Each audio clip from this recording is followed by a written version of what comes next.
Beautiful world of ours we call Earth. You are tuned in to a special episode of Misadventures on twitch.tv/homo2093. This is your host, a little fellow named Bongo Boy Pongatoy, the gift that keeps on giving. You are tuned in to a special episode of the Dawntrail Trials. Is this the day we finally wrap up our playthrough of leveling our jobs in Final Fantasy XIV as the White Witch of Okami Roho, Kahori Harukawa. This is brought to you by the Okami Roho Free Company of Coeurl, the pack that's got your back, located in the Goblin, Ward number 20, Plot number 30. This is where things stand right now. Everything is at max level except for Warrior. It's currently still on 96. But it won't be on 96 for very long because we have to do some bill hunts, and then once we are done with bill hunts, we're gonna go ahead and do some fate farming. The background is going to be a playthrough of the college football game. It's the college football playoff semifinal of the Cotton Bowl that's going on right now, underway, between the Texas Longhorns and Ohio State Buckeyes. The winner of this game is going to be facing the Notre Dame Fighting Irish for the national championship. Hey, are you ready to get going? Alrighty, we'll go ahead and get started and head over to Living Memory shortly. First off, we have to go ahead and take care of that background music. Alright, so let's go ahead and get started with this one. Note there may be some commercials that will be taking place. It's because I'm playing the background of the football game while this is going on. So here we go. Let's go ahead and get started with this. By the way, meanwhile, outside over in some parts of Southern California, wildfires are going on. So if you are in the vicinity of the wildfires in Southern California, stay safe, stay hydrated, stay indoors, and if you must go out, be sure to wear a mask. This one is dedicated to all y'all and to our first responders and firefighters who are on the scene to take care of the blazes over there. Thank you for your service and heroism. Alrighty, let's get started. Enjoy. Yeah, they dialed up some pressure here. They bring blitz right through here, but watch the location of this football. Mekamuka against Barron, outside shoulder, right where it needs to be, just trying to look for that first down. Move the sticks, and now you'll probably start to see Ryan Day and Chip Kelly get a little bit more aggressive and creative with how they attack after getting a new set of downs. Ibuka and Smith both on the same side, the left. Howard's looking to the right, and the almost forgotten man is Carnell Tate. He'd be a featured receiver on a lot of teams. Number 3 guy here, picks up 14. Boy, Will Howard, Chris, almost gets fooled. Watch the drop right here. Surprises him. He didn't anticipate that, and almost, ball is tipped. Almost Trey Moore with a chance to surprise him and come up with that interception. Just mistimes his jump. He's a pass rusher that time on a zone blitz drops in coverage. He's got the tight end, goes in motion. Howard looking to launch downfield. Smith's down there just over his hands. Covered by the safety, Andrew Makuba. Will Howard has been incredibly precise in the playoff. 7 of 8 shots before that pass, Kirk. And this is the exact play that they ran when they scored the touchdown against Oregon. The exact same play. The difference is Makuba is in position. He does a much better job of anticipating that. And, you know, he had a shot to go up there and make a play on the ball, but much better coverage that time. And by the way, Texas sitting back with their 2 safeties. They want to keep everything in front of Ohio State's receivers and make them have to earn it down the field. Late handoff, Judkins goes forward. Texas is the best team in the country, Kirk, at preventing explosive plays by opponents in the first quarter. And one of the best scoring defenses in the first quarter. Yeah, they've been outstanding all year. I think that I just talked about the safeties staying back. I think that's a smart play with how Ohio State has been, and especially as good as their red zone defense has been. They want Ohio State to have to get into that red zone and earn their way into the end zone, not give them any of these big plays. Fringe field goal range at the moment on this 3rd and 6 play. Howard across the middle, finds the seam in the zone and converts again to Ibuka. Now they go trips like a wide bunch look out to the left. Watch the linebacker here, Anthony Hill. Watch his eyes. He gets out there. He wants to help. Meanwhile, they attack right back into the middle. Good feel that time by Will Howard. Used his eyes to move Anthony Hill and then comes back into the reliable Emeka Ibuka for that catch. Making quick decisions here on this opening drive. Trevion Henderson is the back. Howard took a look that way, now fires across the middle. Ibuka's got it again. Cannot forget about him. No. 1st and goal, they got 14 more. Yeah, when you have split safeties, that's where you're going to see Chip Kelly try to attack, and they're doing that here. They're seeing that safety look and making a lot of sense. They probably anticipated the big play that they've had against man coverage. So what do you do if the safeties are back? You attack over the middle, behind those linebackers and between the safeties. Now let Emeka Ibuka with those hands, very strong hands in the spot. Back in the red zone. And across the hands of Carnell Tate. That's a long ride by Will Howard. This linebacker, if he comes down, he's going to kind of make this throw. Watch the linebacker comes down, sees it, he's got exactly what he wants. And Tate, who's pretty reliable in his own right as a young player, sophomore, right into his hands for the touchdown and just not able to secure it. It becomes important, of course, if the Buckeyes cannot find the end zone here. 10th play of the drive. Judkins had to dodge traffic and then fights forward and scores! Ohio State up and running quickly again. Touchdown Ohio State, Quinshon Jensen, 9-yard rushing touchdown, 6-0, kick to come. I'll tell you, Chris, that time they used Jeremiah Smith to almost as a decoy. How about the downhill running by Judkins? Never gives up, runs right through the safeties and linebackers of this defense, Hill and Taff. Came in expecting Trevion Henderson. It's been a tandem, thinking he would get the early opportunities, and it's been Quinshon Judkins with his shot. And a couple of touchdowns in the first round game against Tennessee. That's his 11th rushing touchdown this year, the Coeurl Ole Miss Rebel.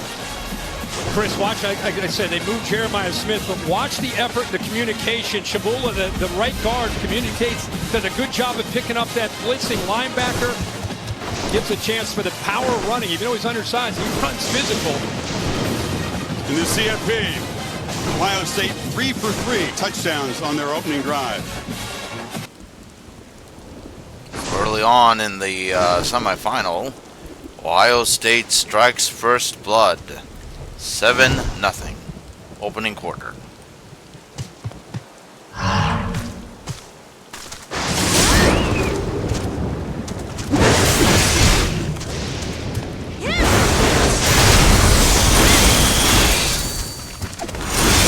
If you like what you see on this broadcast, hit the follow button to switch player. Subscribe button on the YouTube channel under my ID Bongoboy151. Our next live stream is going to be next week. We get to do some Star Rail misadventures. The Amphoria's story begins, and our quest to bring the Herta home begins in earnest. On the misadventures. Homu 2093.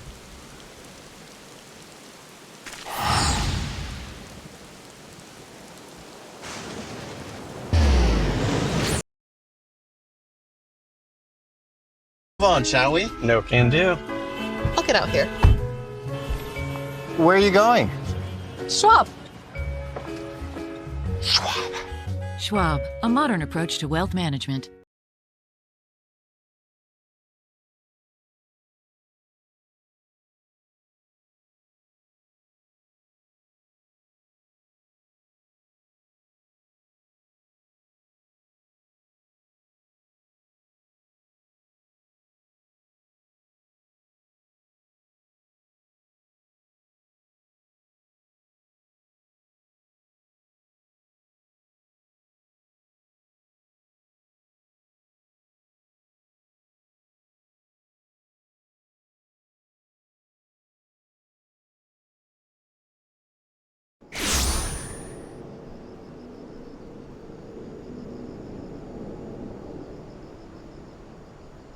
The CFP semifinal at the Goodyear Cotton Bowl Classic is brought to you by Goodyear. Discover the possibilities. Goodyear, more driven. AT&T, and Taco Bell. Surviving some overtime against the Sun Devils. The other 3 games involving these 2 teams en route to this game. Ohio State against the Volunteers and the Ducks. Coming out quickly. Score ahead. And 7 points in the first quarter. Once in the regular season. Western Michigan, way back in September.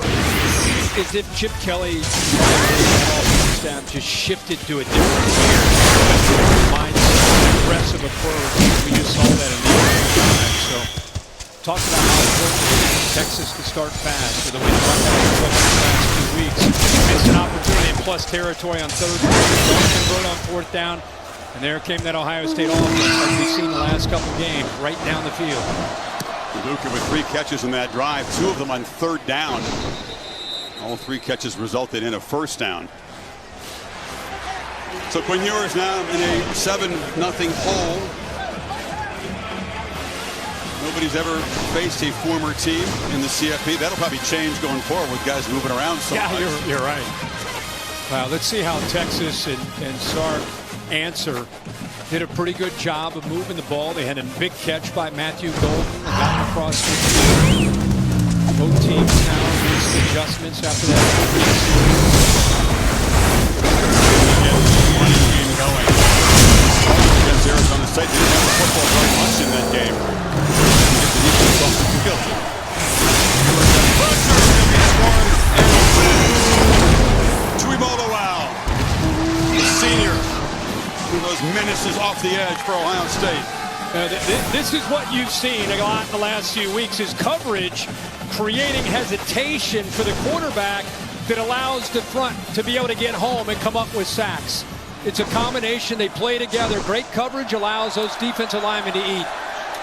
Slant, and the catch is made by DeAndre Moore. And on 2nd and 15, they move the sticks across the 35. That's a good answer to the aggressive approach from Ohio State. They're getting downhill so fast, so what do? You got to try to find a way to get your playmakers. They've got dynamic playmakers. You got to get them out in space. That time they were able to do that. Yards after the catch. Both teams employing tempo in the early stages here. That's Wingo who goes in motion, gets the ball on the edge, has some blocks. Wingo, blazing speed, and he's just tripped up by Caleb Downs, who saved a touchdown there. Well, Sark is known for his screen game. Watch how he gets this ball out, and he gets linemen downfield.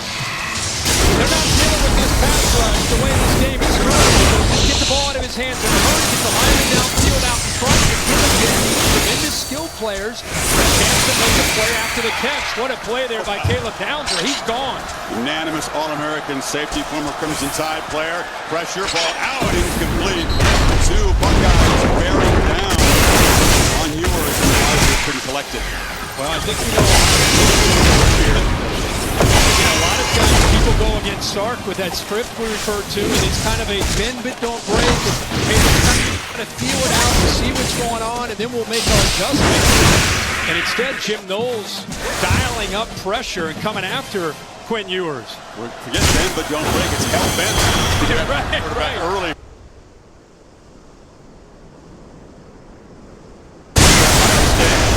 Second and 10, and wide blue around the speedy back. Scores from anywhere in the field. Sets up another 3rd down. Well, they're playing downhill. But it's interesting to see the reaction from Texas. They had a couple quick throws early to get the ball out in a hurry to give their playmakers a chance. And now here they are at another 3rd down. Can they protect Ewers here? Gunnar Helm was an excellent weapon. Athletic tight end, motions across. Almost have to think about him on 3rd down and in the red zone. And there's a flinch by Ohio State. This 3rd down just got more difficult. On Texas, I should say. Offense, number 56. 5-yard penalty. 3rd down. It's Cameron Williams, who missed the game last week. The right tackle. Sprained his knee against Clemson. Yep. His absence was crucial in that escape against Arizona State. Well, now, as if it wasn't already hard enough, you go from 3rd and 7 to 3rd and 12. Isaiah Bond, who's battled injuries, key member of this team when he's healthy on the field for his 3rd down. Viewers right up into pressure and sacked again by Tumolo and Ty Hamilton. Buckeyes pass rush flexing early here. And Ohio State walks pressure up. You see the back, they keep bringing these back over here on 3rd and 12. They show it and they drop back. Washington did hesitate. You see Bond there breaks through. Ohio State's able to play zone and get that kind of pressure by creating some confusion and covering everybody on the back end. Nowhere to go with the football. Michael Kern, the freshman, to punt it away. Brandon Ennis waves for a fair catch.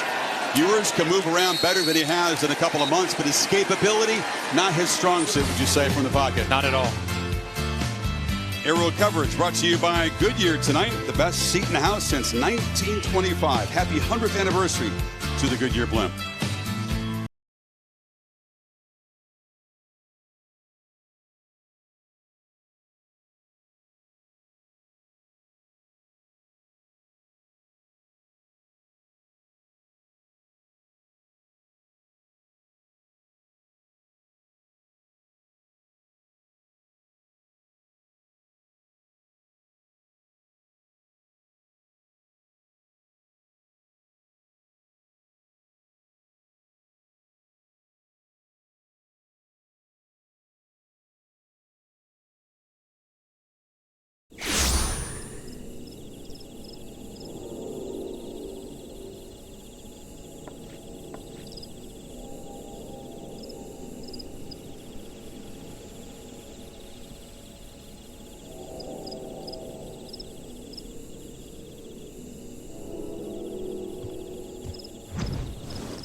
He was great on 3rd down. There had to be a little bit more patient throwing the ball underneath to Mekabuka with a couple big catches. But to me, the thing that stood out is Quinshon Judkins running the football with passion, attitude, energy. Unbelievable the way he was able to really set the tone. Guy that has been getting opportunities, but with Trevon Henderson, their whole goal all year was to keep these guys both fresh for a long nickel run in the postseason. They come into this game at this point, right now, closing in on the 40-yard. Howard looking to throw, and Smith one of those timeouts and right up behind the for about a 3-yard gain before Trey Moore tackled him. And again, goes back to one of the plays that scored a touchdown against Oregon. This time Texas did a much better job of getting off the block. Skilbo there, the nickelback, did a nice job of finding Smith and making that tackle. That's hard to do in the open field. I'm going to say the same thing we said their games against Tennessee and Oregon. This is important for Texas defense early. You got to stop, with right? 3:44 to go, this is a huge drive for Texas. Got to stop this Buckeye momentum, but again, wide open over the middle of the field. Carnell Tate holds on, and they get the drive going with a 14-yard gain. And again, instead of downfield, the way it was against Oregon and the way it was against Tennessee, how far back they are. Okay, we're going to take the space underneath. You're going to throw it underneath. You're going to hit Tate this time. Emeka Egbuka, Jeremiah Smith, let them do their damage after the catch instead of throwing the big bombs downfield. Let those come naturally. Play action. Here's a potential shot downfield. Howard has all kinds of time. Is going to scramble and scoot out of bounds after a short game. Both Ryan Day and Chip Kelly told us they expected to have to be more patient. Not quite the fireworks tonight, maybe, but just consistent execution. Yeah, and it has everything to do with this scheme. They're more of the zone. They don't play as much man. Their corners on island. It's often they will, but not as often. And especially the way Ohio State played the last two games. It's smart to try to keep the ball in front of you. That time, he actually missed Jeremiah Smith on a curl of about 14 yards. He had him open, got to him a little bit late, and had to scramble for some yards. Henderson slot right, now motions back in, gets the football on the end around, and Trevion Henderson had that electric long touchdown run against Oregon, gets loose again, and gets out near midfield. Got a block from his buddy Judkins. I had to say that. Trevion Henderson, great run, but my focus is right here. This guy right here is possessed tonight. Watch him. He's a running back leading the way. Bang! Hits Gilbo, puts him right on his back. So not only is he running the football with an attitude, he's sending a message with a block leading his way for his man there, Trevion Henderson. Somebody's out there playing with some energy. They don't usually count pancake blocks by running backs, but that would count. Consist of one. Pump fake early, and now across the middle, and it's caught by G. Scott, involving all the weapons in the early going, got 14 more. Is this a gutsy throw? Watch this window again. You have the two safeties, so you want to attack the middle, behind the linebackers. Watch when he releases this ball, what he throws into right there. I mean, that looks like potentially an interception, and instead it goes right to the tight end, G. Scott. Scott has shown in the two CFP games what a dangerous weapon he can be. Ohio State threatening again to blow this one open early. Henderson bumps into a blocker and dragged down after about a 6.5-yard gain. Lola and Colin Simmons who grabbed him. Yeah, Colin Simmons off the edge. It's a flag came in late. Yeah, really late, yeah. I think Trevion Henderson maybe with a headbutt. Howard with a message for his running back. Unsportsmanlike conduct. Offense, number 32. 15-yard penalty. The down count. So these guys are caught up playing with a lot of emotion and a lot of testosterone. That's a mistake that'll set him back 15. He gets picked up. Puck gives a little headbutt, a little left hand into the face. Sure, maybe a few things are said, but Trevion Henderson not having it, so it cost Ohio State after the whistle. Loses his cool. Usually a guy that plays with a lot of energy, a lot of passion. Really a leader for Ohio State. Very uncharacteristic mistake there by one of the leaders of the Buckeyes to lose his cool like that. Let's see if it's a drive killer. The way Ohio State's moving the football, you wouldn't count on it. Second and 24, final minute. Ohio State dominating the first quarter. And however, the keeper will be wrapped up and dropped. Ethan Burke got him behind the line, 2-yard loss. And I got to believe that this is a read, but watch if he gives this, where this ball goes. If he gives that to Junkins, he's out, and he's taking that safety on for big yards. So if he's reading that, that's Burke. Burke's in that gray area. Howard maybe trying to defend him. He doesn't pull very often. He's not known as a runner. Maybe trying to catch him after to get around the edge. Boy, they missed an opportunity there. A lot this year. It hasn't been it effectively in the CFP games. Now third and a mile. They flip it down, and Judkins is not going to be able to escape that sandwich.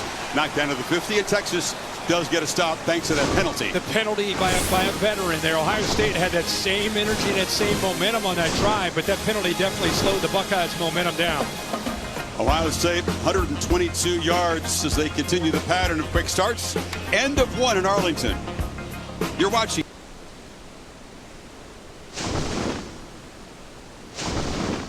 That was a very quick first quarter, but Ohio State leads Texas 7-0.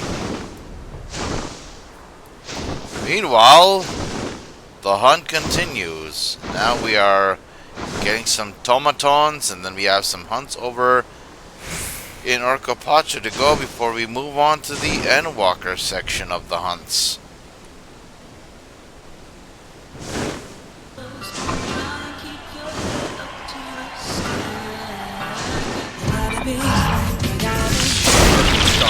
And romancing the steel.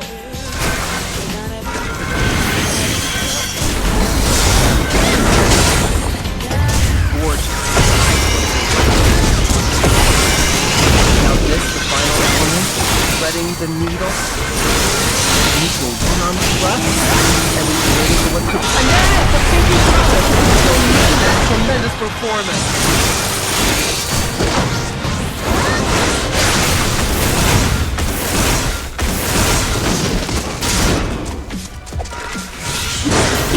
To travel, Capital One has a rewards credit card that's perfect for you. With Venture X, earn unlimited double miles on everything you buy and turn everyday purchases into extraordinary trips. And get access to over 1,300 airport lounges where you just check in and chill out. Open up a world of possibilities with Capital One. What's in your wallet? Is there anything better than an SEC tailgate? Yep. A Sonic SEC tailgate. With all your Sonic favorites, like delicious Sonic Smashers on food-friendly foam fingers. Here, we wear our colors on the outside and the inside. My stomach's cheering so hard right now. That's the Quag, 100% creamy queso. Go long! Sonic in the SEC, a match made in football heaven. What is that? What is that? Ooh, what is that? It's the Genesis. Something you'll get used to saying a lot.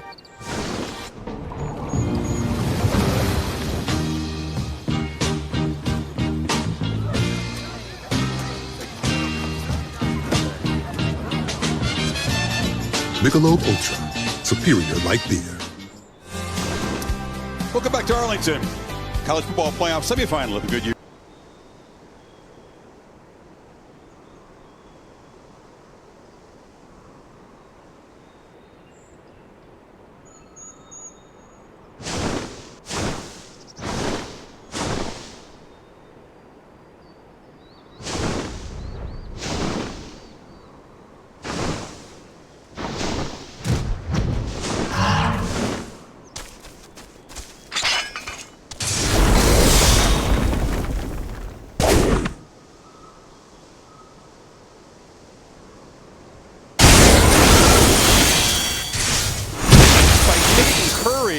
And a electrifying returner for Texas.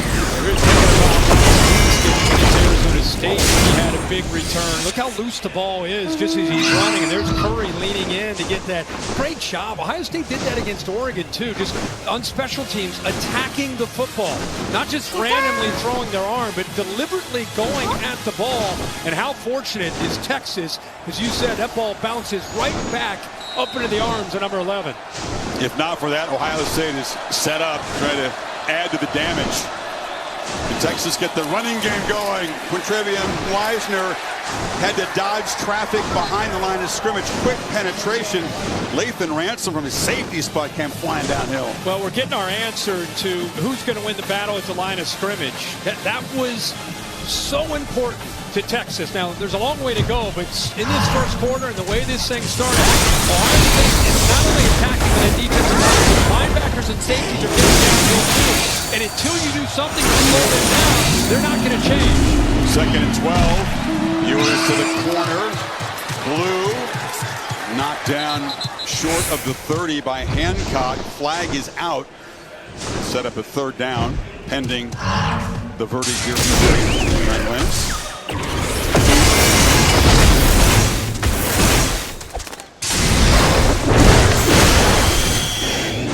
Personal foul. Spaceman. Number 2 offense. 15-yard penalty. Replay 2nd down. You got Matthew Golden, the Longhorns receiver. That's a damaging 15-yard setback. Yeah. And again, a guy that you can count on.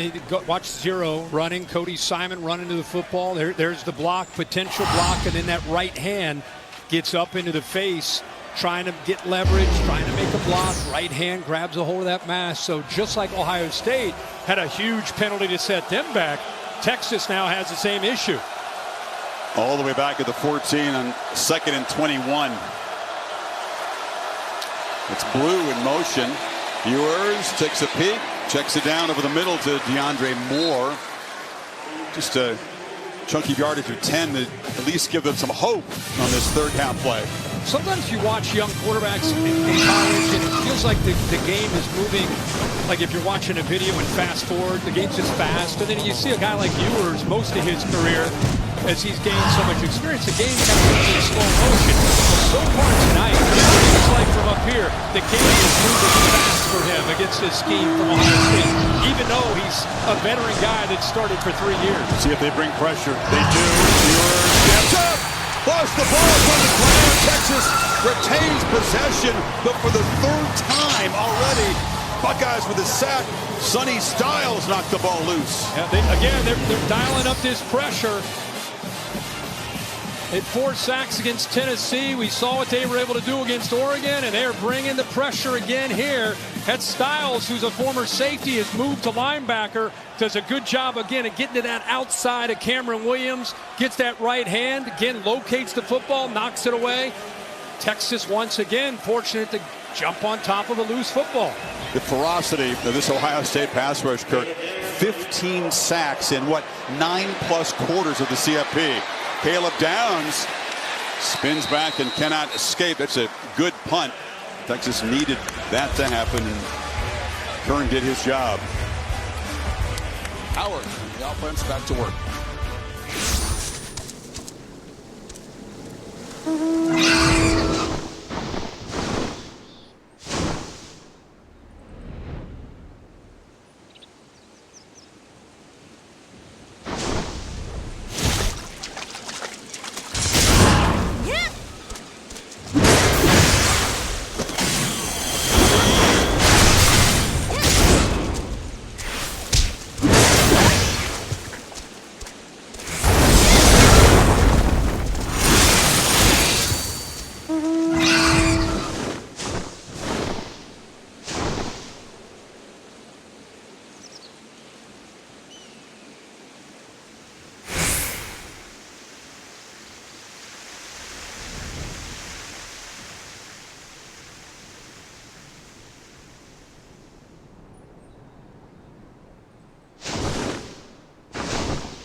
We're back in Arlington, Ohio State with a 7-0 lead, and you see the star wide receiver for Texas, Matthew Golden, headed to the locker room.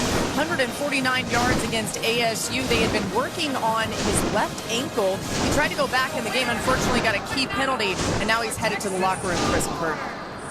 More, thank you. He's become their dominant deep threat weapon. If he cannot return or is slow by an ankle, that's more bad news. Oh, yeah. Chris, we were talking at the break about Jeremiah Smith, just the one catch and I think 3 or 4 yards. And Ohio State's been using Emeka Buka and others, Carnell Tate.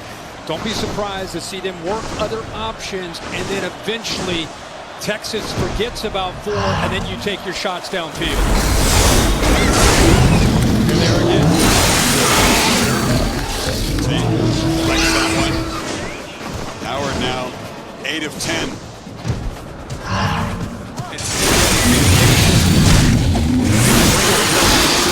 You're getting a corner walked up on him. You got a safety over top. So they're taking what the defense gives him, and until this defense is going to eventually start to respect other parts and other aspects of this passing game, then you'll get your one-on-one shots. Again, they work away from Smith to Tate on the opposite side. Another completion, first down to the 46. Again, not surprised at all. Anybody who's followed Ohio State, Carnell Tate, G. Scott's been coming on, and Emeka Buka. They have a lot of different weapons, not to mention Henderson and Junkins out of the backfield. So I know Jeremiah Smith's gotten a lot of attention, and deservingly so, for those last couple of games. But I think it's smart by Ohio State to use their other options, and then, as I said, you know it's coming. It's just a matter of when do they try to hit him downfield. Looking to throw on first down, backpedaling. Hey, finally getting near him. He's been not sacked at all the last 3 games, rarely pressured, but Bill Norton did hurry the quarterback, and our guys have spotted on the left hand, the non-throwing hand of Will Howard, kind of a knot. Yeah, you can see it right there. It's a big knot. It's a golf ball. How about Bill Norton getting some pressure there? There's a good look at it right there as well. As long as it's in his left hand as a quarterback, block that out, deal with the pain, and keep playing. And I think he's doing a pretty good job of handling that.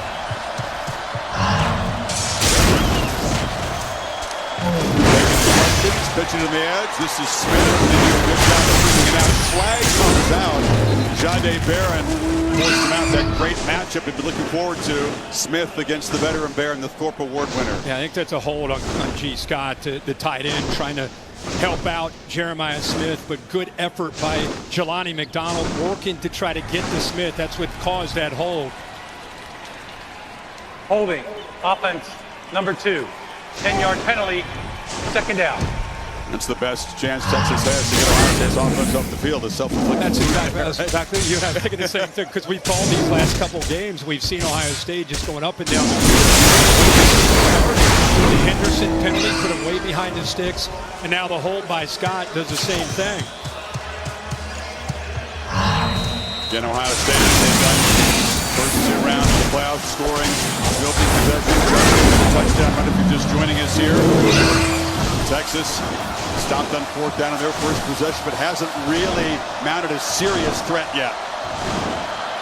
Longhorns show pressure. It's picked up. Howard flips it short across the middle, and looking the ball in is Kasmarek, one of the additions via the transfer portal. Transfer from Ohio U, got 12 yards. You're starting to see Texas assert themselves a little bit better up front. That time Alfred Collins, 95, does a nice job of getting some pressure. We saw Billy Norton, 15, a few plays earlier. So they're fighting through some double team, playing violent at the line of scrimmage here in the last few plays. Best pass rushers for them in these 3rd down situations. 11 off to the offense's right, and 8 as well, Trey Moore. Both those guys can get after him. See if they can pressure Howard in 3rd and 8. They only rush 4. He steps up, fires across the middle off the hands of Abuka, who is a step in front of Malik Muhammad, but Texas defense does get the stop. Just because he's been doing this all year, and he's right here, does a pretty good job of applying the pressure, works the round prior. You actually see Emeka Buka's tight coverage there. Really good job by Texas. They haven't played a ton of man, but Malik Muhammad does a pretty good job there getting into that passing lane. Will Howard stepped up away from the Simmons pressure, but Texas gets them off the field there on that stop on 3rd down. And again, it's a major penalty in Ohio State that really undoes the drive. Joe McGuire will try to pin the Longhorns deep again. Good deep boot. Holden lets it bounce, and it bounces back.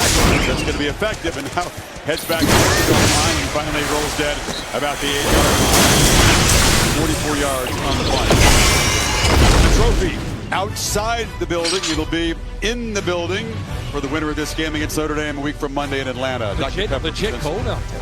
It is legit cold. Oh, I know. I've been here yesterday.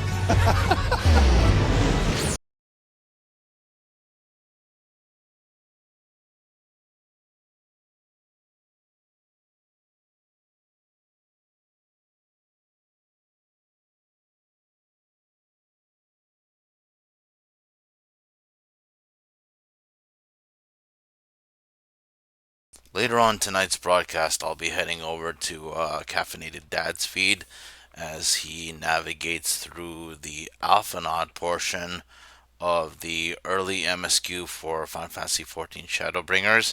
He's now a subber. He's now a subscriber. He's no longer on free trial if he wants to continue the story. So right now, it's early days right now as he slowly navigates his way through the patch 5.0 main story quest.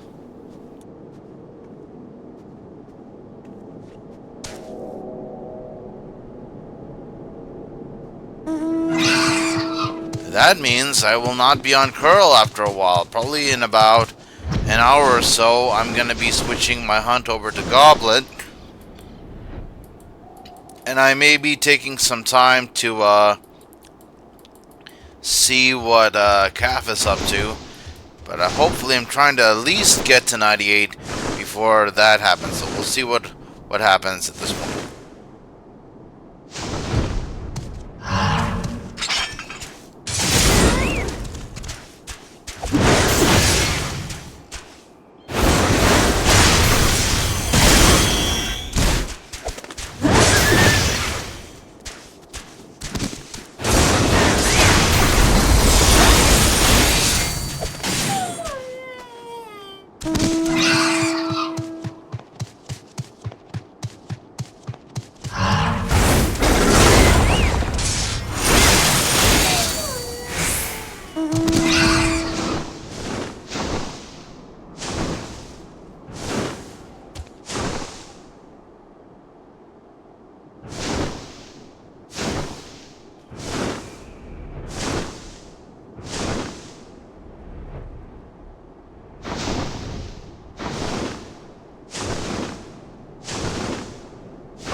Tonight's road test brought to you by Goodyear. Let's go back in time when the Cotton Bowl was played at the old Cotton Bowl in the natural grass in 1997. Steve Sarkisian of the BYU defensive game, but he was able to find tight end. Game-winning touchdown. They beat the Wildcats by 4. Good celebration by Sark. And Sark could play. He was fun to watch. And again, the tight end volunteer, Gunnar Helm. Big part of the offense. That's what he's targeting yet tonight. Weisner with a solid first down game. That's important. Almost 300 yards, couple touchdowns. He's trying to get that going right now with his play calling and get Quinn Ewers and his offense going. But a good run to start this drive. Texas hasn't played in the Cotton Bowl in 21 years. 8 Ohio State lost here last year to Missouri. And there's a downhill run for a first down by Weisner out near the 20. 8 men were up close to the line of scrimmage. Look at all these scarlet jerseys up here. Texas still trying to establish this run. That's back-to-back counter plays. They pull that backside guard and the tight end, and they get the first down into that 8-man front. Stretch run of the regular season. Longhorns' running game was very powerful, especially in closing out games. There's Gunnar Helm on cue, getting involved, went up high. Sonny Styles delivered the blow, and it's ruled incomplete, didn't hold on. Well, they do a good job of protecting him there. He's got time. The ball just gets away from him. Keep in mind, he's 6'5", going up, and a heck of a hit there by Styles. We saw him on a pass rush.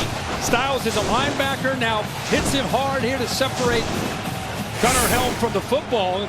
There's Sark. He wants a targeting call, and I'm sure they'll take a peek at it.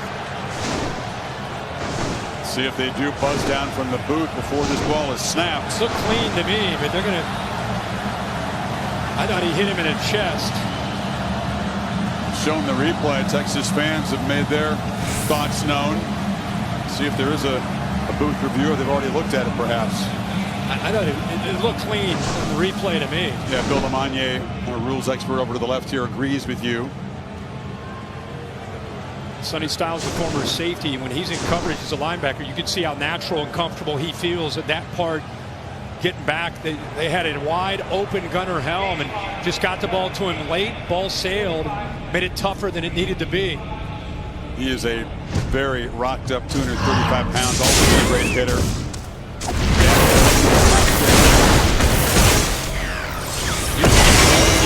The Gunnar Helm for Texas is maybe the most improved player from where Texas was a year ago to where they are this year.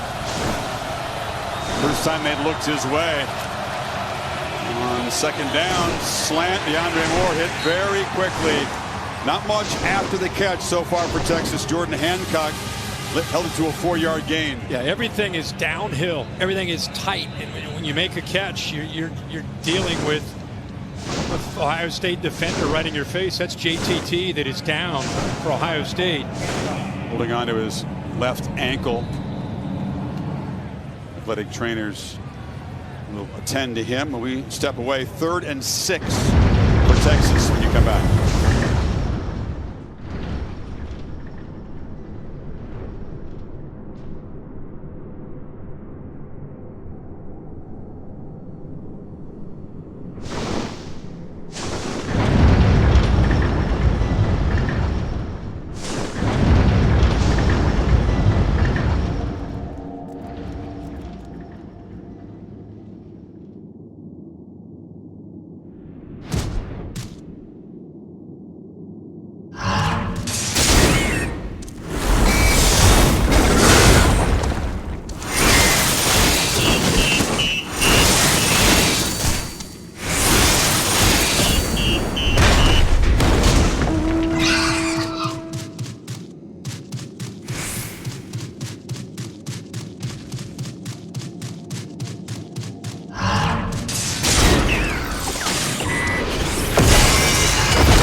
Final at the Goodyear Cotton Bowl Classic is brought to you by Cheez-It. Want it? Need it? Cheez-It. Allstate. Your hand. And Gatorade. It fuels the best because it is the best. Talked to Colt McCoy pregame, the quarterback, in all 3 of those meetings between the programs, 3 times in 5 years. Tui Molowau, who's got a sack and a half, has been the leader of this pass rush so far, heading into the tent. And now Ewers tries to find an answer here. They're just 1 of 4 on 3rd down. Pretty average team throughout the season on 3rd down, and Ohio State way above average at stopping 3rd downs. So Kenyatta Jackson steps in for JT. Jaden Blue comes in motion. Ewers steps up, looping throw. Wingo was grabbed in the jersey. Don't see a flag. Jordan Hancock had a fistful of jersey as he was running by him. Yeah, that little switch release by Sark. Watch 5 go down to the sideline, gets a little bit of separation right there, grabbed onto the jersey. Surprised that's not an interference called. No flag came in. More than surprised at Sarkeesian. Yeah, I mean, yeah. It was right in front of the official, grabbed onto it, Bill. You see interference there? Yeah, I do. He grabbed him. It was a restriction, game separation. Instead of a first down, Texas will punt. Nail it down, stripped over, leaves for a late fair catch. Well, I've checked with the athletic training staff, longtime athletic trainer Doug Callan, and he said Will Howard has this huge knot on his hand, but they're not exactly sure when it happened. They think he may have bumped into somebody's face mask. Let's take a look at this play, and we'll see if this is it. But Will is not complaining about it. He has not received any treatment on it or any ice on it. He doesn't appear to be in a ton of pain, but I can tell you it is the size of a golf ball. But he is toughing it out right now and does not seem affected. Our cameras are everywhere. That was Ethan Burke. I think that was it, Kirk, in the hand. Yeah. Had a face mask. He's a PA guy. Just, you know, rub a little dirt on it. If you can find some dirt down there on this pristine field and just keep playing football. Find some rubber pellets. Does that help? Is that as good as dirt? That'll work. Ohio State, thanks to penalties, has cooled off a bit on offense since that opening possession. Henderson right in the Talked about the defensive line. It's starting to see some glimpses in that last series, starting to make some plays, starting to get off some of these double teams. It's like Bill Norton a little bit slow to get up. He's one of the guys holding his own inside there. Mola bouncing around. Now he's got that left ankle taped up. Yeah. How important is he? 5.5 sacks in this postseason in these 3 games so far. We'll go look to Norton. We'll go to Holly for an update. Well, JT, right now, as you see, a very heavily taped left ankle. He is in quite a bit of pain. He keeps grimacing as he tries to run, but he has gone up and down the sideline a couple of times here. It looks like he's going to try to go, but guys, I can tell you he is in a great deal of pain right now. There's so many injuries that happen just like that one. You just kind of get caught up in traffic. Some guy falls on you. It's an innocent-looking play, but extremely painful. He's in a stalemate and just kind of doing his job, and then behind him, and the lineman rolls up on top of that ankle. You see it all the time in the NFL and college and in the trenches. Looks like Bill Norton's kind of smiling there with Sark. There's Trevion Henderson, boy, right there, right into his chest. Let's kind of review what Texas's plan is, because they've held Ohio State so far to just that opening drive touchdown. Remember, their goal is not to give up the big plays downfield. Keep everything in front of them to make Ohio State have to methodically move the ball down the field and then squeeze them in the red zone and make them kick field goals. So far, they've given up the 1 touchdown, so the plan so far is working. 2-back look. Judkins on the edge makes a cut. Flag comes in as he has knocked down hard. They get delivered by Andrew Makuba, but that's back near the line of scrimmage. Yeah, you got a flag on the right tackle, Josh Holding. Fryer. Offense, number 70. 10-yard penalty. Replay second down. Ryan Day's getting frustrated because, again, it's penalties up on the offense more than Texas is. That's something we've not seen against Oregon. Oregon sticks the up team, gets his body turned and just grabs the hold of the Texas defender and brings him down. Once again, backs him up for a second and very long. This is the 3rd time they've been in this situation, a major penalty. And all the previous 2, they've not been able to convert. They've had to kick it away.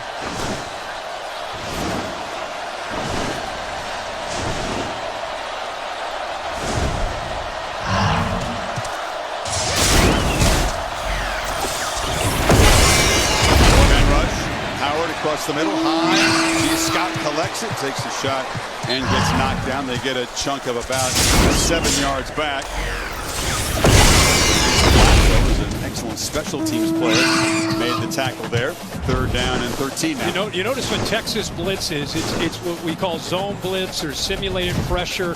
They blitz, but they play zone behind it. They're bringing that extra guy on top of the defensive end in the back. just trying to create some confusion on that offensive line and the pass protection. And that time got a little pressure on Will Howard.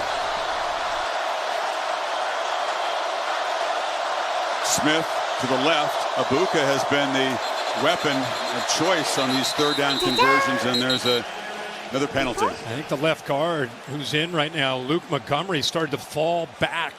They may have caught that. 51. Kind of rotates in, taking Shabola, starts at guard, but they've used kind of a committee of guards. 51. Yeah. 5-yard penalty. He's third down. Brought a little bit of juice. I think they've always thought he could play, but I think they've been really impressed with the way he's performed. They're right in the middle of your screen, just kind of losing his balance there. Another penalty sets Ohio State back even further at 3rd and 18.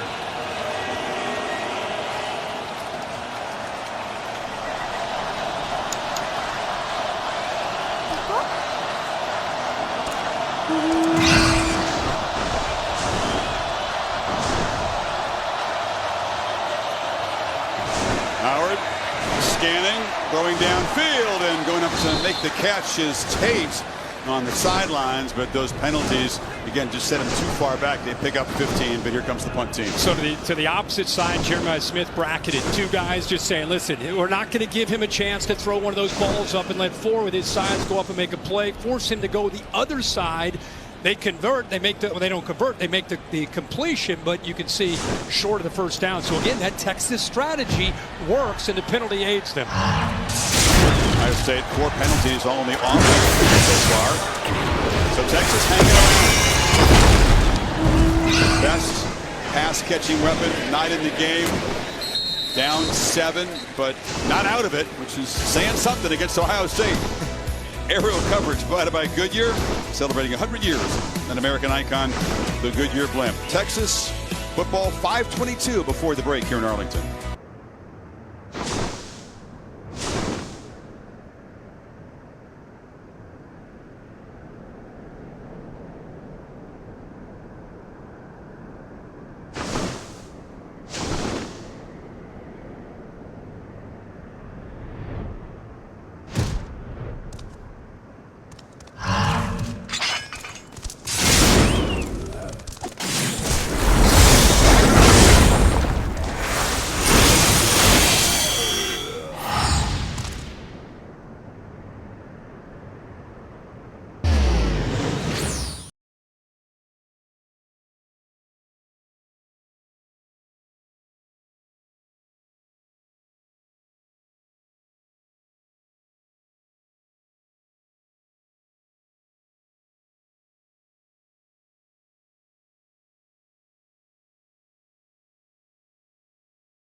He was injured injured. His left ankle is what they've been looking at. He went into the locker room. He's come back out. He does have his helmet, as you can see. He's been trying to raise up as much as he can on that ankle, doing some calf raises. But in a pivotal moment, he's still on the sideline. It takes us just one big play, Kirk, as we were talking about, from perhaps breaking this game open and changing it around.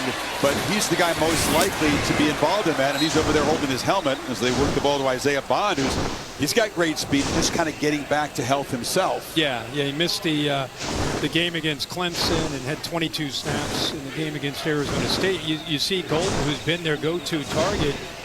You got Bolden, you got Bond, and you got Ryan Wingo might be the most talented receiver they have, the true freshman out of St. Louis. But I'll tell you what it does, it puts more on Wisner and Blue. You can throw the ball to them out of the backfield. They've got to be your game changer out of that backfield. Blue in the pistol here clearly does have electric speed and takes the pitch and crunches forward for a first down before Igmanosum got him down to get the drive going. Yeah, we've seen Blue and Wisner in space. It doesn't just have to be in Sark's offense handing the football off to him. Now, they want to run the ball because it opens up play action and the run-pass option opportunities for Ewers. But don't forget, 26 and 23 are dynamic game breakers. Wisner in the game now. Gets the football, and Wisner spun down by Downs. That's a solid first down. You call that a win on first down in Texas? Yeah. Oh, yeah. I mean, the fact that they've got a little bit of movement there, the way Ohio State's been playing downhill, those defensive linemen are pinching, trying to take the interior run away.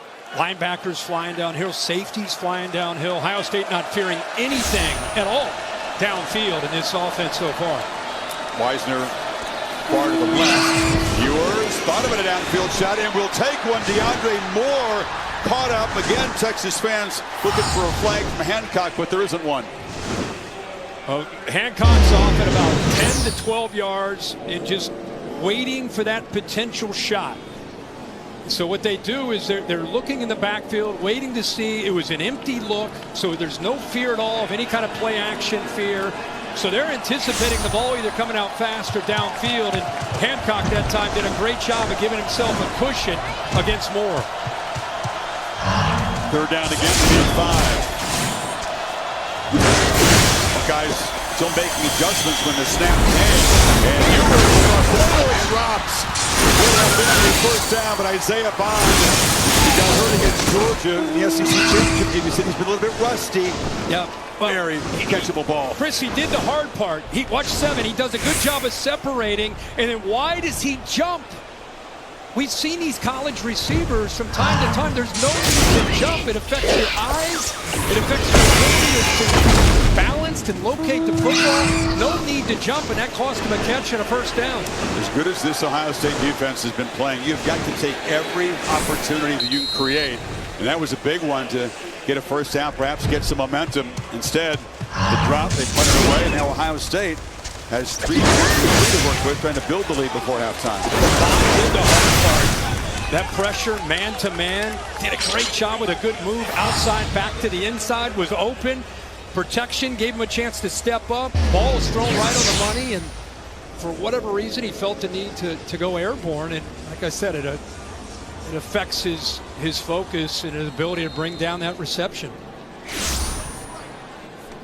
A couple of times, Texas receivers had their hands on the football. One case it was Helm, was knocked loose by a great play, and that was just a flat drop. Ohio State trying to clean up the penalties as they go back to work. Haven't scored since that opening possession. Judkins, nowhere to run, turns back into the middle, and he'll be knocked down. If you go back at halftime, and I know you're probably going to watch recent guys, but if you go back and watch that first drive, Judkins was running, and you see the physicality of Ohio State, I think all of us thought, might be another one of those games. And then Texas has settled into this game, still with a too high safety look to take the shots away downfield. But boy, they're becoming more physical and more confident at the line of scrimmage these last few drives. Knew they'd have to stop the run with what's called a light box. Ball batted at the line of scrimmage. That was Colin Simmons who got a piece of it and falls to the turf. 3rd and 10 now. Well, he's got such length. What a freshman year. You look at all the true freshmen that are out there. These guys are playing more and more. 11 out of Duncanville, 6'3", 245. That left hand goes up to knock that ball away. Will Howard's a big guy at 6'5". He still was able to get up, climb the ladder, and knock it away. Texas players on the bench trying to get the crowd on their feet, make some noise. Longhorns trying to get the football back before the break and try to erase this lead. Pressure comes. Howard sacked for the first time, and just the second time in the last 6 games. Coeurl and Hill, 2 elite players combined. Well, Chris, I think Will Howard saw finally a look that he didn't have that. It shows to safety, and then they come down, so he got what he wanted. A chance to get the ball to Jeremiah Smith. Look at his head. He sees it. He wants it. But by the time he wants to unload, Texas does a good job of staying in front of Jeremiah Smith. It made him hesitant, and eventually the blitz got to Will Howard. Good job again by Texas defense. Anthony Hill, just a warrior. He played 88 snaps against Arizona State. Sun Devils ran more than 105 plays. You count penalties in that double overtime, and number 0 was out there almost the entire game. Makes a play there, and Texas will get the football back. This is the 2-minute timeout.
Game. Trevion Henderson thought it was Friday Night Fights, I guess. Boom, goes the left hand there, and that was a 15-yard penalty. Before that, Buckeye offense was clicking. Since then, it kind of started the trend of penalties on offense. Yeah, penalties, and I think Texas gaining some confidence. I think that's been a big thing. We talked about the line of scrimmage, how they've been playing much better. Anthony Hill, one of the great leaders of this defense, getting in there to come up with that sack. Each team has punted in their last 4 possessions. McGuire kicks it, and Bolden comes up, and Texas finally has some good field position. They had not started better than their own 25 in this game.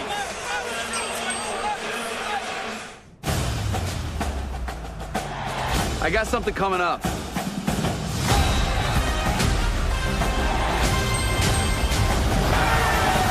Something kind of big.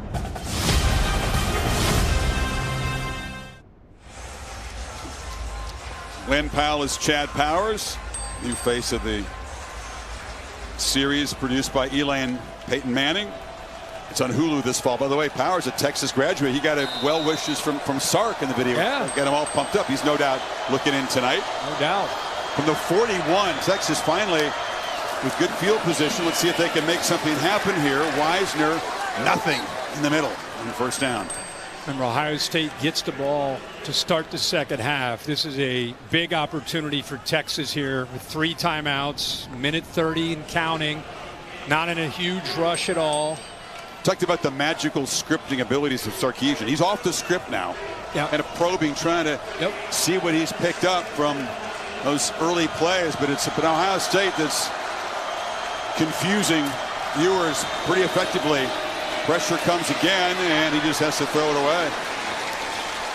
Sonny Styles one more time, getting his face. Yep, doing a good job again of disguising there, moving around. Jack Sawyer, Sonny Styles moving around. The line did a pretty good job of communicating and giving him time, but giving Ohio State credit on the back end. Nobody open at all. The longer Ewers holds the ball, the worse it gets. He has not made an effective play when he's had to pat the ball and hold it, has he? No, it's just not his thing. Like I said, if they can run the ball, it sets up play action and RPO. But if he has to sit back there, it's tough for that offensive line and tough for him. It gets tough on 3rd and 10. Pressure comes. It is picked up. Ewers has a chance to scramble. Doesn't slide. Lowers the shoulder right near the marker at the 49. That is a quarterback committing. Wow. You know, he looked to his left to look at the marker and then accelerated, knew that he was going to take on a big collision. Where they've got the ball spotted, it would be a first down, but they may take a look at this. Bill Lamagne says the replay needs to check and see if Ewers did in fact get to the Ohio State 49. Chris, watch his head. He decides to pull this ball down. There's the blitz. He's got some room. Watch his head. He looks left. He just realizes, I got a shot. I'm going to have to go right at Caleb Downs and Sonny Styles. There he is. Where's that marker? I know where I got to go. I'm going to lean into this. Oh, he's short with that knee. Yeah, the knee hits when the ball is right at midfield. That would put it a yard short and make it 4th down. Sure would. Big decision. We saw Sark go for it. There's the look. Got to applaud that effort. This guy's playing to win. You're taking on 2 of the best on that back end for the Buckeyes, and Styles and Downs. They're going to move this ball, as you said, Chris, back a yard to right at midfield. Normally you want the quarterback to slide, but Ewers knows he's playing his former team. It's a semifinal game. They've had a hard time getting anything going. No sliding. Well, the big question now is minute 1. You got 3 timeouts for Texas. You're at midfield. The thought is you go for this the way he did early. The difference is you don't get it. You're giving the ball to Will Howard, who gets the ball to start the second half at midfield. With the weapons that he has, as good as your defense is played, I know Sark's aggressive. I know that's his style. You saying you'd punt it if it was your choice? It's not just a short one. It's a long one here. So if you've come this far in the season. You've been aggressive all year. It'd be unlike him to punt it. Do you put in Arch Manning maybe? If you do go for it, do you bring in the young quarterback who's been a situational player, often used in these kind of short yardage or goal line situations? He's right there, yeah. And this doesn't look like a guy that's punting. I mean, he's got all hands on deck. He's being very clear with what they want. Arch is right in the middle of that pile. Again, the Buckeyes get the ball to start the second half. That's very important when you think about this decision. Your defense has been playing better if you're Sarkisian, but you're right. This could turn momentum back Ohio State's way. Short of the line to gain at the 50-yard line. Chris, you're all over it. He's getting his hands. Yeah, here he comes. How tough is this? Come in cold at a crucial play. 111. Give me a couple toe touches. Get those hammies loosened up because he's running the football. He's a beautiful thrower of the football. It would be unexpected if they let him throw it here. Where he's lined up, about 6 yards behind the line of scrimmage. They need a full yard here on 4th down. Can Manning deliver?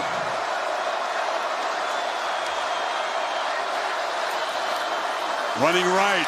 Makes a cut. First down, Texas. He lost the ball at the end, but he's ruled down. Little trickery. Gunnar Helm ran up like he was going to get under center, but he snapped it to Manning in the shotgun. Right through his legs. Yeah. Everybody thought, okay, well, the tight end's coming in. He's going to just take the snap, and he's going to do a quarterback sneak, which they've done at times this year. And instead, they snap it right through his legs, right to Arch Manning. And then Arch right here, he's down. That leg, the left leg is down, and then the ball came out. Ohio State fans pointing at the screen, thinking that this is a chance to be a turnover. Did he lose control before he hits? It's close. That is close. That view made it look a lot closer. Lathan Ransom was there trying to punch the ball out. Tyleik Williams did make the recovery, so if it is replay does reverse it, build them on you, this could be Ohio State football. There was a quick recovery. What do you think? I think he's still got firm control of the ball at the front. Knees down. They got to stay with this. Down, right. Keep rolling, guys. Well, the elbow. What about right here, Bill, that hand? The forearm? Back of the hand. Once you're past the wrist, you're down. Got it. Okay, was the forearm down or the knee down? You say he's right here. He's got control of the ball, in your opinion. In my opinion, I don't have any indisputable evidence to say he doesn't. I got him down. Scott is the replay. Again, it would have to be indisputable to change the call. Yes, correct. But how about that wrinkle? I mean, you snap it through the wickets there. Yeah. They've done this before. Yep. But you better hope you practice that sharply to execute it in a huge moment like that. And like we said, we've seen Gunnar Helm take those snaps, and I think Ohio State's defense, they pinched down expecting the big tight end to take this. Watch this defense expecting this sneak, and it's a smart play. Now you get out on the edge, you got a couple blockers, and they give him the first down and agree with Bill. He was down. Ryan Day was still over there pleading his case, but Texas has the ball at the 42. Still have the 2 timeouts. By far their most dangerous drive. Ewers from the pocket delivers the throw. Catch made by Silas Bolden, who's still going. Silas Bowden, slippery and speedy, got out of the tackle of Denzel Burke, picks up 24. They're in the red zone. And one-on-one, you got to make a play. You're going to get a catch right here. You're going to be able to make this tackle right there.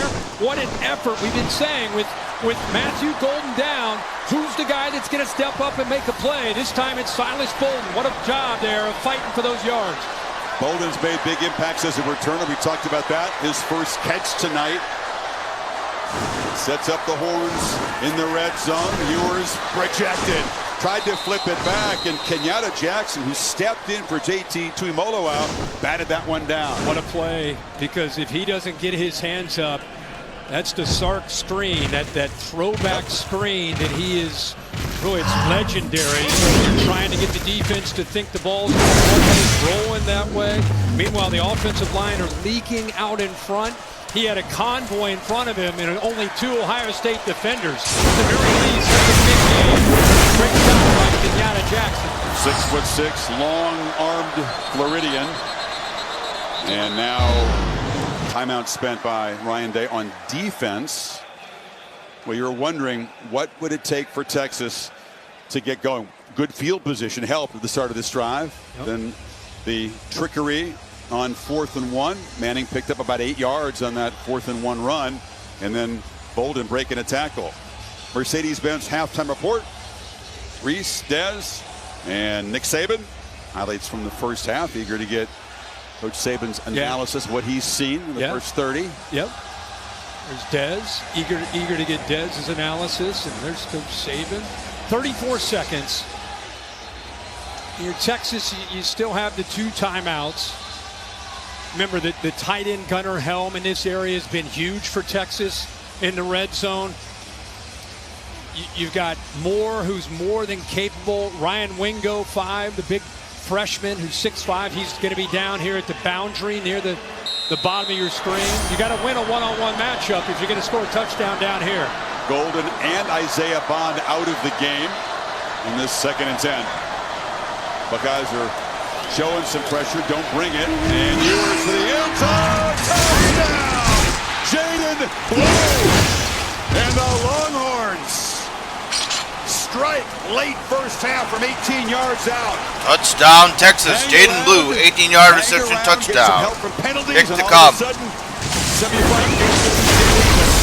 said, who's going to win in a one-on-one situation, man-to-man? Ohio State leaves they get confidence in their corners and their linebackers to be able to hold up at 29 seconds remaining in the half. Dials up a wheel route, and Ewers puts it right on the money. Sarkisian makes a change at kicker. This is Will Stone, has been a kickoff specialist for 3 years, but the struggles of Bert Auburn, those 2 late misses against ASU, and now it's Stone's job for the moment. 7 apiece. And Chris, we talked about with Golden all down, square at 7. Who's going to be able to make the play? Here's our AT&T collective cam, or what is it? Connected cam. There you go, connected cam.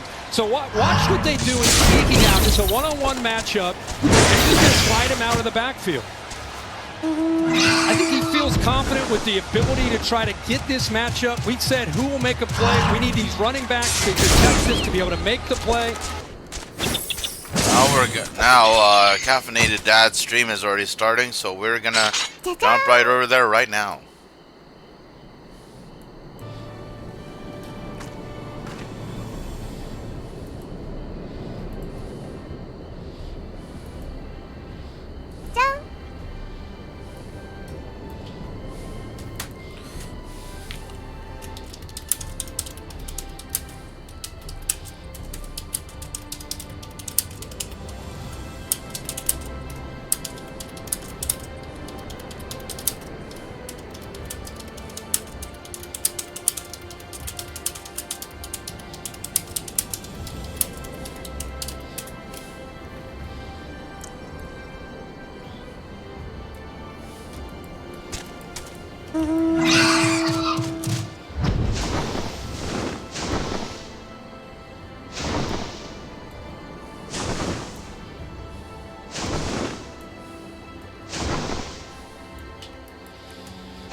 Right now, the background audio that you're seeing right now is the theme of the Crystarium.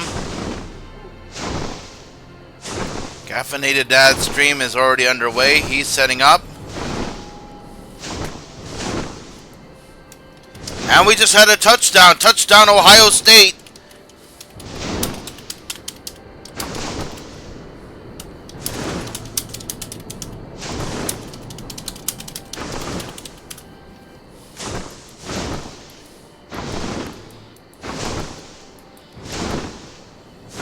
$13 seconds left in the second quarter.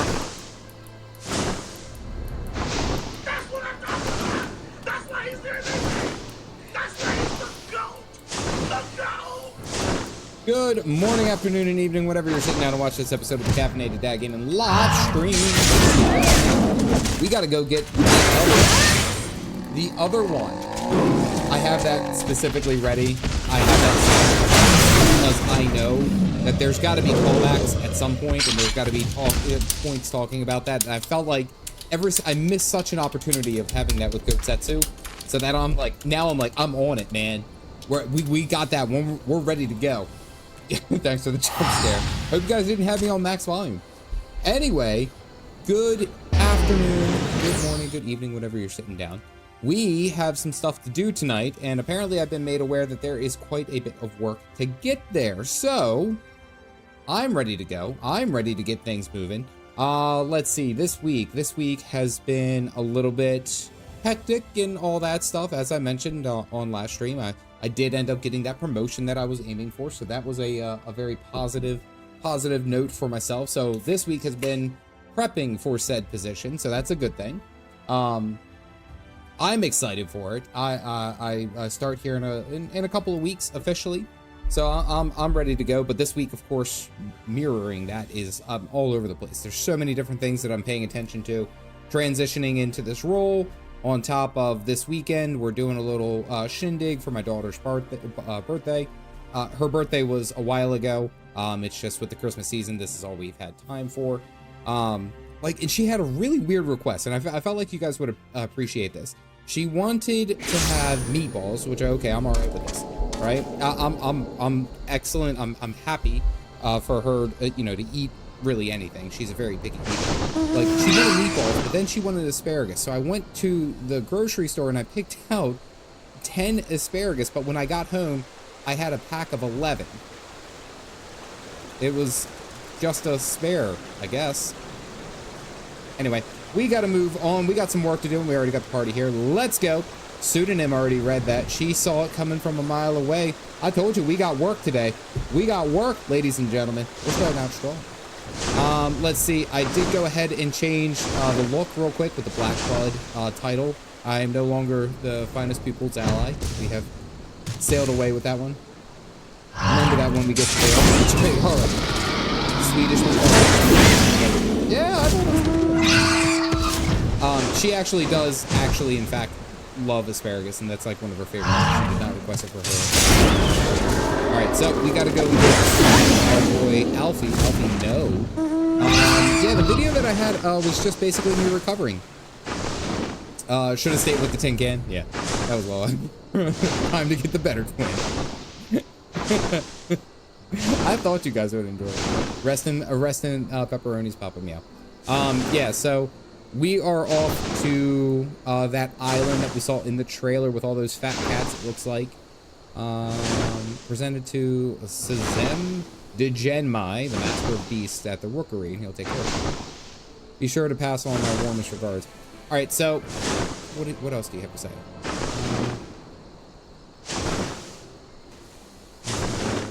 Okay, so I for some reason, I was sitting there thinking about it.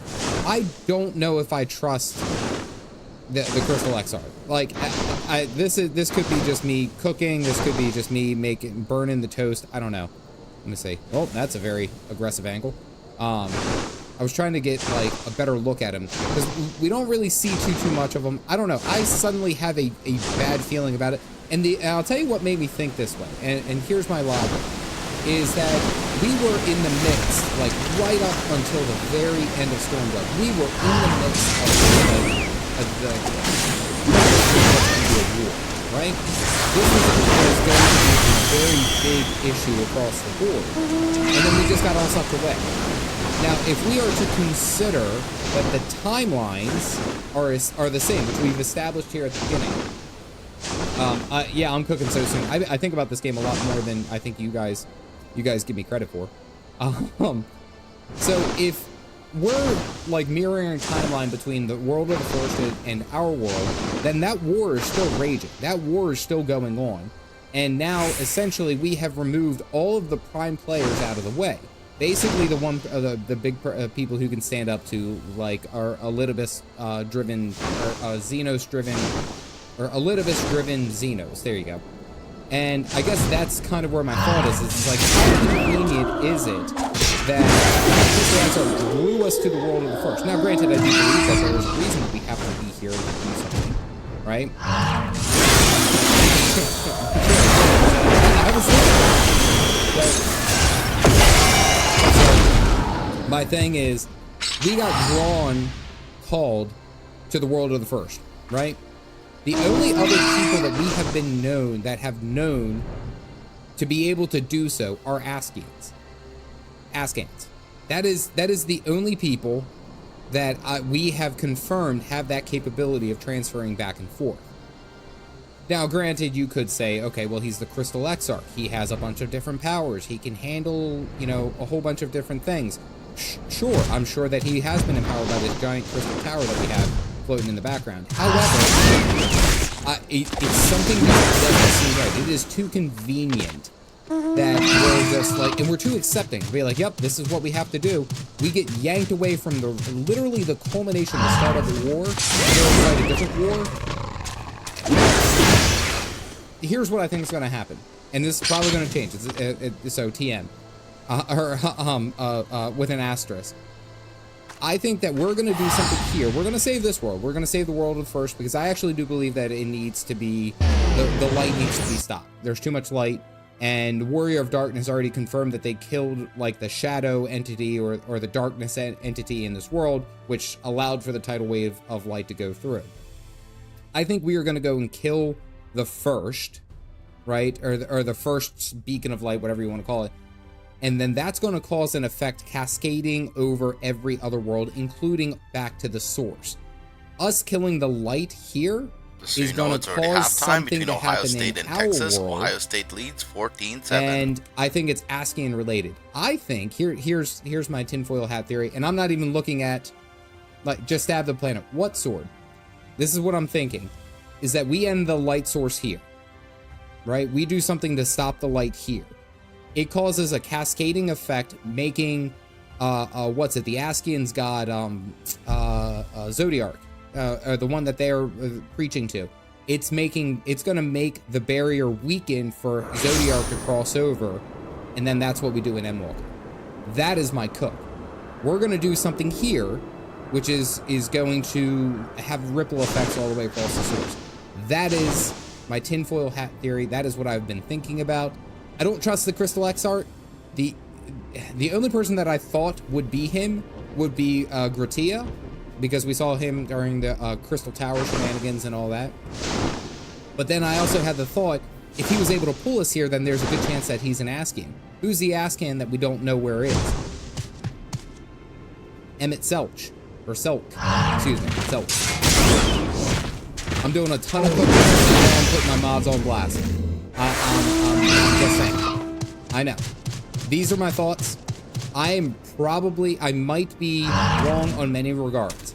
That is my cook for the where we are right now, and that's realizing what we are doing. Anyway, let's go get the blue twin. So yeah, signed by the Crystal Excellent. Allie's the better twin. That's why. Elk assault. I was gonna say, you guys look. But we need to see the finalized dish to see how raw it is. Look, you guys ready? We have that. For your express. It should be noted that I have already completed the story. If you want to see my rendition of the playthroughs, I have some portions of it that I've already archived. You know what? Just get on. It's listed under the Shadowbringers. These are older videos on my YouTube channel. Go to Bonkaboy, YouTube.com. Okay, so they did bring up Chocobo. 151 to check out playthroughs of that. Note that I'm using an older model, so the video quality for that may be dodgy because of the frame rate. Okay, alright, that makes more sense. Let's go. Did you watch the clip I said? Oh yeah, where they were talking about the clip at PAX East, where they were but the PAX clip where they were talking about the scene, the Welcome to Shadowbringers moment, and basically like how they had to, what their thought process was behind it, and how they had to scale way the hell back because they were so worried about the different content ratings in other countries. Yeah, I did see that. That was a good one.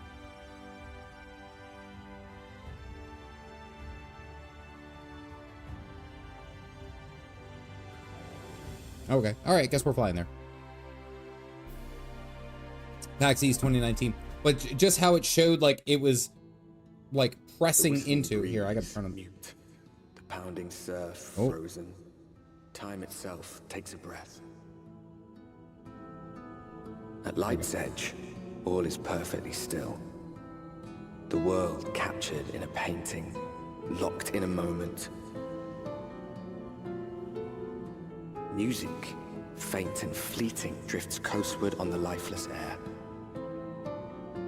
And in the distance, beyond the broken earth, a city beckons.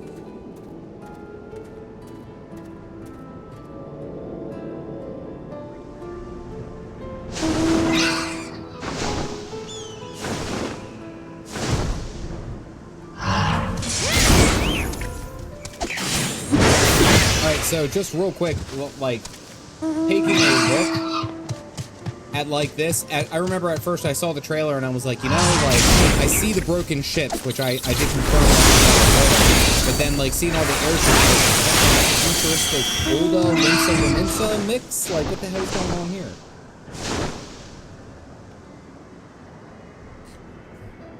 Compared to the mainland, Sin Eater attacks are far less prevalent, and the native beasts are not any more dangerous than anywhere else. It is the people you should be wary of. Oh, okay. Olmore. Is it Olmore or Olmore? Ulda is in a desert, right? Yeah, well, the only reason that I thought that is because looking at, like, the gold pylons and it shows wealth. Yulmore. Okay, Yulmore. Yulmore! I like that you guys were able to jump on that. Thank you. The reason that I thought it was like a mix between the two was because looking at Ulda, knowing that Ulda is like financially driven and like guild oriented and stuff like that, that's where I was kind of like that. I looked at this in that thought. Once an ally in the battle against the abominations. For years, the Yulmorian elite have fancied themselves the masters of what remains of our broken world. They have gone as far as to offer the leaders of other settlements their protections, if we bend at the knee. But to say their ideals are questionable would be putting it mildly. The Crystarium is one among many who resisted their heavy-handed authority, and while we are not at war, it is strained at best. It may be wise to conceal your ties to the Exarch during your stay here. Okay. Just nod. I look like I have an earpiece in. I had an earpiece in, like, yeah, no, I'll tell him. It's, I have AirPods in. Has instructed me to divulge a secret that should make you finding your friend a great deal easier. I mean, just look at the map and you'll come with your own comparison now. I understand it's my link pearl, but, like, I was, like, sitting there trying to, like, yeah, no. I actually, honestly, I prefer the Scion's monocle. I thought about doing the, the glasses. I thought about doing the glasses for, or the goggles for Dr. Robotnik. Which is canon, for how, Game Chat works. Oh.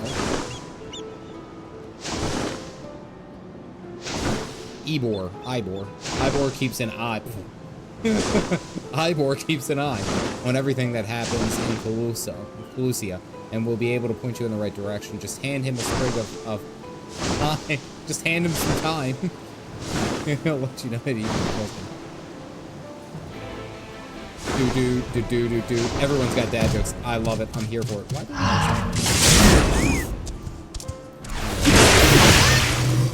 Close out. Let's see. Okay, so this was like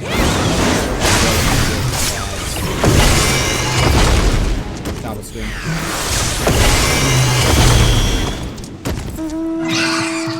Oh, there it goes. It just took a minute to load. Well, when you have a name like Ivor, I actually had a lot of fun thinking about the different interactions. I'm actually glad that I did the USA quest, and the main reason is because I really feel like it sets up the tone of everything else that's around here. Like, from what I've heard, I don't know anything else other than the Alphino stories is a little bit more tame, and that's okay. You know what? Like, that's fine. It can be a little bit more tame as compared, but I like the Alice story because it's just like, it was just the right punch you need to be like, oh shit, they're not pulling punches in this expansion. I like it. It's good, and love Xenos. Oh, okay. I do love Xenos. Apparently he loves me.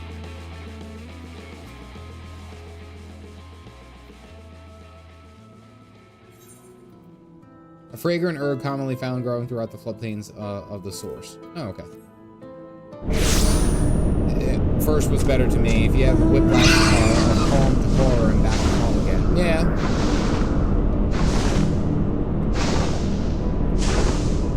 into Ali's better. All right. Well, I'll be my judge. I'll be the judge. Chuck someone on the panel is bloody hot flavor. A festival of flavor. Someone's been watching what's it? Diners, Drive-ins, and Drives. Diners, Drive-ins, and Dives. There you go. Major updates to report this week. Alvino? I know that other one. Young champion of the downtrodden. Oh god. Even here, he's like, even in this world, he has a reputation. Okay. I can hazard a guess as to where he is now. I get a message to him, but you'll need somewhere quiet to meet away from Pride. Make for Stiltide. There's a fishing village just up the path there. You're looking for a rundown excuse for a tavern. Locals call the Leaky Keel. Okay, all right, let's go get our boy. Music. The music's fantastic. Oh wait, no, we gotta go here. It does, and again, I think that's kind of the idea that I'm. And I mean, between like the we'll say like the trailer having the heavy rock, and then even the battle music having the heavy rock, and like seeing all this because I forgot the pronunciation, but the place where Alice was on the edge, the rim at Journey's End, that had some fantastic music as well. Like, and the music is fitting these places very well, but it's also just equally as haunting. I agree with that. Yes. Tame, kind of tame. We're talking about it as tame as a nervous laugh and a collar tug. Oh, okay. All right, let's wait for the armorang. Thank you.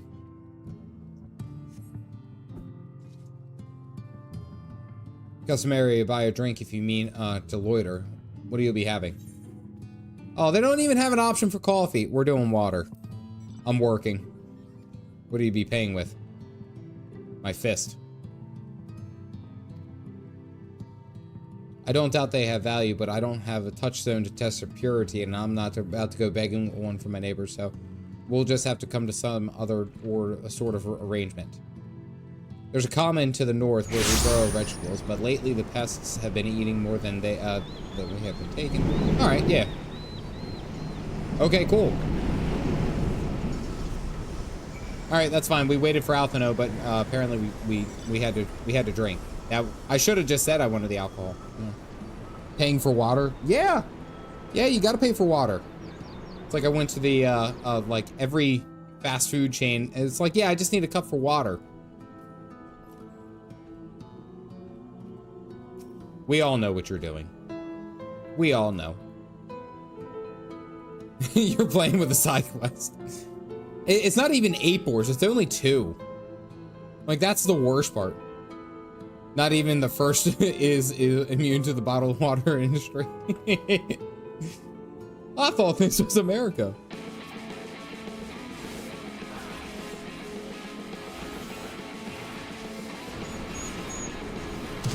You think with all these black, you know, giant sword swings that I would be able to end these guys a lot quicker. You know, like, that's just something I see, just as observation. As raid is over early due to one losing power. Oh no!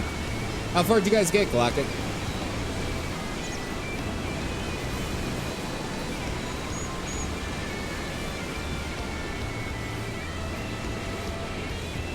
Have you ever tried to kill a fly with a sword? I can't say that I have, so you know what? That's fair.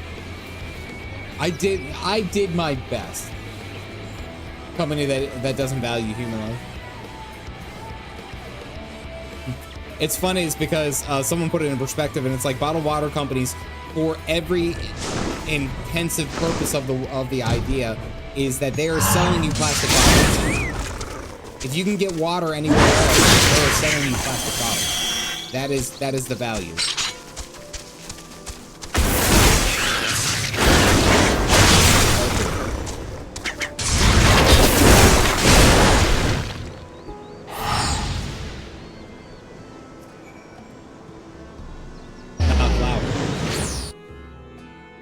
Perhaps the occupant is hard of hearing.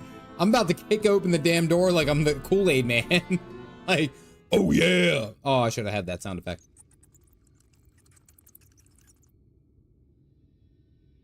Time to burst in and save the day, you brave adventurer. I like that that's the option. They haven't been for some time. The gnawed scraps of vegetables on the floor suggest rats have taken up residence in their absence. What was the point of that? What? I thought I heard a mouse, so let's commit some B&E. And I don't mean bacon and eggs. I mean breaking and entering. We thank the one late, well, he's not late, one Dane Cook for that joke. Missing person. Did you dye the sword to match the armor, or did you leave it undyed? It's undyed, yeah. It's undyed sword. Been getting more consistent as we've seen Phase 5, but the last 2 raid sessions have been a bit rough, barely seen Phase 5. I did watch some of someone progressing on DSR, and like even just the first instance where you're up on top of the vault, that opening was just, like, I was watching that, I was like, good God, that's intense. I think it's all tone setting, yeah. Oh, well, he's gone. Join the rest of the hopefuls. In Gate Town, outside of Yulmore. You don't have a clue what I'm talking about, do you? And there, I was thinking that you were another dreamer. And, well, never mind all that. Take a seat where, like, you've earned it. I'll throw another drink on the house. Oh, okay, alright. Yeah, you had reasonable calls. Good evening, Coffee Gamer. How's our gaming tonight? Don't give me the blue drink. Blue drink. Is that Mountain Kool-Aid? How was business today, Mistress Theva?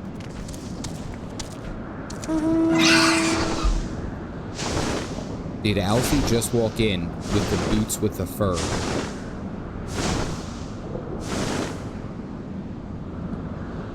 Did he just walk in with the boots with the fur?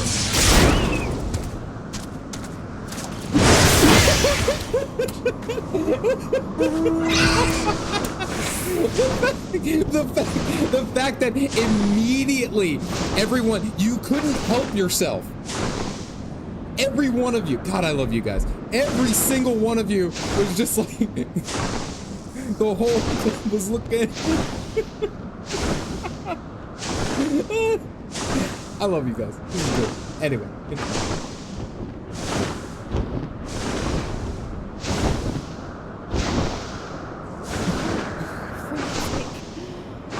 Look, I have a new customer.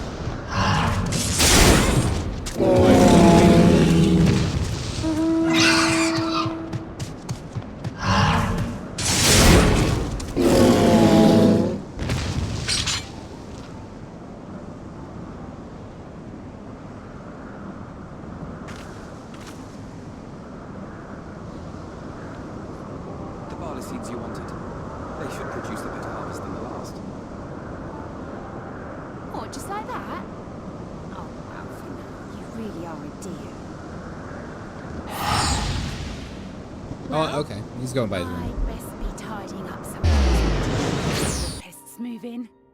Keep an eye on the place while I'm out, eh? There's no other customers, it's just me and him.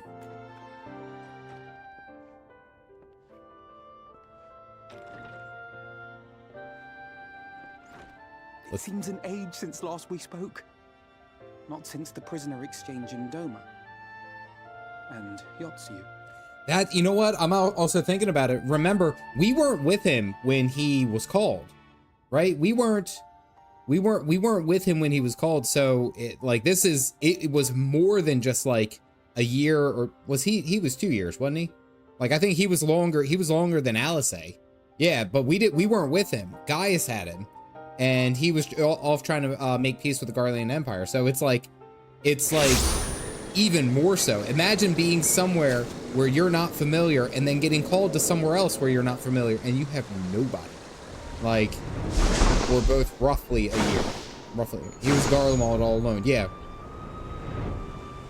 It has been even longer for me if we count the days outside. It was only added to the room. I feel seeing you. Dude, you're on a different planet.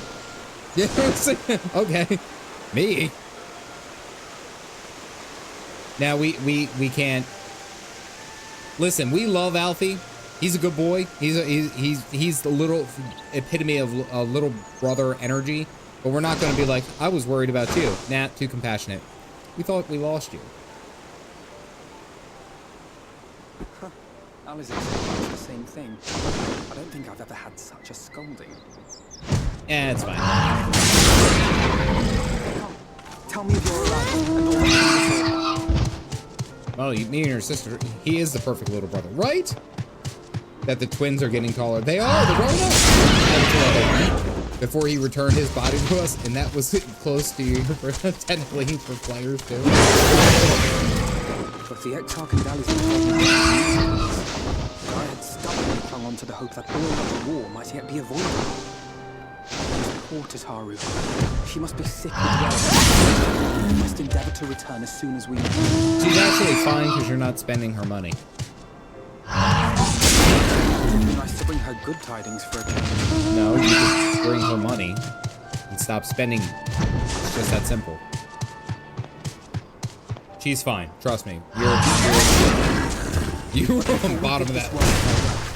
We must rejoin to the source. We must prevent the 8th Unworld calamity. At least Alfie remembered Carter. No, that isn't. He didn't do it because he remembered. That was not compassion. That was fear. And rightfully so. Urianger's vision of the future has chance of coming true. Rising Stone budget suddenly. The only one who appeared with clothes on. By his description, the catalyst for the calamity was a formless and deadly weapon employed by the Garlean Empire. A formless and deadly weapon, the Black Rose. Black Rose, say it. Yep. Which can only mean one thing. Black Rose. Gaius was telling you the truth. When we were on the trail of the Ascians, we saw evidence that the gas was being manufactured once more. Good night, Nicola. And Phoenix, I say that with as much stress, like... Tataru haunts my nightmares. There we go. Gaius was adamant that the project had been scrapped. But so long as there are wars to be waged, there will always be those determined to win by any means. Supposedly, Yoshi P confirmed Tataru had to stay in the source so she wouldn't solve all of the first's problems. And thus simply destroying the existing stores of Black Rose would do little to alter fate's course. That's actually really good. In that sense, our involuntary journey here to the First was something of a boon. Together with the Exarch, we've developed a theory as to how we believe the rejoining will be set in motion. I'm sure Urianger himself will cover the subject in more detail. But I can tell you the process requires that both worlds, the Source and the First, be facing an existential threat. One being Sin Eaters, of course. Makes sense. They are a menace that I would dearly love to remove, not just to avert a calamity. Fair enough, okay. I may be a stranger to this world, but I will not stand idly by and let innocent people be slaughtered. More of a concerning look. To the gates of Yulmir. Ignoring its pretensions as a kind of capital city to the remains of the world, it is nonetheless a center of power and authority. I don't think I hate like a single character, to be honest. He's a little bit brother. He's a little brother from my experience. Money isn't an object for them.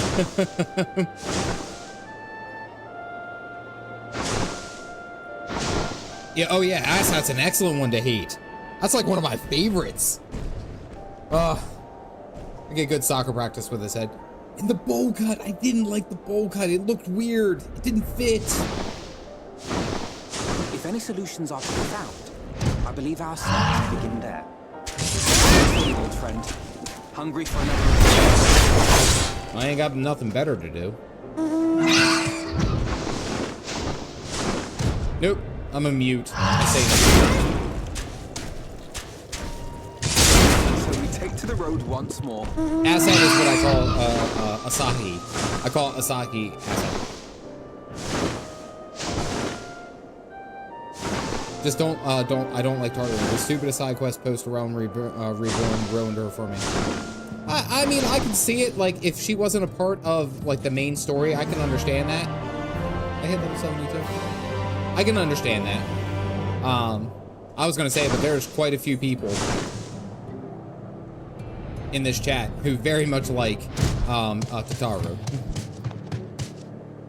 To the city outskirts, if we time our arrival just to see why I have yet to see just right now. Oh, all right.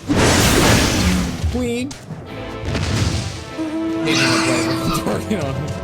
I was so glad that he came in. He actually did he had like the opposite effect of like Moon Burrito. Like, I look at like Moon Burrito came in, did this excellent part, and then was out, and it was like such a memorable experience so quickly. But then like Asahi did the opposite, where it was like he came in, he still made a memorable experience, but one that was like the complete opposite emotion, you know? Like I hated him. And rightfully so. I hated him. He was a jerk, and he had every right to deserve our ire. Deserve our ire. Big ass.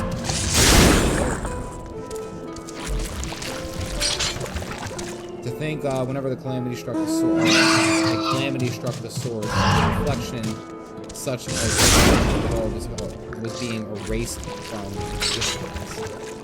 To think whenever a calamity struck the source, our world, a reflection such as this one, with all of its culture and history, was being erased from existence. I don't think I understood that. So what's it, like the 7th Umbral Calamity, which was our most recent one?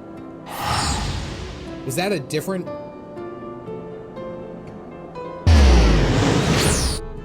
That's an interesting line.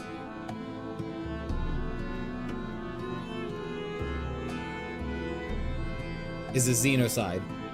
7 reflections have died. 7th was Bahamut. But Bahamut was stopped, right?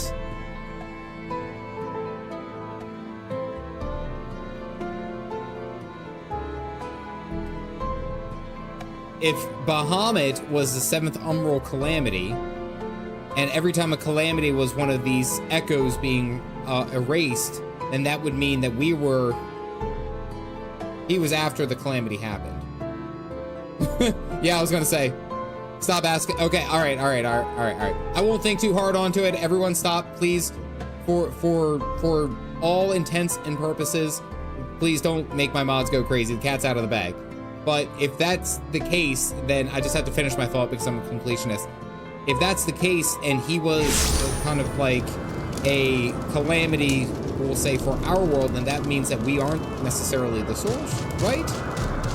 That was already revealed. Calamity was 1.0 and was Dolomite. It's been so. We would do better. Yeah.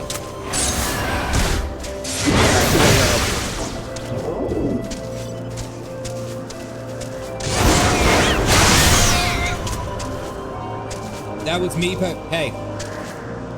I'm just saying. I have to, as I'm understanding, yeah, asking chat, yeah, is terrible. Listen, I am understanding the game, and I will eventually figure out things about the game. So all my poor mods, please don't make them go crazy. I should probably get off of this.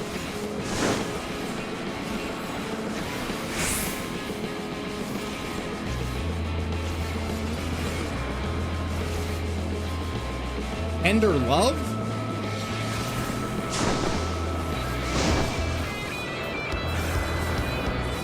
That was weird.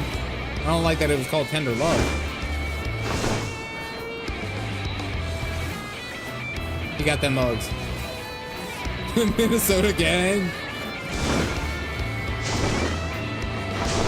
Alright, I was also told to look at Galactic's clan. Galactic step close. Oh, you look like you're going out onto a nice Friday evening.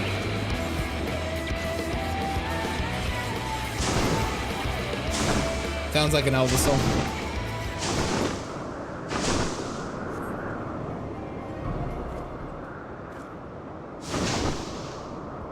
The names of General Sin Eaters. Sin Eaters have interesting attack names. Tender Love, I think that one was like something Cowardice. Whoa, lost some ice. Hot damn. Okay, where are we?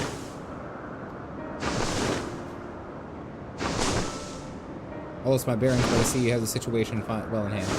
Oh, you were alright, madame. Forgiving Cowardice, yeah. New cash shop set.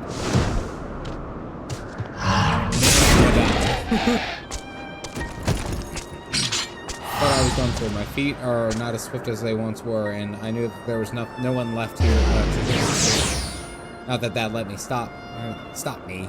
I should probably leave my old house behind and queue up the outside of Yulmo with the rest of them. Okay. Still, even a shack near the gate has to be safer than staying here.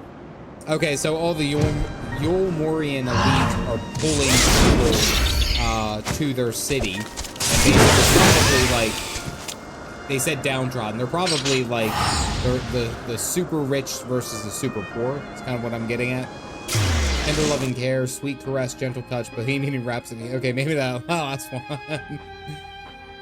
Either way, I suggest you avoid wandering alone lest you make the Sin Eater's task any easier. Testicular torsions.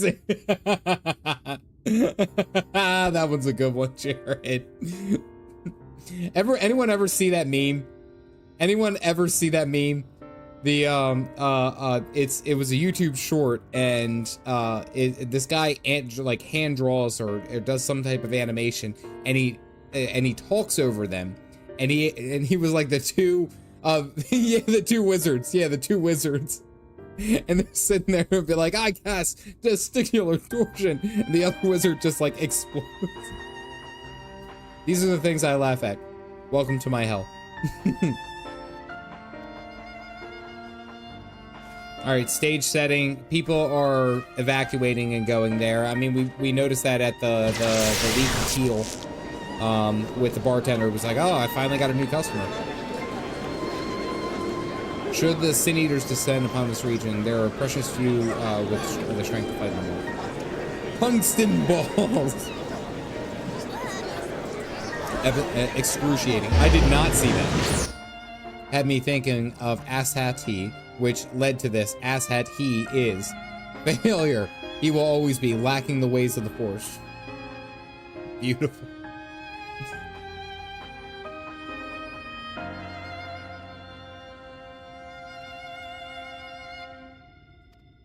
Compared with Amarang, Colusia is almost a haven, but as you saw, we cannot let our guard down. Had you arrived but a few minutes later, the Sin Eaters would have claimed another victim. I'm a wizard. New spell. 1,000 bricks until you die. Is older than Xenos, by the way. No, he is not. Asahi is... There's no way that he's older than him. There's no way. Cast manual breathing, itchy bones.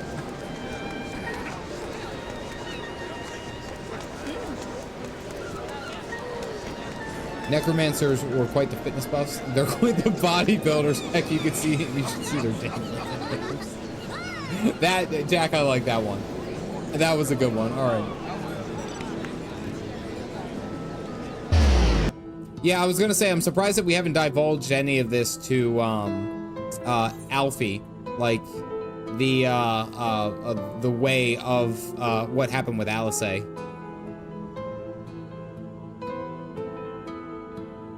You know what this reminds me of? Like airline pilots.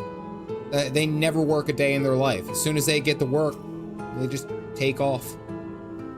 Lazy.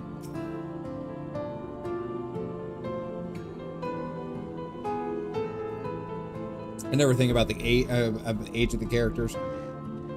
Yeah, I kind of feel like that messes with things. Like, it took me a while to realize that Papa Meow, who had a baby face, was like 42.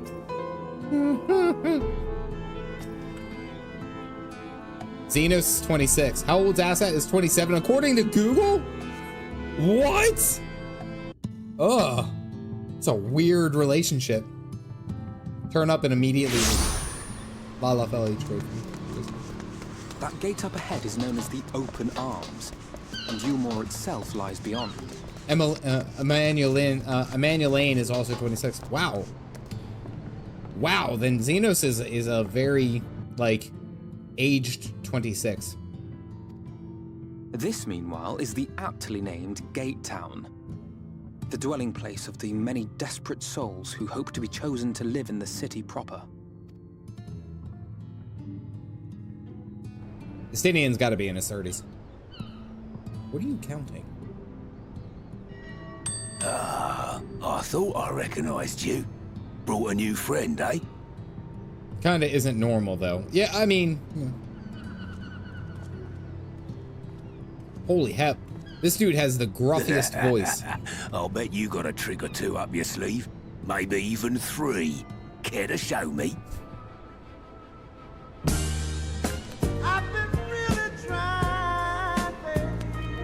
We got a couple of tricks up our sleeves. Bad. Who is this guy and why does he approach like this? Like, why did he come in this hot? Like, this could have been taken so many wrong ways, and this dude came in and he's winking at me. I don't like it. Yeah, see, that's my reaction. He's not here to compete. Leave him be. I know, okay, we're gonna compete in something, but you don't just go up and talk to people like that. That's just inconsiderate. Weirdos. What? I was only making conversation. Mom, Dad's being weird again. The right sound effect at the right time works wonders. Yu Yu Hase's Japanese voice. Ladies and gentlemen, your attention, please. Oh, Cap's here, ready for the fair. Bankert is 32.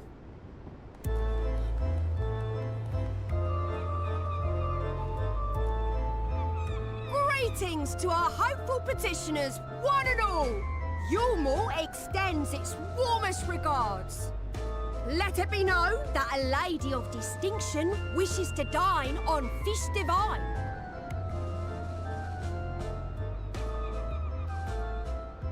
We seek a master culinarian who can guarantee seafood perfection. Dazzle the matron with your delicious dishes, and life in the city will be yours to enjoy, even on days when fish is not on the menu. I don't like where this is going. Who among you will answer the call? Name yourself or another. We may not at all. When I've had weird like dreams drinking like the amount of espresso that I did, especially earlier in 2024. Like in this will send me on a trip, guys. It's Harley and Quinn. Was there anyone? What about that girl? Do you recall how I said Yulmore was a center of power and authority? Well, that is not the only reason for its fame. It is also known as the City of Final Pleasures. The noble and the wealthy who survived the flood gathered here to live out the rest of their days in decadent abandon. A poor man could sooner pass through the Iron Needle than Yulmore's gates. The only way the common folk can enter this perverted paradise is if they fulfill the whim of one of the privileged. And so they are picked over like market produce.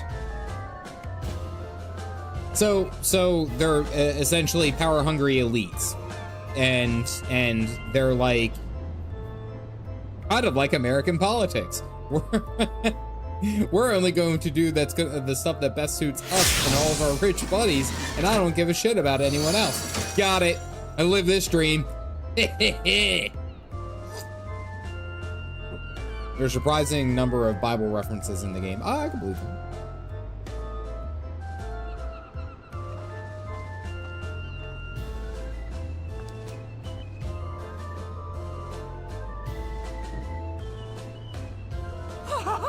What a catch! We'll not be throwing this one back. That's all politicians, not just Americans. Oh, okay. Having seen your all too obvious charms, we welcome you with open arms. Come, join us in the city of splendor and live out your life in an ecstasy of endeavor. Sounds like a trap. Sounds like a trap. It sounds like a trap. I'm just saying. just look at those expectant faces. What could you possibly be waiting for? I can't say my politician joke is not PG.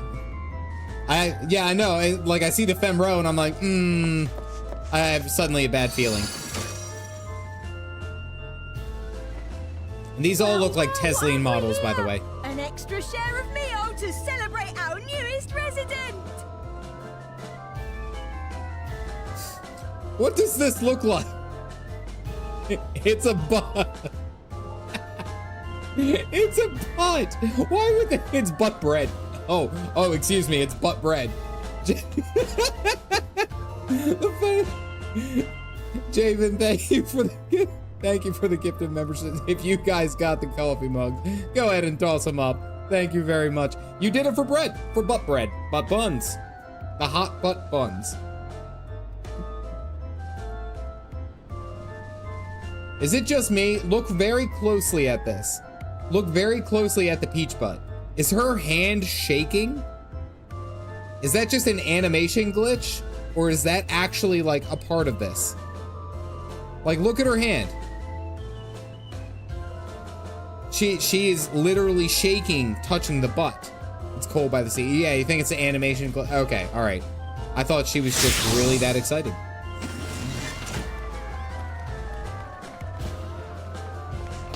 The longer you look at it, the heavier it gets. Enjoy. Thank goodness.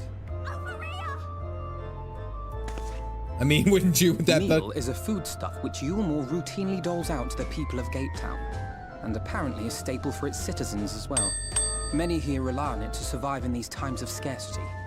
Yet the whole arrangement just seems sketchy. Well, let's just say it leaves a bad taste in my mouth.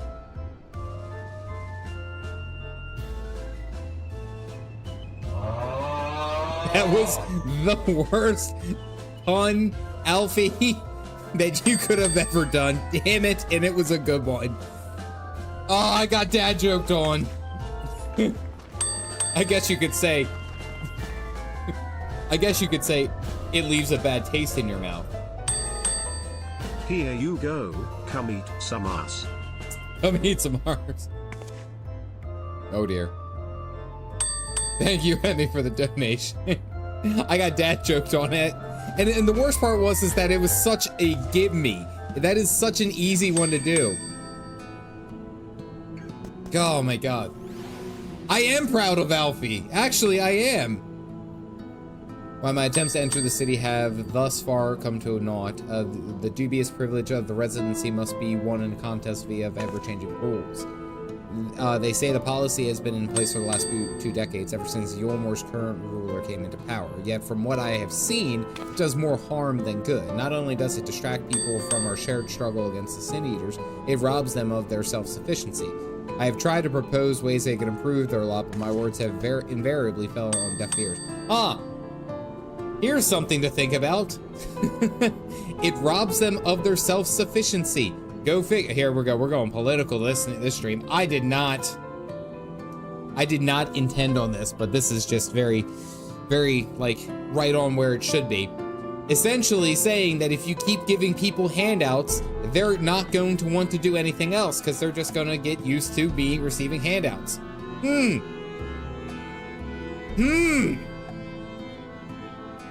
Valen the Bard, thank you for grabbing a cup into the library.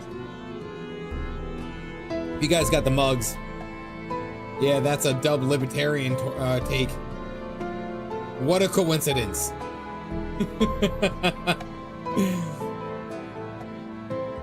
Super politics with this place, yeah. Did come out around the time of COVID. So yeah, I mean, I guess the economic opportunity around here. I know. I agree. It's political, but the politics goes a bit deeper. I mean, like, it can't be, let's put it in perspective. Dale, you actually bring up a good point. Let's put it into perspective that it probably can't be any more, like, even, Stormblood was heavily political as well.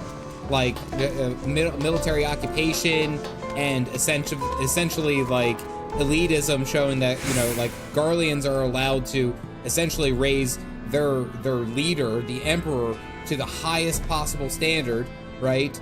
while also casting down, you know, like almost to the point of godhood, but then they're casting down people who pray to their gods, right?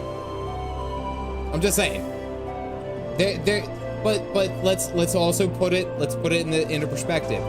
If it is used in excellent storytelling elements, it can be kind of like understood. That is what I will believe. And I'm okay with that. I'm okay with there being a dash of realism in my game, especially like political or worldly type things. Absolutely.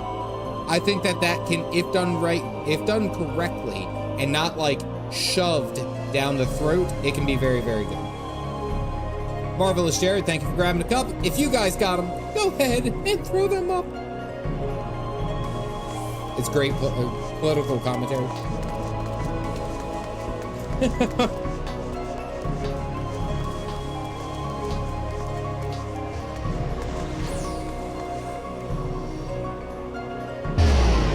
Even the impact of genocide, yeah. Oh, absolutely, yeah. Subscribe to get the emotes. So for the coffee mugs, thank you very much. Explore the implications, just don't lecture. Yeah, absolutely. Of Visceroff, that's perfect. There's a saying, and I'm sure one of you guys know it a lot better. The mark of intelligence, and it's something I've tried to aspire to. The mark of intelligence is to being able to entertain an idea without fully accepting it. That is where I think it is. And yeah, Sir Nix does all the emotes, does an amazing job. I mean, I don't have it. I think it's in the dishwasher. I have my coffee, or no, it's not in the dishwasher. The nod mug. Use the Snowball. I love that mug. Oh, Snowball's great. It's my favorite. I've had it for this. The hell am I supposed to look around for? Oh, over here. Oh, this Snowball I've had since I started content creation.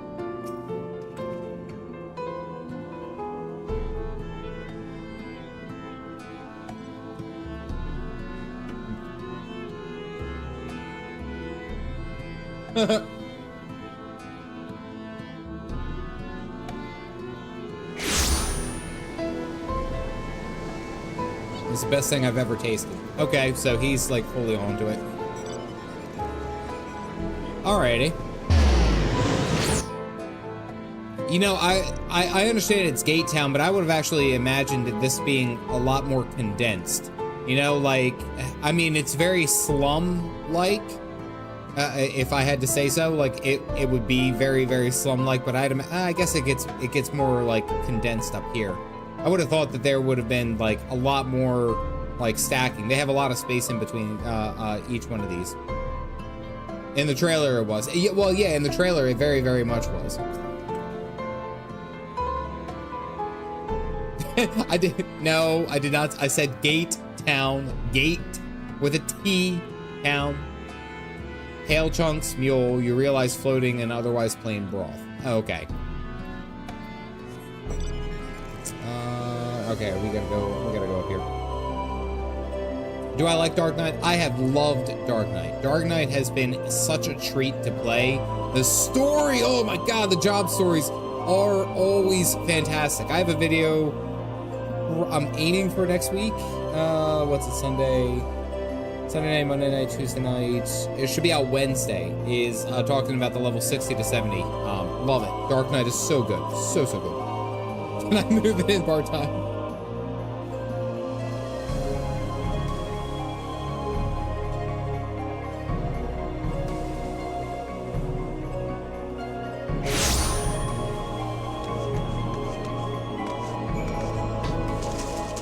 I'm sorry, I don't like the look of the town. I know she's like, this is beautiful. It kind of looks like it's a carnival. I don't like it. Love my Dark Knight. But I think they are still officially supported the PS3 when Shadowbringers was coming out. They may have been worried about asset density. Yeah, maybe. Or no, I don't think they did Shadowbringers. I thought it ended with Stormblood. I thought PS3 ended with Stormblood. Yeah. You don't like carnivals? I don't hate carnivals. I hate the spinning rides. Every carnival has those GD teapots. I hate the teapots with a passion. I hate them. I hate them. I hate them. I don't know why. Every time I look at them, I get on them. I am relatively a composed person. I usually don't have like any kind of nausea with most things. Most things I'm good. You get me on a teapot, man, you spin me around, I'm done. Tag out. I told my wife, I was like, if you want me to be, you know, like capable to be around for the rest of the day with the kids, we cannot do the teapot right there at the beginning. I don't even want to do it at the end. The kids are old enough now, just chuck them in there, they're fine. Ugh. I do hate dogs. I don't like those dogs, they creep me out. My sister had a dog like that when I was growing up, and I didn't like it. Depending on handouts of Mule, and believe Yulemore is the answer to all their woes. Yet, no matter how I frame my encouragement, they seem unwilling, nay, unable to conceive any other way of life. So, not a Pete Burns fan then. Pete Burns, I actually don't know who Pete Burns is. I'm sorry. There's something about it just was wrong. I've gotten older, they make me feel ill. Yeah, yep, I'm on that same page. I can't handle the steep drops of roller coasters. They, the feeling of zero gravity, make me very sick. See, roller coasters, I'm fine. I am fine on everything else. The spinning rides are the ones that get me. Absolutely get me. If it loses. Oh, spin me right round, baby, right round. I did not know that was who sung it. And okay, you taught me.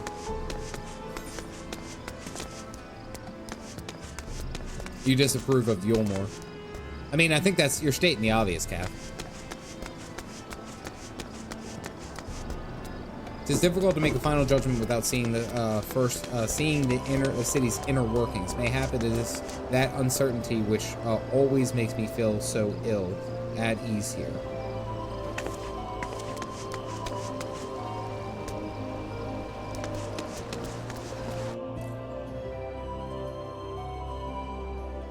Mark, I can't take it. I can't. The spinner rides, they're just terrible. Tyler, you went so dark with it, buddy. I don't think you needed to go that far. I don't think, who enjoys that? Whoa, jumped. Our emotional roller coasters. Yeah, I know. I'm ready for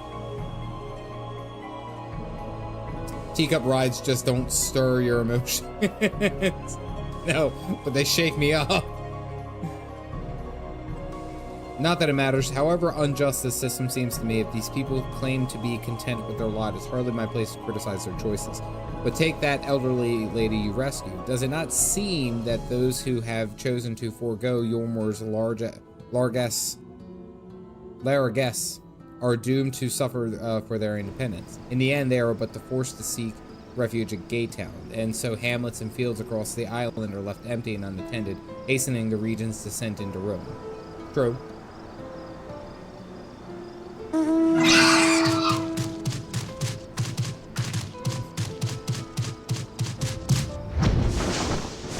Coffee mug ride? No, still, even if it's on brand, can't do it.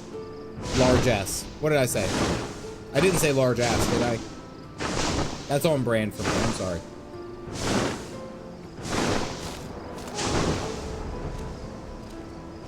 I am not so naive as to think that there is some miraculous solution to all of this. Yet, I cannot help but frown at the sight of hardworking individuals struggle to survive, even as the chosen few rejoice as being plucked from poverty by the hand of a capricious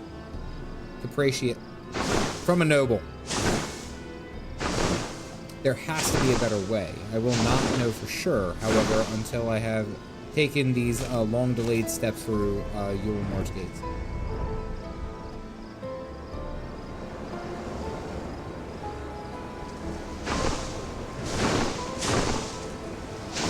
Capricious. Capri Sun. That's what we're going with. Capri Sun it is. On a scheme to insinuate myself into the city. If all goes to plan, it should come soon to fruition. There's a beast tribe who makes its home in the seas surrounding the island. Beyond them, they are called, though you and I know them as a Sahagan. Oh, okay, a Sahagans.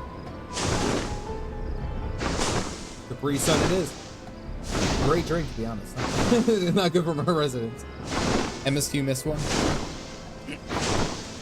For the most part, they keep themselves in Ocean's Grotto and rarely have dealings with land dwellers. Okay, let's go make some friends. Took such great pains to impress upon me during our stay in Kugani. Business favors the poor, so I have reached out to them. Really discovered that the Ondo are inordinately fond of land-grown produce, fresh fruits in particular.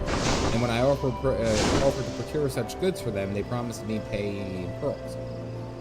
Business venture for a prospective investor, would you not agree? Surely, even the most jaded Yomorian lord would have a time for a merchant who can make pearls from plums and pumpkins. Okay, fair enough. Workers a song written. I swear Alfie keeps looking like he escaped from the 80s communist poster.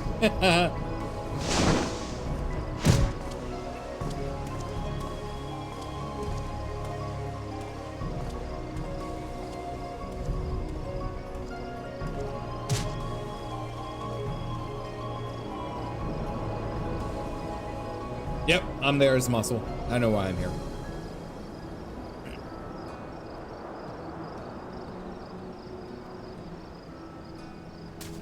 All right, let's go. We got to break into a city. Oh dear. Yep, someone heard us. That's not good. Seems odd and have a name mirroring the difference of the world. So yeah, so similar yet so different. I mean, like, I even said that with all the different names and the lack of Lala Fells. And of course, you guys gave me the simplest answer. Oh, they just couldn't outrun the flood. It was either.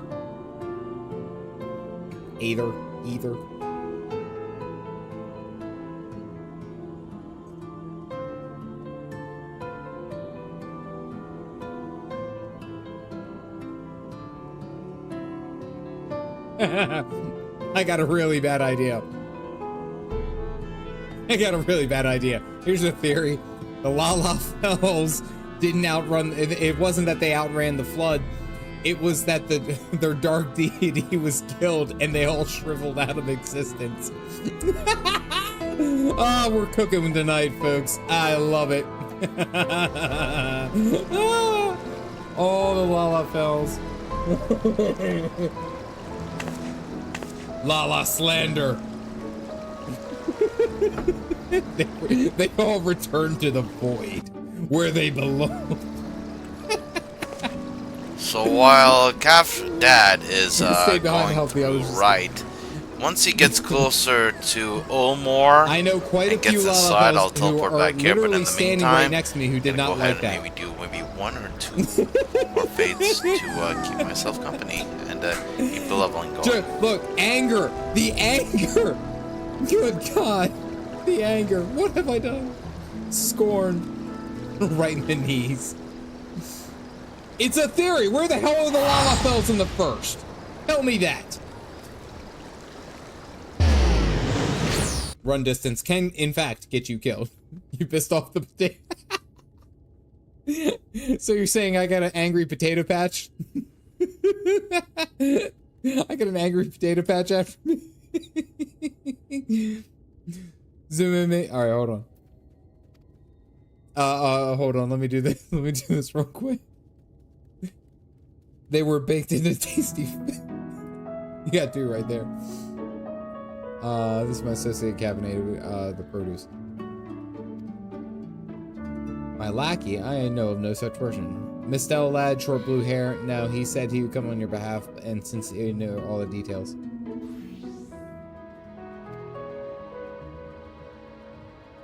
You could not have gone far. All right. So that guy heard our conversation and is trying to broker in onto our deal. All right. I was told to look here.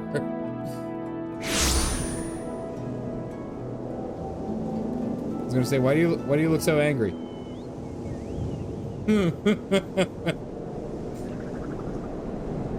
Oh, that fits perfectly. That fits perfectly. There we go. You know what's funny though?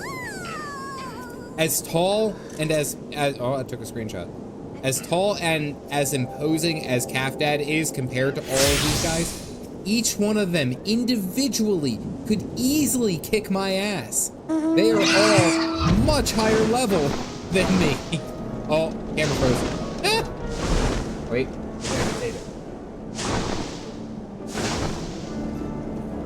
Maybe. It can. Oh. Yep, the screenshot did it. Alright, hold on. Gotta go look under the... See, make one Lalafell joke and all shit breaks.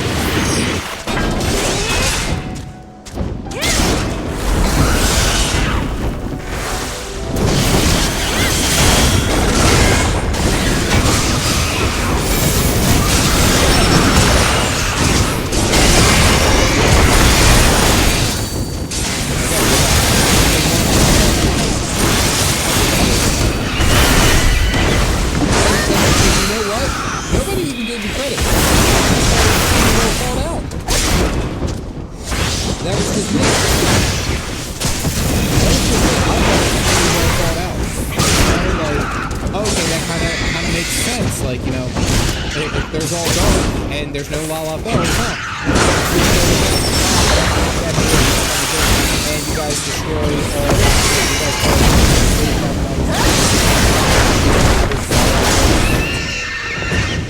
King Kid Goku headphones. Controls the load stone, he knows.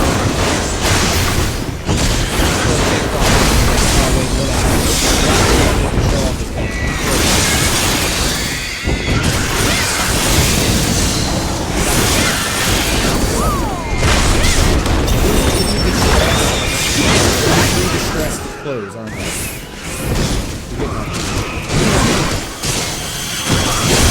Notice the free expression of all that. When did it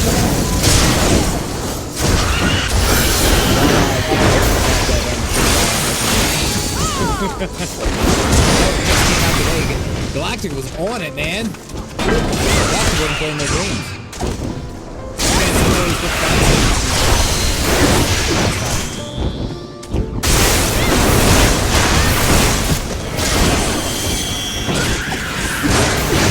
I guess I have to fight you.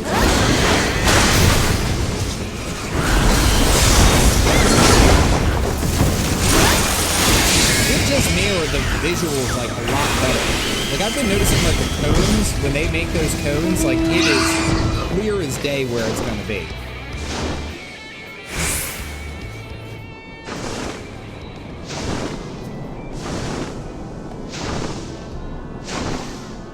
Oh, we got another one of these. 7.0. That's the 7.0 one.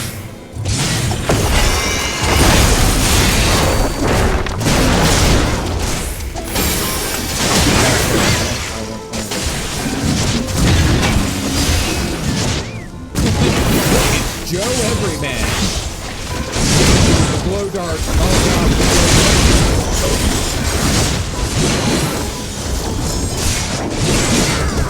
That was a damn shooter. The glow dart all over.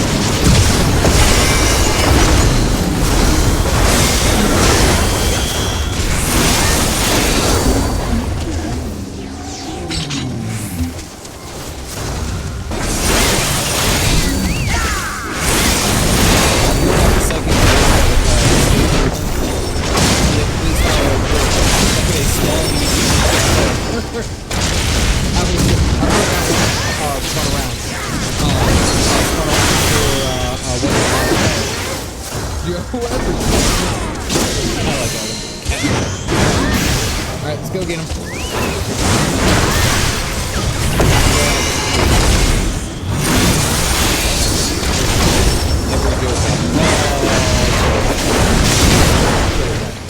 I think he's like actively spicy. I don't think he's still occasionally streaming, right?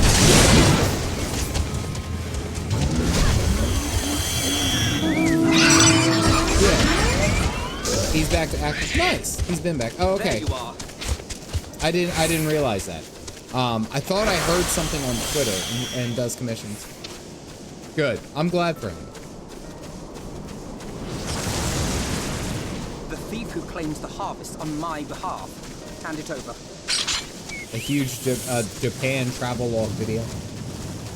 Has some amazing dubbing he did for Shadowbringers, but didn't touch it until you complete the. Don't touch it until you complete up until the .3 patch. Okay.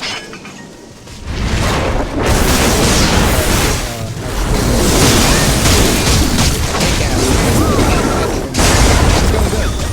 We found Joe Evercat and I said.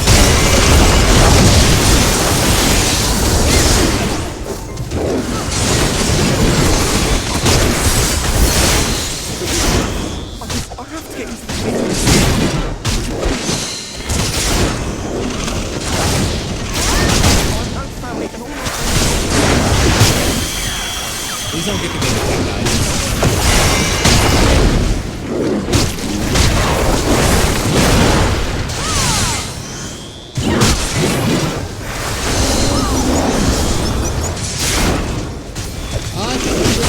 You guys having any issues? Only 67 drop frames.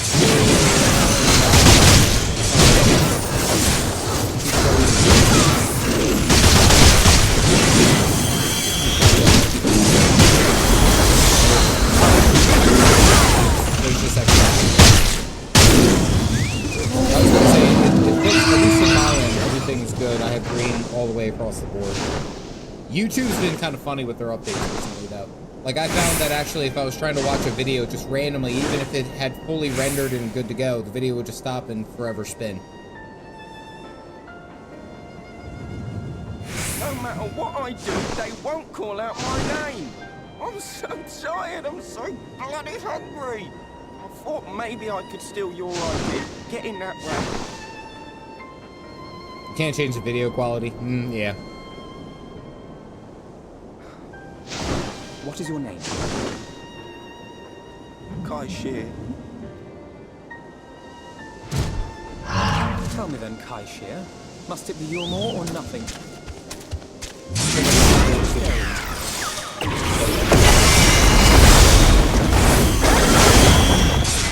Gen X up.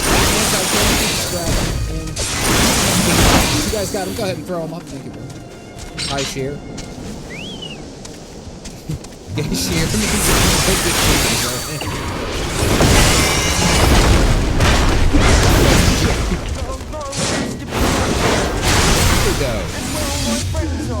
We made a promise that we live together in paradise.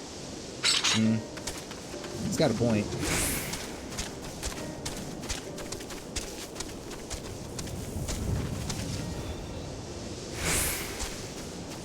I was to make my deal with the Onderwit Clave. Listen carefully, and I shall tell you my plans for the business, and how best to arouse the Ulmoran's interest. You'll give me your place, just like that. I'm giving you a chance, nothing more. What comes of it is entirely up to you. Alfie, come on. I understand. Oh, thank you, thank you. Which, yeah, I appreciate it, but Joe Cat was actually a very big influence on my initial, like, interest with Final Fantasy XIV. So it's okay. I am okay with it. You guys are here experiencing it through me, with me. I appreciate it though, Witchy. You're doing a great job. Thank you. Thank you.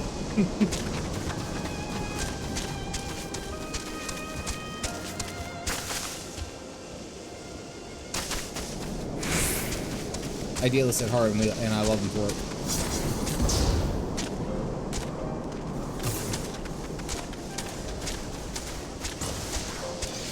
Look, and he's got that goofy smile. There will be others.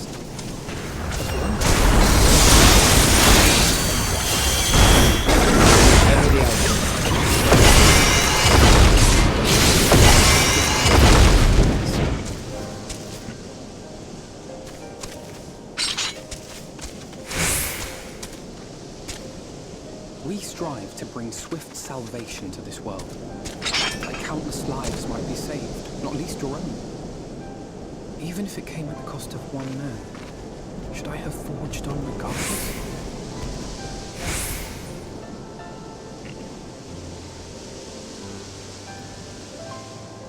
Yeah, we gotta be compassionate. self-doubt is one thing. Like, if he's, you gotta match the mood. He's doubting I himself. suppose not. Were a Stinian here, he would most likely scoff at my soft-heartedness. Same old Alfino, ever the slave to sentiment. But I thank you for your kind words nonetheless. Let us see to it that we have a happy end. I really am hoping that somewhere here in the Shadowbringers expansion, I like our version of the that is what I'm hoping for. I'm hoping that we get our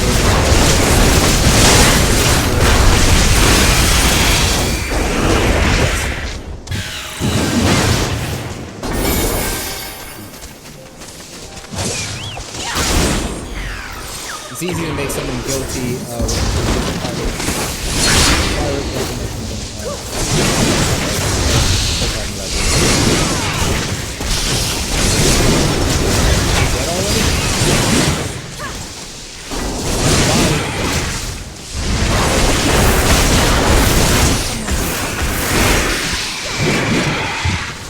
Nah, he's just suntan.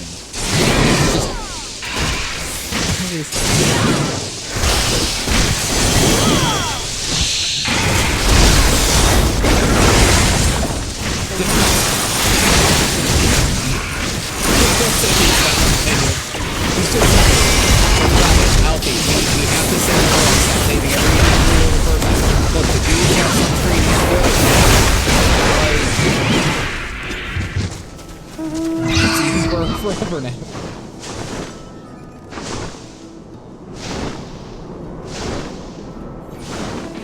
I'm just gonna go beach go napping in the sun. Yeah, he's fine.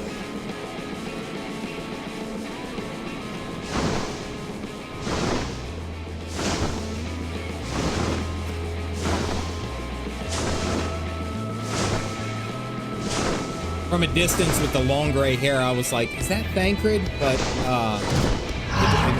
I disagree. I don't think that is Thancred. That's why I was tilting my head. And even I hope to God not. That's one thing I'm worried about this out here. Is like, after I haven't worn a hat or he's bald. That is this is Thancred. On the tiny whiny kid. I love this mount. It's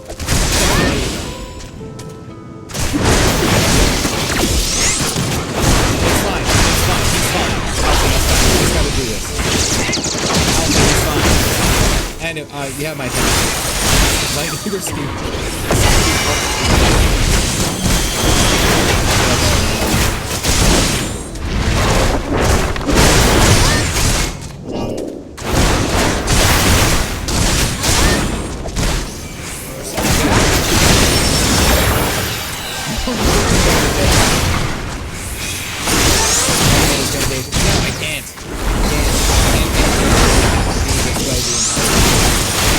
Grabbing a cup there, Mr.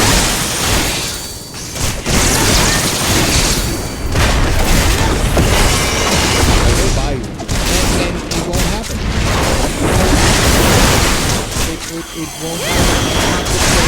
I have to play the bald head with the mustache. I'm raised on my channel brand because of this game. That is how much of an influence this game has.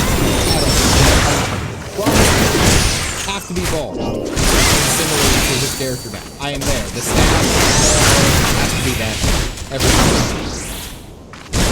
Also, everyone take a look at Alfie's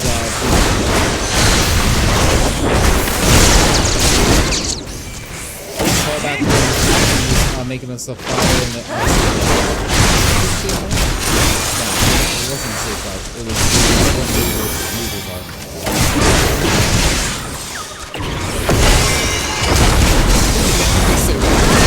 Would you do that as be the shave to cosplay the Shadowbringer? Really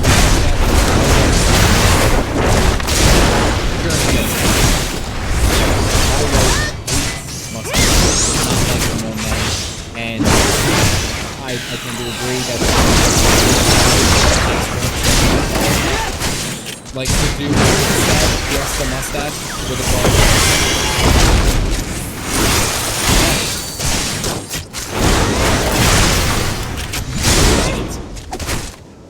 If I do it for the stream, there's not a lot I can do until I go to bed. I'm just saying. Yeah, I don't think I like going out of the mustache or any other way. It's okay, it's already happened. Haircut. It's like ball cap.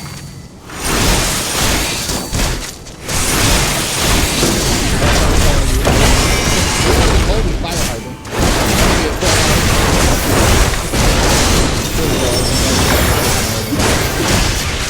Look, everyone else is like, I am relaxing on the beach. When my power goes to the pace, like just quickly. Grave sin in Lord walk through. That be more important than keeping the brain. That's actual name, Jim Carrey. Cosplay? Yeah, I could do that. I could pick that up. Goggles. They brought me before the man what I meant to do.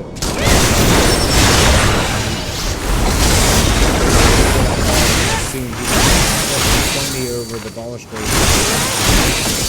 Oh, wow.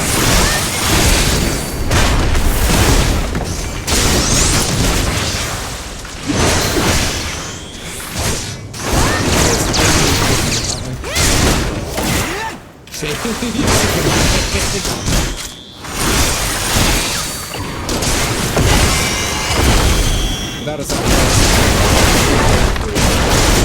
no one so much as when Yulmore his world.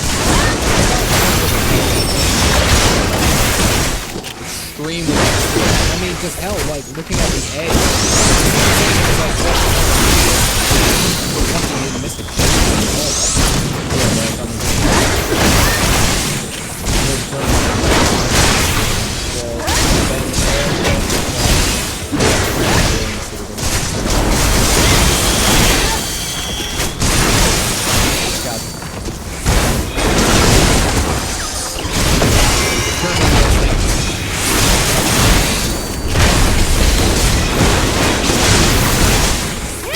Funny looking turtles.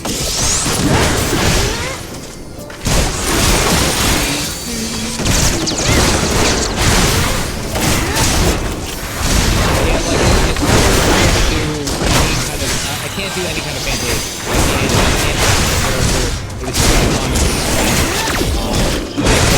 Like shaving my head and doing all that.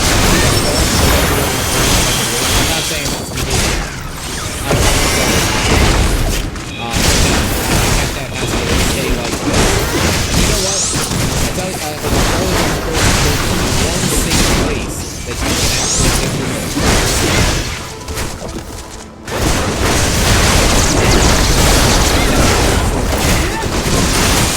It has to be Highlander. It has to be Dad.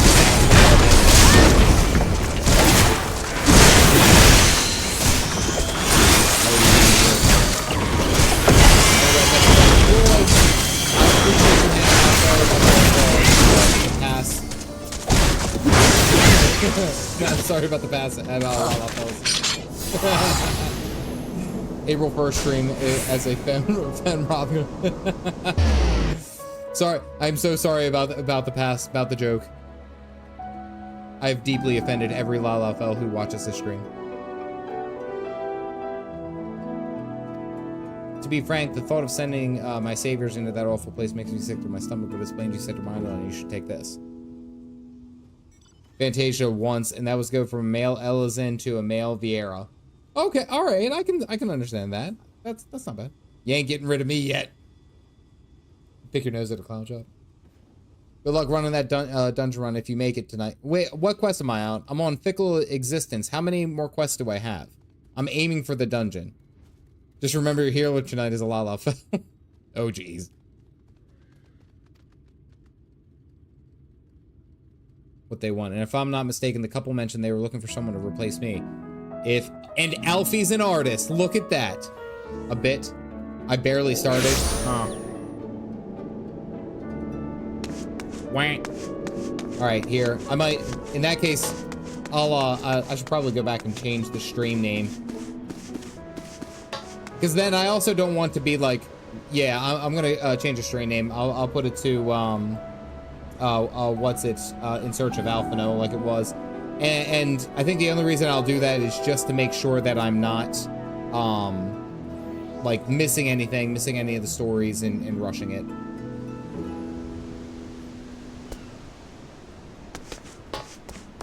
There we go. I want to make it. I'm going to try to make it. But I'm also not going to cut a lot of the world building up. I was told to take my time through this game. And I'm taking my time. No false advertisement. Yeah, I thought I could do it. I thought it was, because someone said that it was just as long as Alizé's questline. And that questline to me wasn't all that long. About a quarter of the way. Scroll down more. Oh, I'm only a quarter of the way. Ha, damn. So like 7 quests.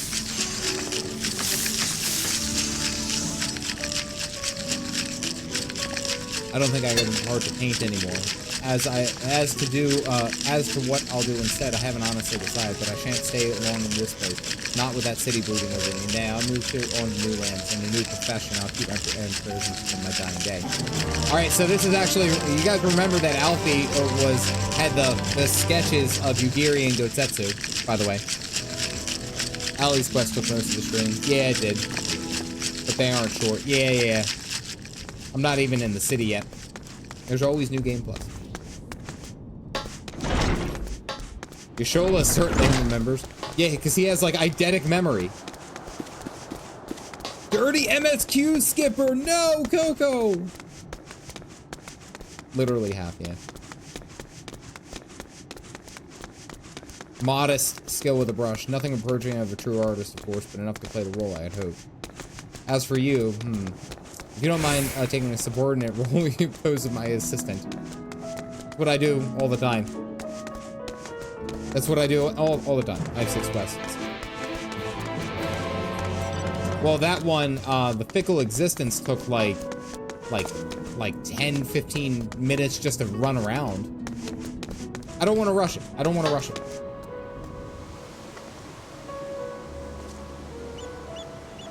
Actually, I think I still have those. Yeah, Yugiri and Gotsetsu sketch. Surprisingly accurate depiction. Alphino may have mistaked his life's calling. See, there you go.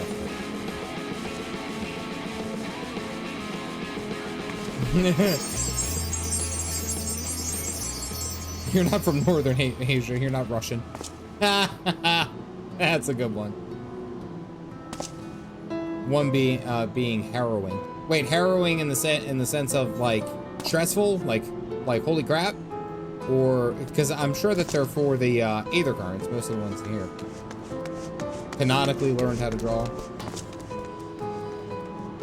Canonically learned how to draw to oppress girls. You know what's funny is that every interaction with like women, I feel like Alphino is just always kind of like nervous, you know? Like, I feel like that's just his thing. Like, that's Alfie. If I had to look at Alfie and say something about someone, that's Alfie right there. That's your answer? Okay.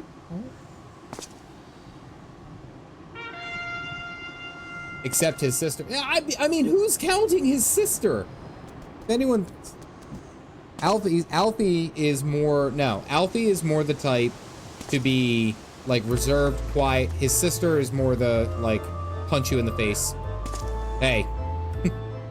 We're getting coffee.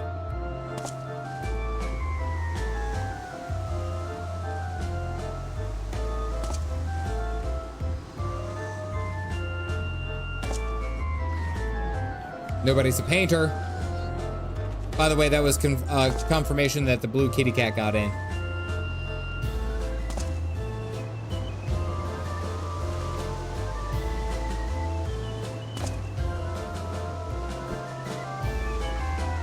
He captures a teenage energy, boy energy well. Oh yeah, absolutely.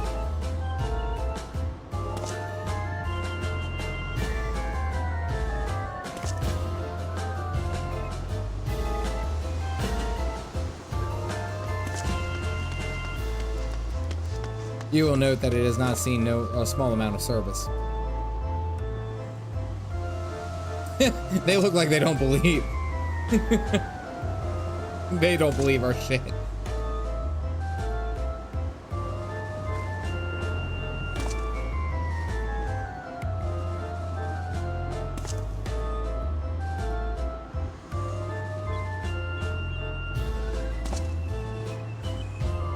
He whose unfailing support allows my art to flourish. I will go with him or not at all. His fate in the hands of your new employer. It matters not. You know what's funny is I look nothing like an assistant. I look like a bodyguard.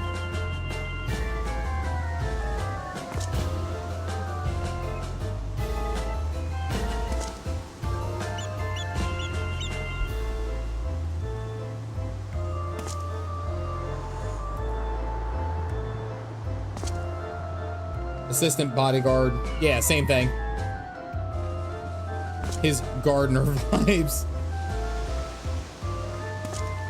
They have to get more of the butt fruit. Got it. Need to carry those heavy art supplies. The light needs to reflect just right off of the shiny head. Add to the lore. We're adding to the lore. Redemption is beyond us.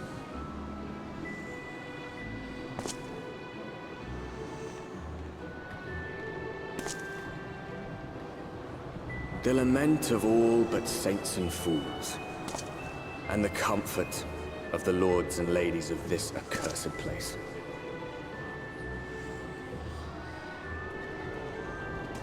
Once they held fast against the madness. Oh, pole dancers. Embrace the coming cataclysm and delight in of the both end genders. Of days. Fantastic. Men and women. Equality across the board. But again, they have stated that this is very much a place of like final pleasure. That's the name of the final pleasure. So it's like all Perhaps bars in are gone. rapture, they seek to lose themselves and the misery they share. Or perhaps for them alone, the promise of eternal pleasure really does hold true. They don't discriminate. It's equality. All right, so I gotta share a quick story, and this is very much true, and it's too dumb to not be not true. So, as I was going through college, I was still for my first 4 years. I was living at my house, or at my parents' house, because my mom worked at the college that I went to, so I got free tuition. I had to pay for all the books, I had to pay for all that, but we used that for what we could. Saturday nights were usually like a thing, because my sisters had already moved out and they were doing their own thing. It was just me and then girlfriend, now wife. We would spend Saturday nights and we would watch like American Ninja Warrior. We would watch all these other different shows and stuff like this.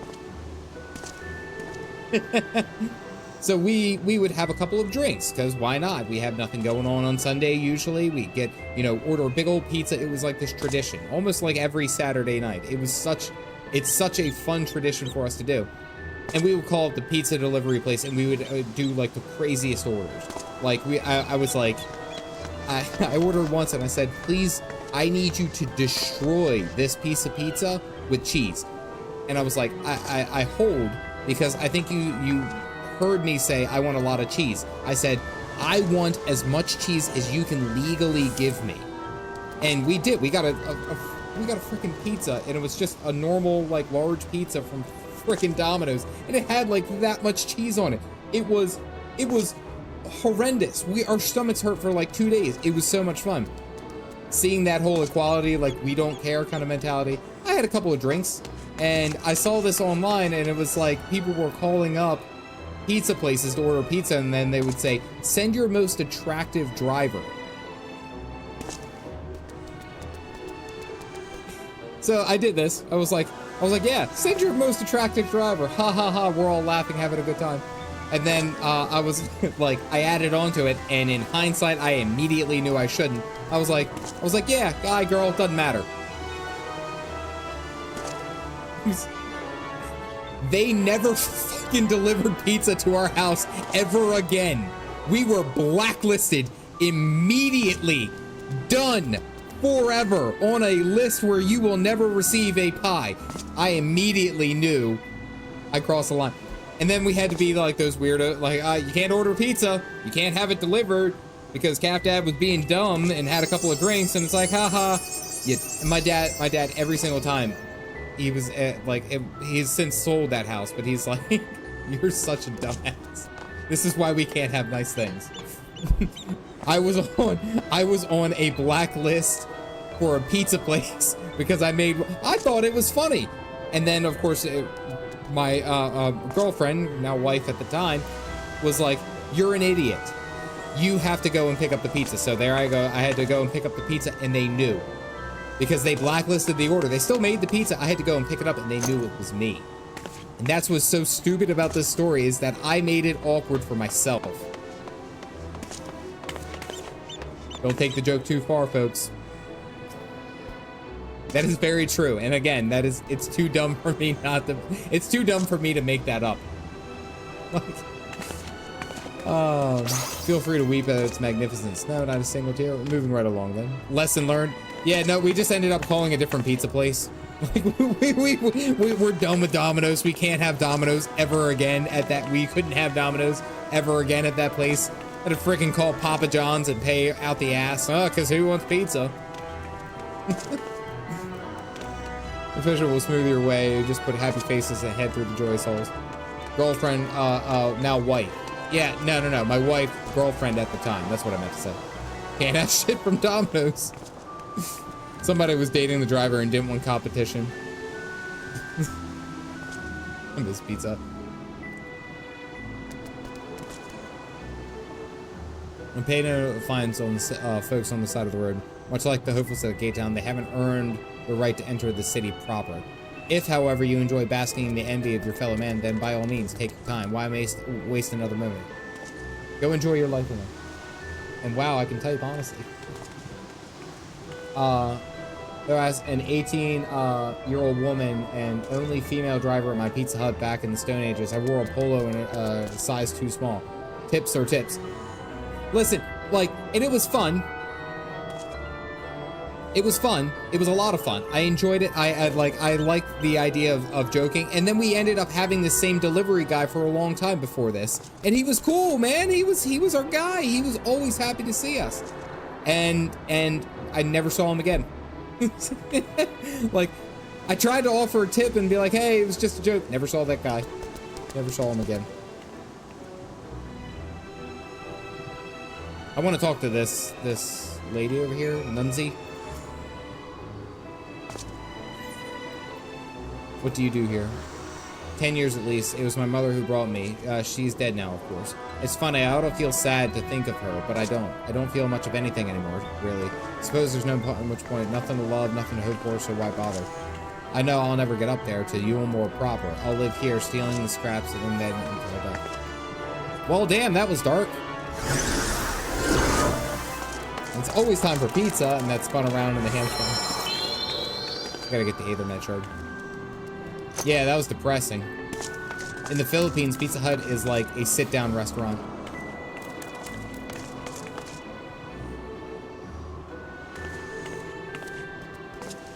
I like how you guys are sparkly letting light hit Rosen. Rosen's dead. If you'll excuse me. Oh, look at this fancy-ass place. Around the slum first. Go with Little Caesars. Little Caesars is still good in a pinch. Immigration officer. Must have made it through the paperwork. Blue Mage. Oh yeah, I knew it was a Blue Mage.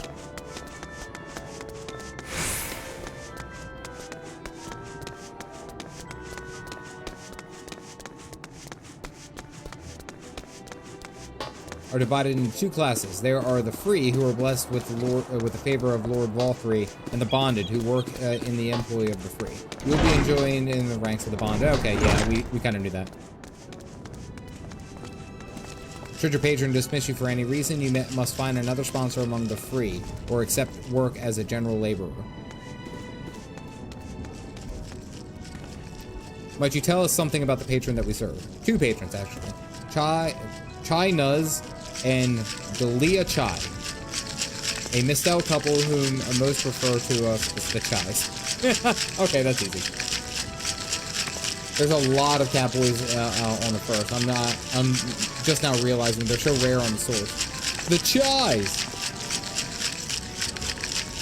But sometimes no, Little Caesars. Little Caesars by no means is like my go-to. If I had a choice of all pizzas, I would not choose Little Caesars. However, it has the right amount of like grease to cheese ratio that it works, you know?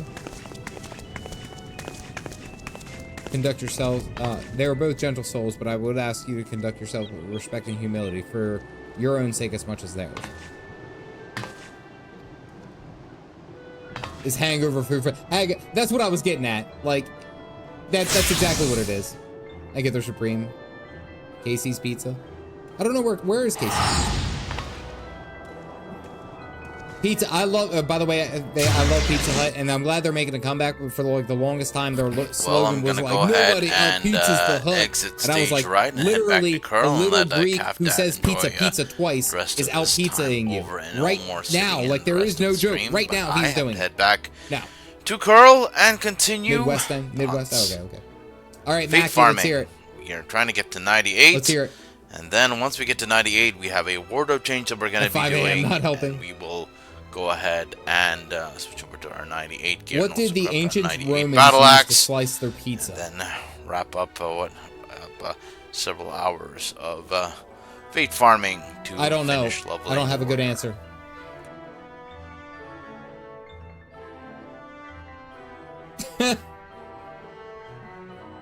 Little scissors. Little Caesars, little scissors. That's beautiful. I love a good one. That's a good dad joke. That's a good one-off line. You'll officially be Yulmorian citizens. Enjoy your new life in paradise. Kill 10 boars, Final Fantasy. Get your immigration papers stamped down the hall. Boy, these quests really have changed. Ta-da! People? Set of documents registered as okay. Yeah, there's a lot of kitty cats in this world. Alphino artist, caffeinated artist assistants being employed to the Chais. I think it best that we deliver you to the Chai residence before. Oh dear. You're smelling me now? Smell hit it.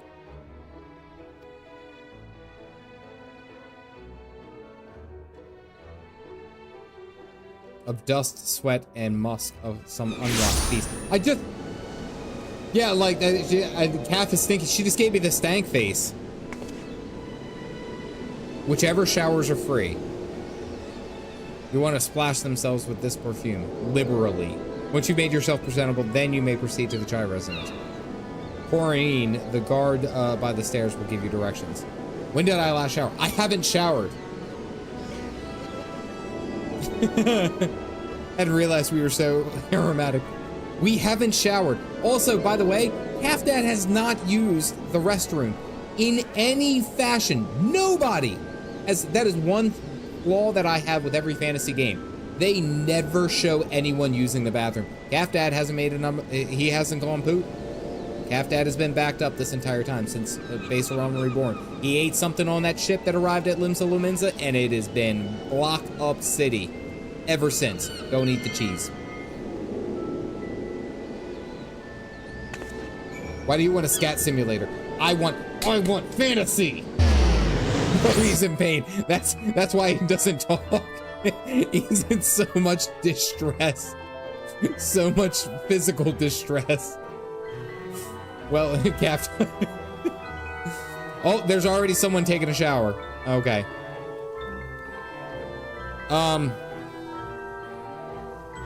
Alright, well.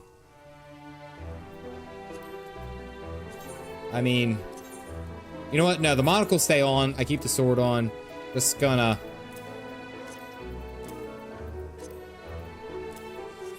Sword stays on. Rip, demonetize. Metaphor. Oh, okay, cool. You rinse yourself clean with a stream of water. They put a freaking bow on my. I didn't realize. They literally put a bow on it, or is that my necklace? Please tell me that's not my necklace. It's my freaking necklace. No, Sig, I'm okay. I'm okay. I'm okay. I'm okay. I have a bow tie. I have a. It was always covered up. It was always covered up by the armor. I had no idea. Oh, what is the name of that gem? Hold on.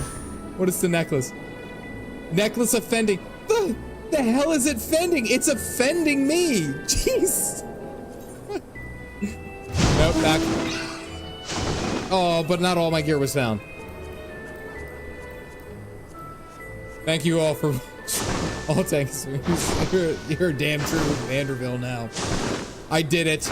I did it. I did what I needed to. Alright, where's perfume? It's in my inventory, isn't it? It's Chippendales. It's a damn rope.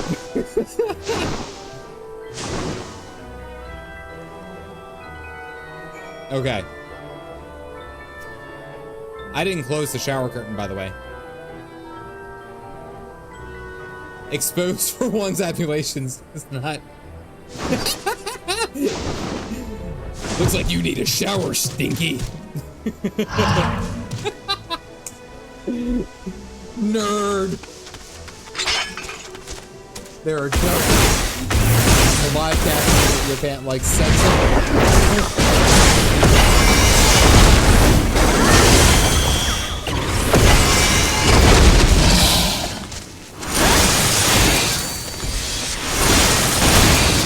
Can we disagree on something here, by the way?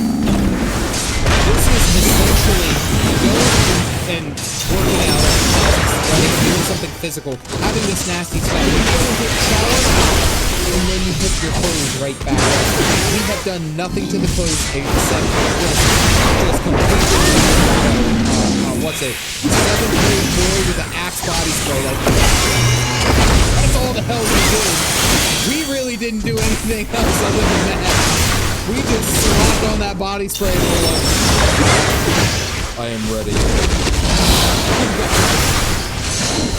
Hey, you didn't. I just cast a glam.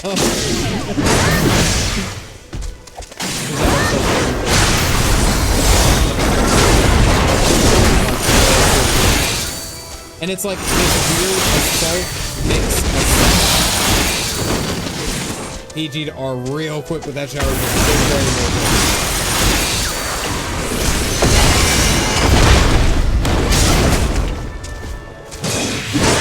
me explain how the city's laid out then. Imagine really like this side here is called the buttress. Above us is the understory where above that you got the candy.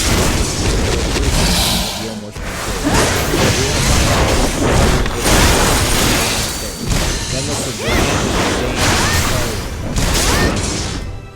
He's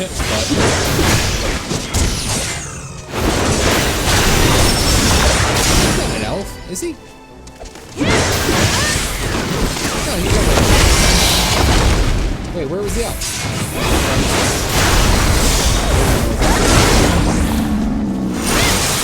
You want to see Alice's other response?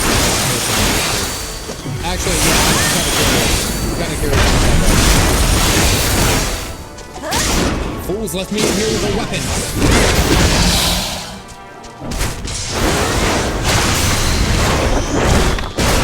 There's an 8 and I have to go get it. Does that say nuts board? Oh shit, I missed. Am I down everything? Okay, no, I'm just in the army headquarters. Okay. Did that say nutboard? I think I read that as nutboard from a distance. I saw nuts from a distance and I must explore. Oh, did it say hunt? No, it says nuts. Look, it says nuts.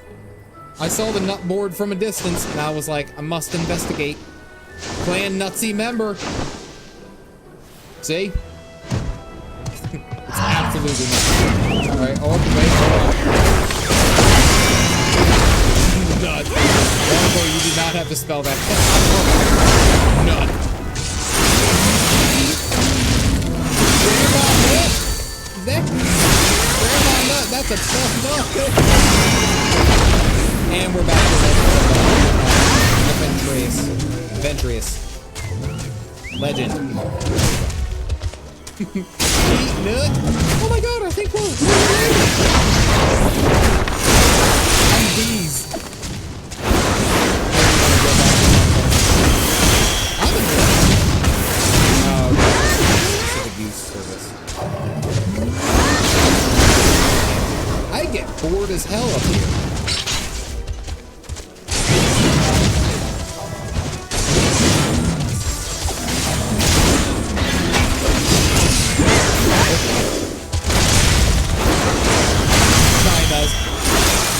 Over here putting on I was looking at China's.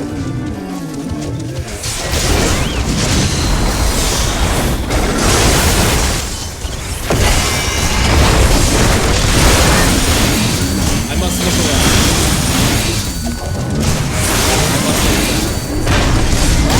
Dead, by the way. That's a very bad look that I can run up that close. I won't get as close. But like from this angle, that's not a good angle for me. Yeah, I'm done. GG's gone. I'm out. That's a very bad angle. Running away. I'm looking for another country.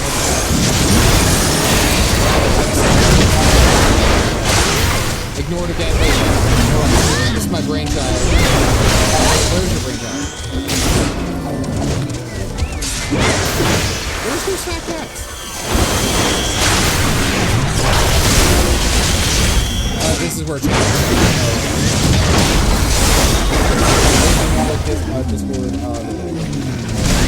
that guy's been drinking for shit. Trying to outbreak the burrito.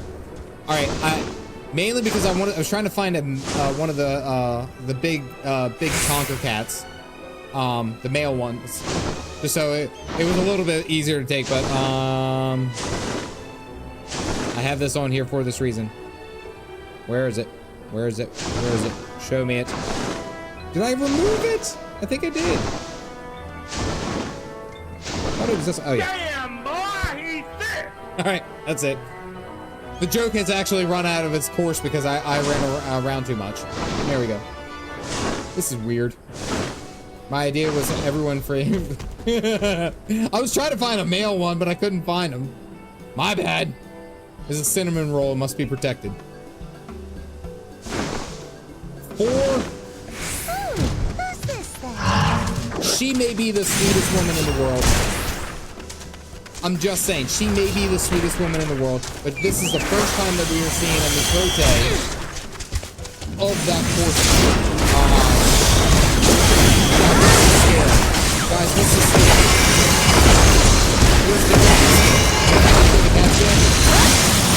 You made a whole special all is here and applause to all of you. Oh lord, she come. Thank you.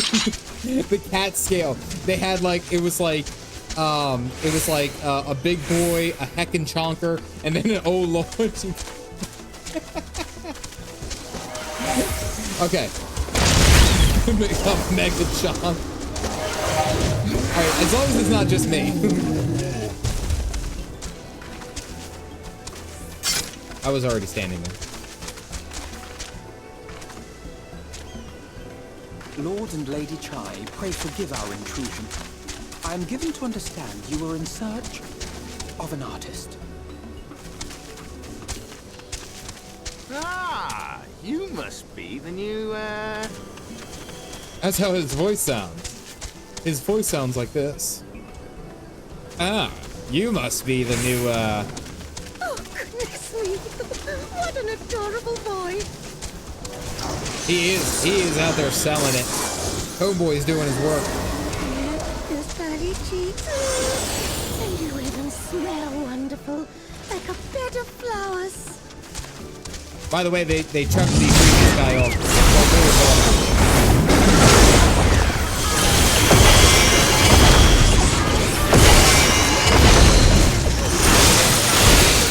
Why do I feel like I'm heard that voice out there? Cat, rinse the ball. That's not that Google, he's just French.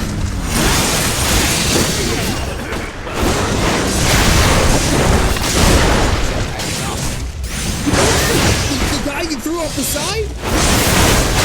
Oh, the light fell down. Oh boy.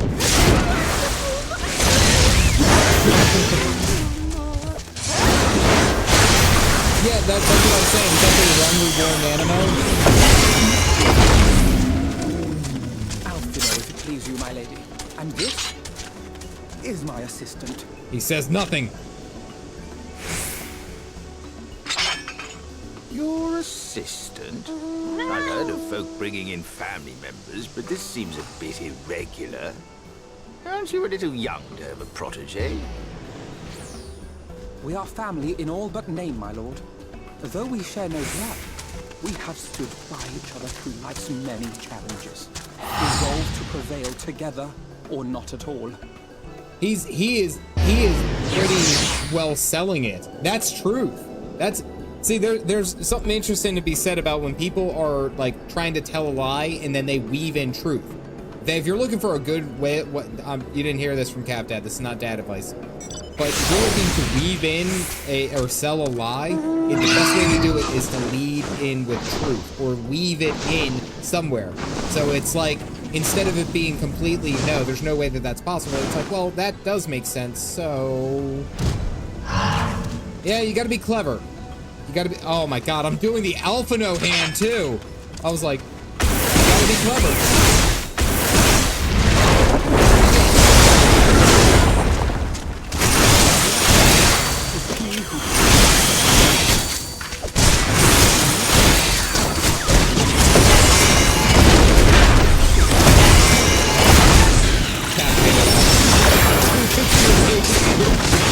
No. Not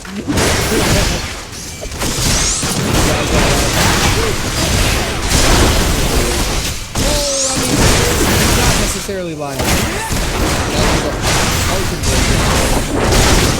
He did a lot of them. He did very big ones like that.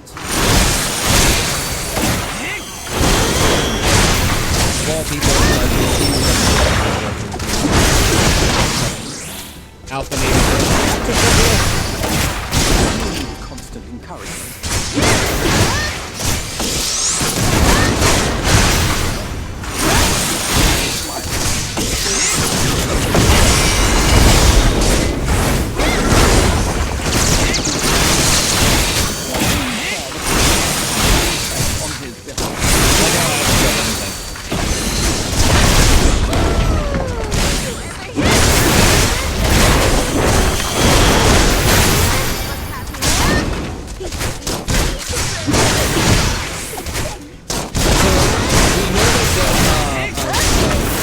Of Final Pleasure has been around for 2 decades. They confirmed it was around for 20 years. How much you want to listen to those days?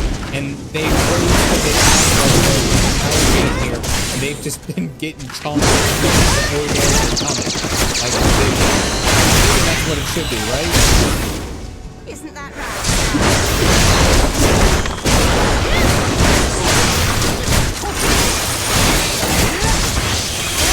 Oh, there's more smiles. Oh man, Alfie cancer, man. Shows the writers didn't throw it over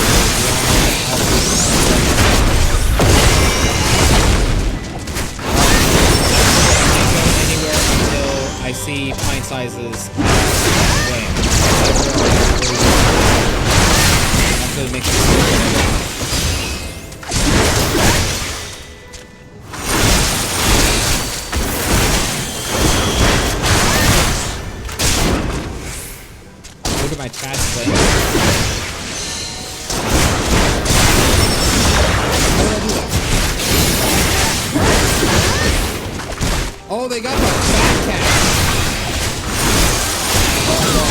local action.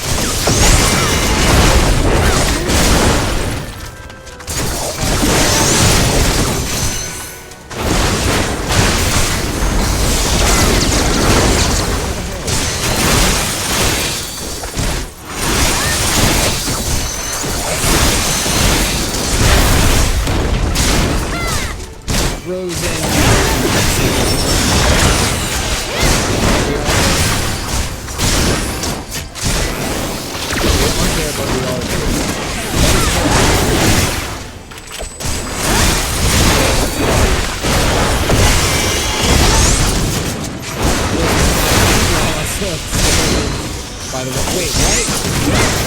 That's how they made the fat cats? Monsters? Skeletons?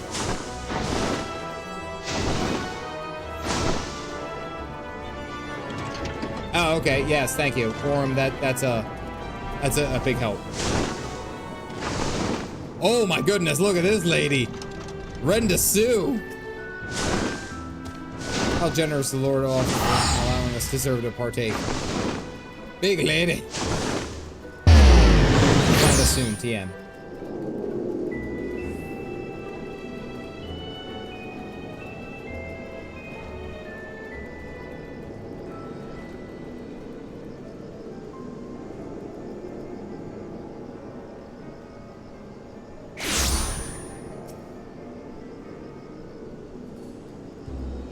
The hell are y'all doing in this room?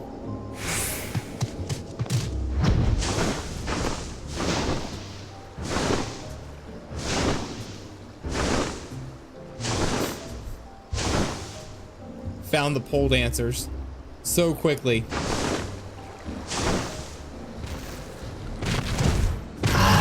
Galactic sleep like a cat.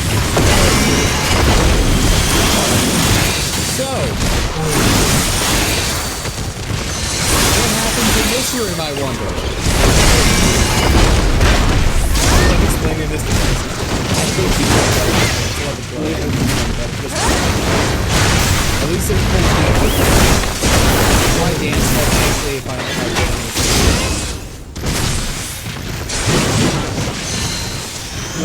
Is he wearing? Oh, I was gonna say shirt that.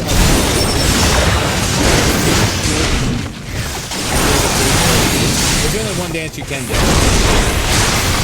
It's not gonna be here. They try to usurp. As long as you get ours too.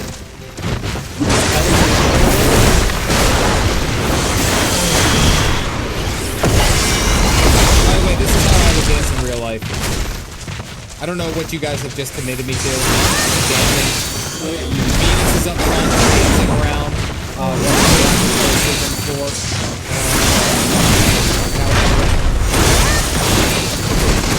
At least I stay out of here. Interesting to me.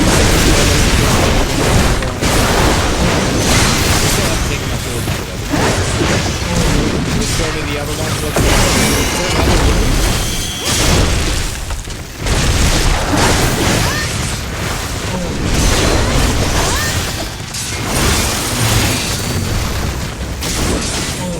The fact that you guys have all of the glander. This Coeurl, is this the one that you were talking about? Sent me a room that you should go and check out. Do it. Okay. Wait. I think she was check out the exact one.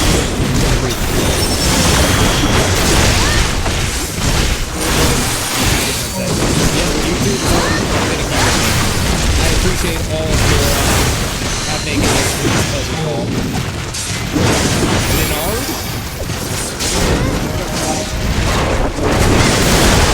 All the employees here are earned honeybees. We won't serve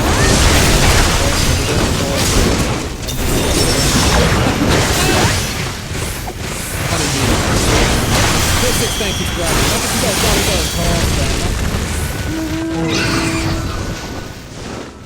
Can I get the 808 button? Nope. I did not know that. You can't do me, I'm secured. He's like, we're not all patrons here.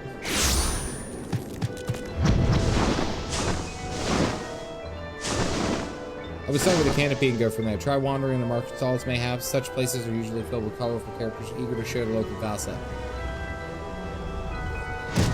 We should both learn as much as possible.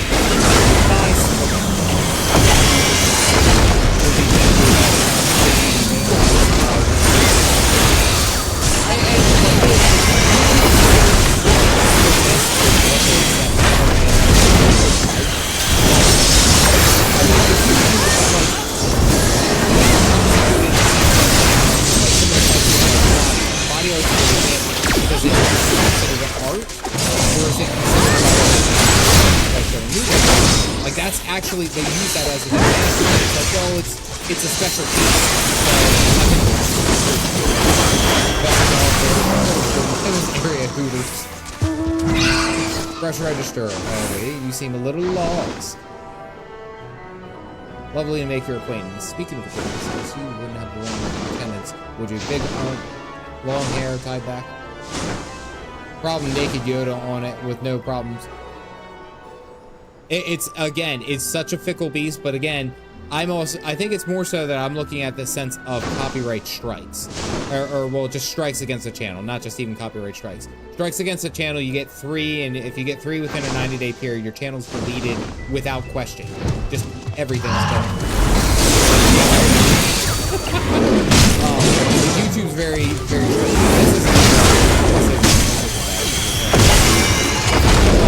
They're very, I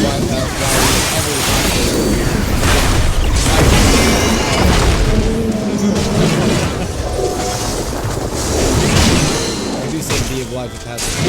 Forget the silly handkerchief and return to my side of it. Big guy with his hair tied back. Off the pants go.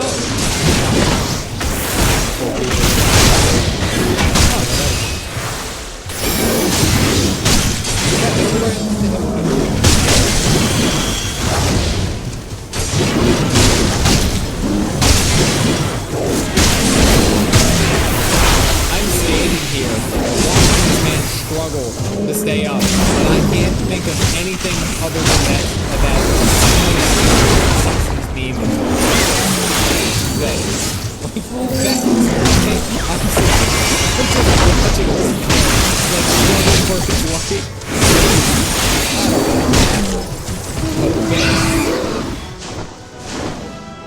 No, don't. Oh, okay. You didn't even talk to him. I see the Lion King. That's a really good one, actually. Good reference. Not Jen. Other chat. Meme. Cap. I did post a picture.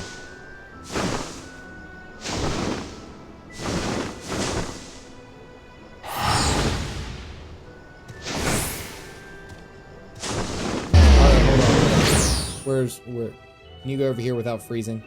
Can you do anything? All right, hold on. Let me see if I can't. Can I do display?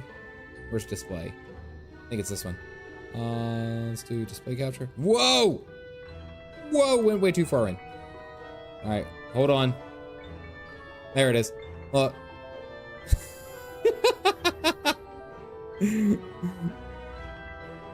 Let's zoom in. He always covered up by the armor. I had no idea the name of that gem.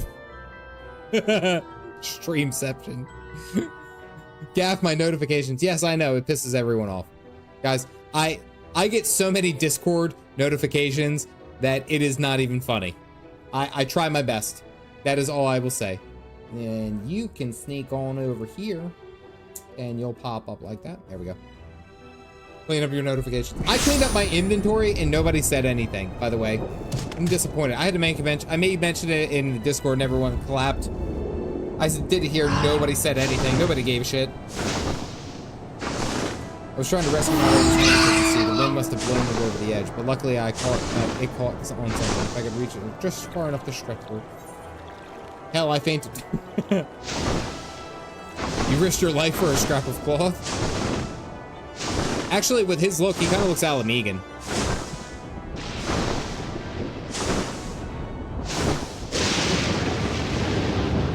I thought only of improving my lot in life, but there is so much more to the city than wealth and plenty. There is no war, no conflict. The residents all treat each other with warmth and respect. They've been ever so kind to me, and I can think of no other place in Jerusalem that could be happening. Even card in the first place. Sure, you clean your inventory, but still don't have all 4 tabs of inventory. Yeah, no. Tabbox covers it.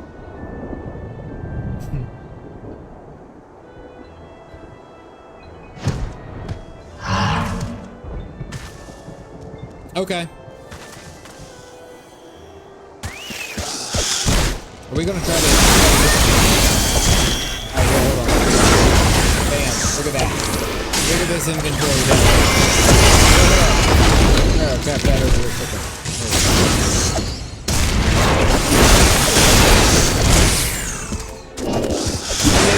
Bring it out.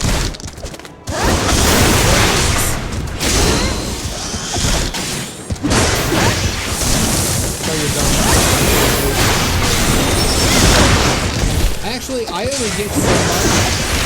I only get so much inventory or stuff for I actually only get the base whenever I do whatever the so much with Alexander. I got so much with Omega. It was just crazy. Don't look at his glamour dress. It's not set up yet. But I have been putting all my glam prisms in there.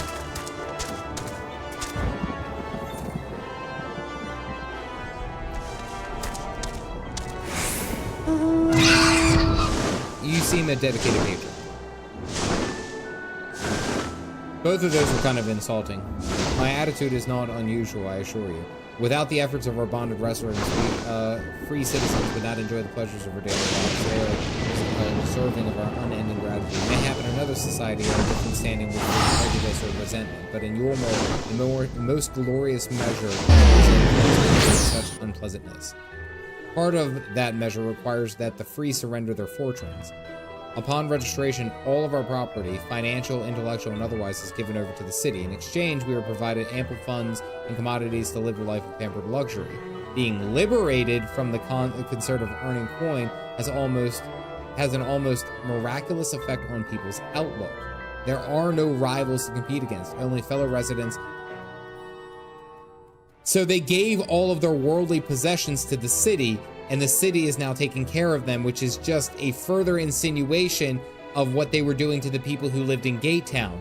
You were just feeding the people so they didn't fight. Like, it is nothing but control.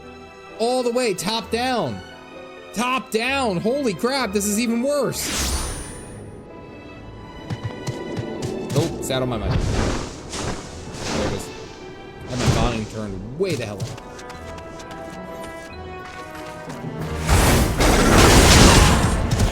Taste of honey. No.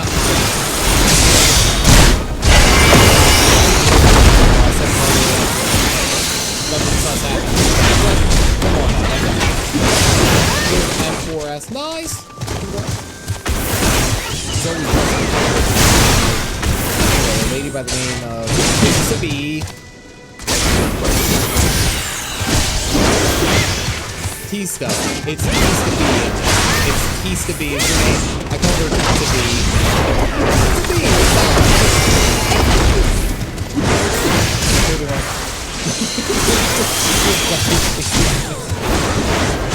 It's a bee.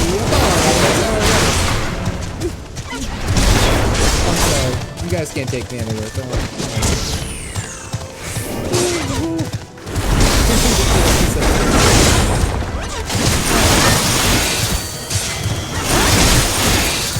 None of these have any advantages other than thank you. I appreciate that. Oh, hey. Phoenix!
Anyone who's laughing is just jealous because I rock the shit out of this outfit. Thank you very much. Thank you very much. Oh damn, y'all spraying the perfume too. Gotta show the doors. I think that'll spark more questions than anything. Is that the right outfit? And that is the right outfit. Thank you, Phoenix. Now I need some fairy wings accessories. Moving on. You know what's funny though is like I've thought about that, and I think about like the older mentality. Like I look. Also, by the way, I didn't realize this, but it literally has like the pole. I was saying, okay, they have the pole here. I was AFK. What the hell happened? I received a gift. The gift made me very pretty. So just real quick, I thought about it like the older kind of mentality where, like I would look at my father. My father is very much old school, very the man's man, however you wish to call it. And he would look at that and he was like, even though it's pixels on a game, it's a character that you're playing on game, and even almost as a gag, you know, he'd be like, no, I can't possibly do that. Like,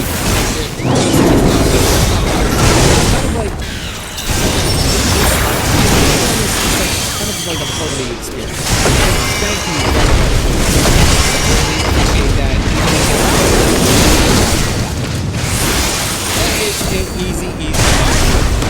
I will not speak ill of my father. I will just speak of who he is. He's very much a hard-working, brave man. Very much so. Like, I modeled quite a bit of my life. We will not speak ill of Captain's father. It's just and then I look at it, like, it's just kind of fun. And especially on this, and then it's also, I look kind of at a broad scale, and I do think it's very much it's a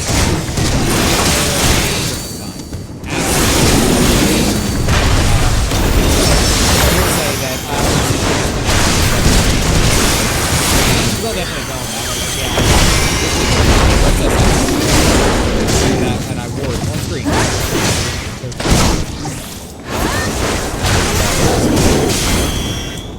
Sig is a dancing down. Welcome to my beehive, my little drone. Seeking the sting of excitement. I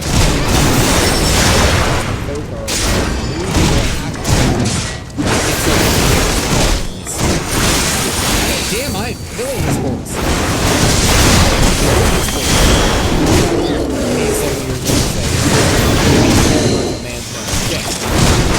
I always looked at that as like the man's man is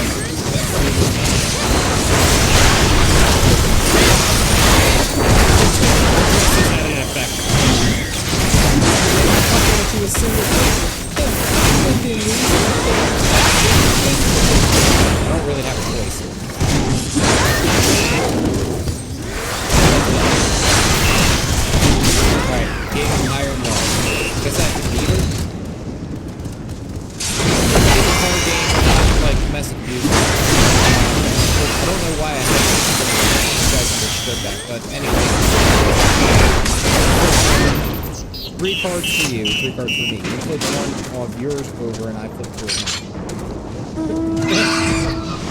Has a foot-long beard, wears a kilt, has 3 daughters. Youngest likes to put those in her hand. Yeah, you said it in the close. YouTube, it's a game and a game. This is not GTA. No beating the honeybees. I didn't mean to, it just came across bad.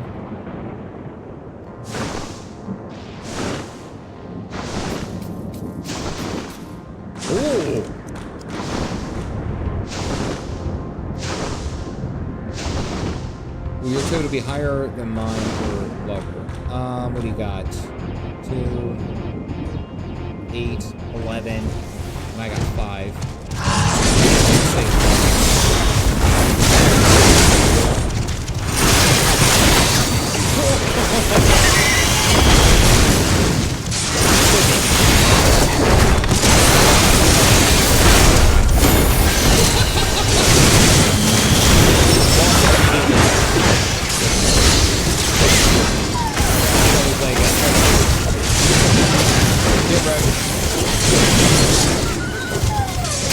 And now we're stuck. This is where the stream. Is this why you guys are like, hey, we're not making the dungeon? Because you are. Thanks. I'm glad you guys read that.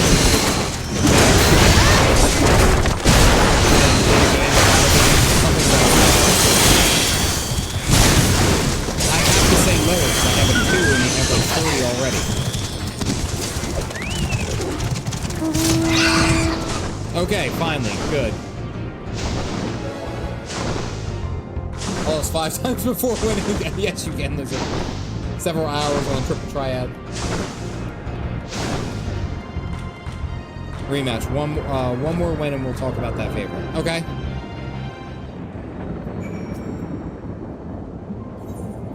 Yep, let's go.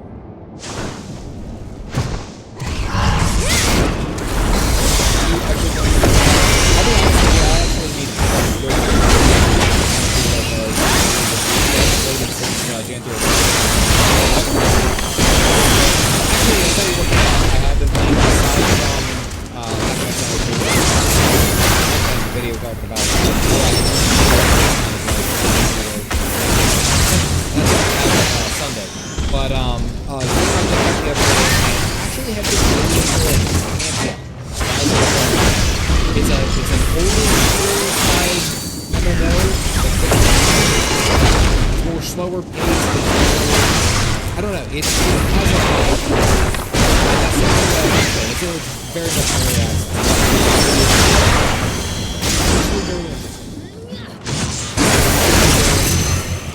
I like it.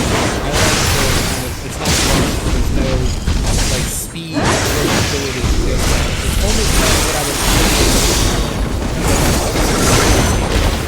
like nothing fast. Low throw. A little bit.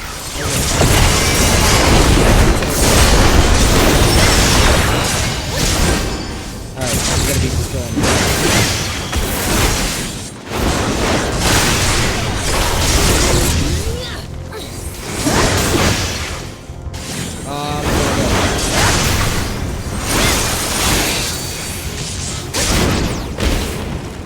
Hey! I went live. Well done. Thank you very much.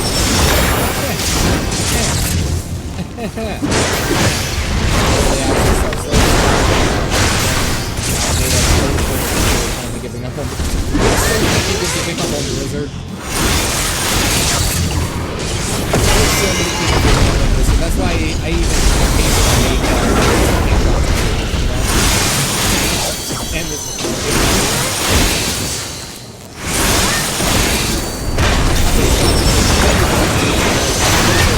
it has fallen and embraced so much from where it was. It used to be a game, a company that I love, and now it's just kind of like you can see the rot.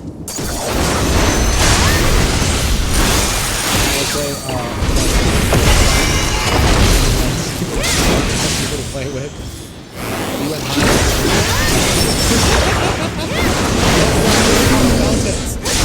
Don't read the AI chat.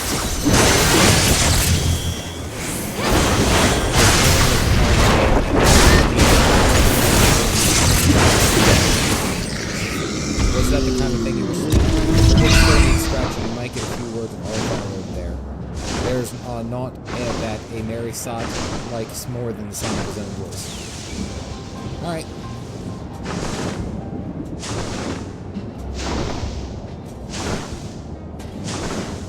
You gotta sit here. Do you guys not have phones? Only just arrived and you're already looking to peel away the layers of the mystery. Oh, I'm all for chatting, but I need you to slow down and enjoy life, my friend. Tell you what, hop on that state.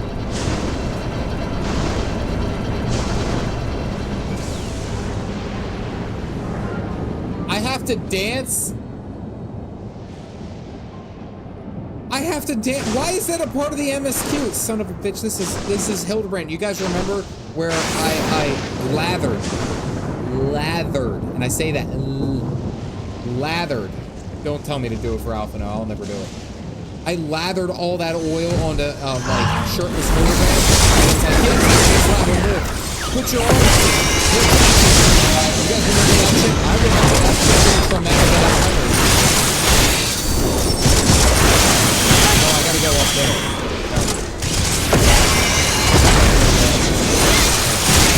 Stay right.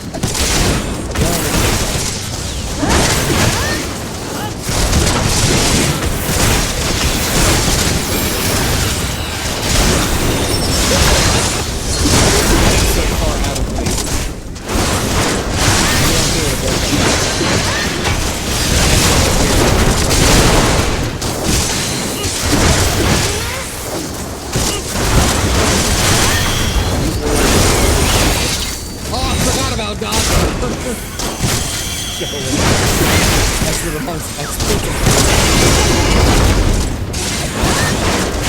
Fantastic indie game that has some crosscode. Should have put on the ground. I think I started playing that the other day. The New Army man.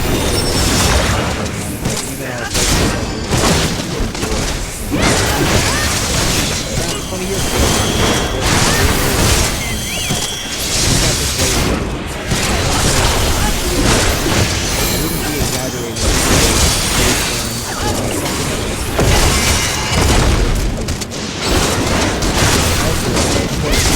To insist on fighting and losing battles. So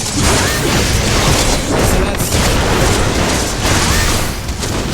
interesting. So about 20 years ago, Valkyrie became the leader of the city, and none of the Sin Eaters bother him. None of the Sin Eaters, like, he can control them or dissuade them. Huh. That's interesting.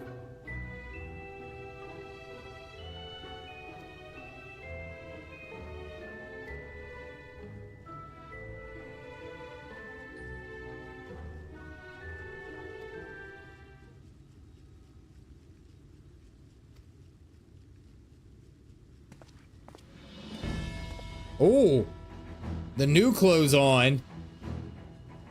Alizé glam up. Alphino glam up.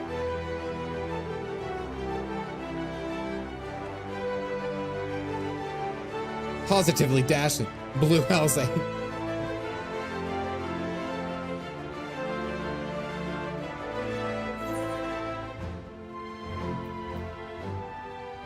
What happened to the painting?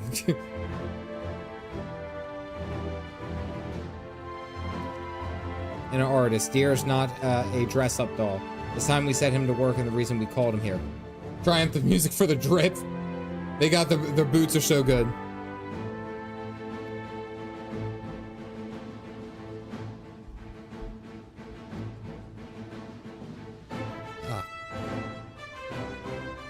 We know who. We know who will be upset if he's not ready to paint at a moment's notice. So it's just basically Alfie became his their plaything, the Chai's plaything. Am I understanding that right? So about 20 years ago, Valkyrie came into control, and he has a way with the Sin Eaters, and he's doing something that's like keeping them occupied and keeping them away, and it's like makes them docile, which conspiracy theory. What makes you think, what else do we know about Sin Eaters? Is that, like, the bigger ones have more control. What happens if Valkyrie is a Sin Eater? That wouldn't be too far-fetched. But like an intelligent Sin Eater, you know, like someone who can control it. I doubt that they brokered a deal with the Sin Eaters and it's like they're feeding people. I don't know. I don't know. We'll have to see. We'll have to see. But that also, to counter that, that also doesn't sound 100% like on board for what the Sin Eaters do, because the Sin Eaters are essentially mindless, right?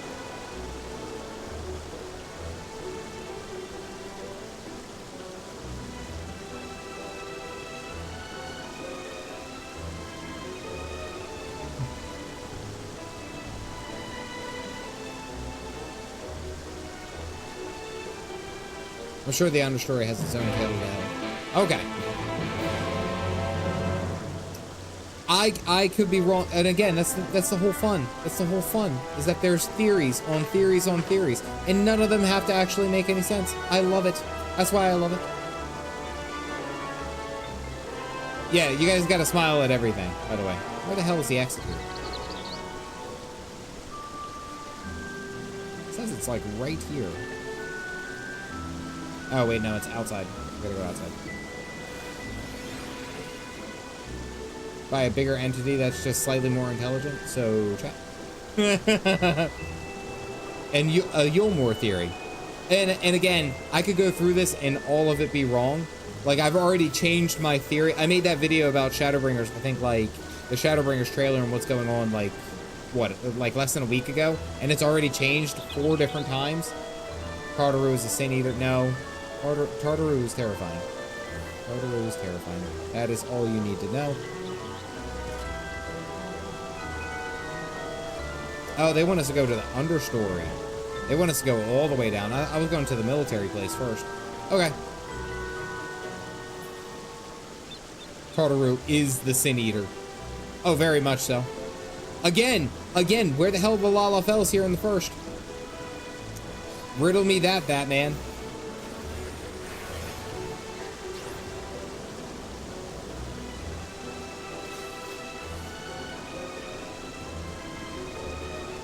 Primal of Coin. Being on the EU realms. Yeah, I always thought that that was, a little odd as far as, like, the transfer. I mean, I guess it would make sense, like, keeping the data centers, like, separated.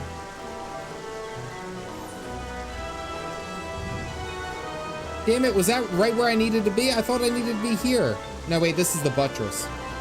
I'm in the buttress. I have no idea where I'm so lost in this place. Can control us without sticking a sword through our hearts. They couldn't outrun the flood. I mean, that's actually a good point, you know? Who do I have to talk to? Please! Yoshi P!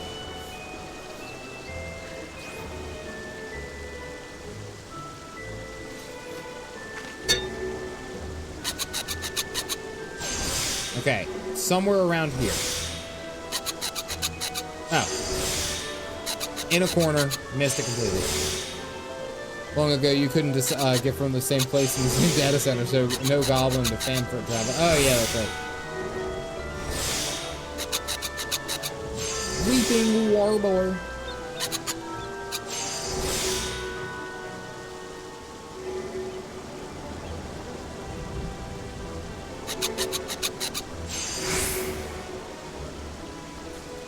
Oh, okay. Okay, so we got to go down to the buttress now. And, because that lady can't sing anymore, and that's the reason that she's there. Okay, nice. The Weeping Warbler.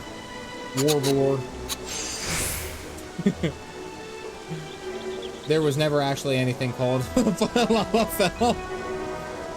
That would be the biggest twist of all, like, of this entire game. There was never anything called a Lalafell. And it's like the entire time you thought you were a Lalafell, and then it just, like, pans back, and then you were just a normal cure. Like the biggest rug pull of the game was that you weren't even a Lalafell. Like, every time someone saw you, there was a Lalafell, but in your mind, you were. They're called potatoes. That would be the biggest mind fudge ever. Holy crap, don't do that.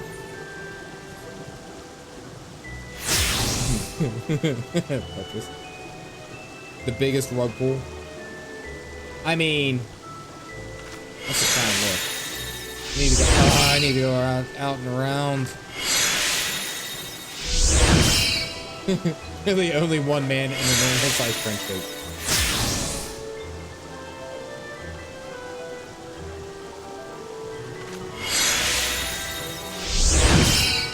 Why can't I use a mount here? I'd imagine I'd be able to use a mount on the outside. Oh wow, the derelicts are crappy. You guys were not kidding. It's our lava anger.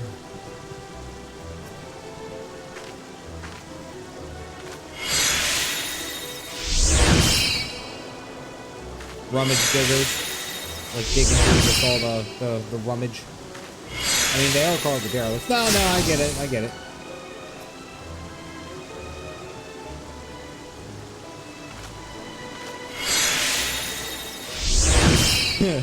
There's a mod for it.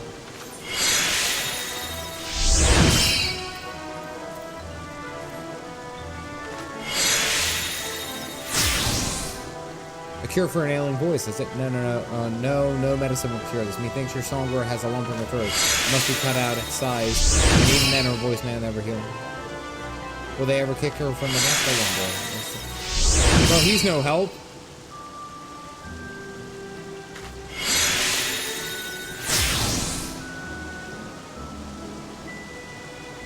You might see one or two fortunate fools from the balconies, but the rest gone. Town of nightmares is it. Not for this ship's ground. Oh no, I am content scurrying around down here, living on the crumbs which fall from the table. Consultation is over. Alright, well, she ain't gonna be happy.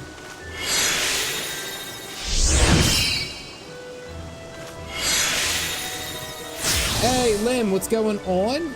Hope you were doing what you actually called me towards the end. Towards the end of this stream. Mainly because I thought I was going to be able to get to the dungeon tonight. How many quests am I away from the dungeon? Because I want to make sure that my stream is actual, like telling the truth. Because I put out there I was going to get to the dungeon. I thought the Alpino quest was going to take longer. At least one long cutscene away.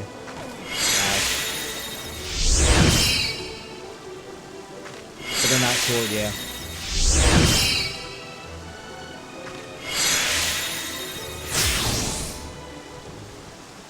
After Alpha segment 2, yeah.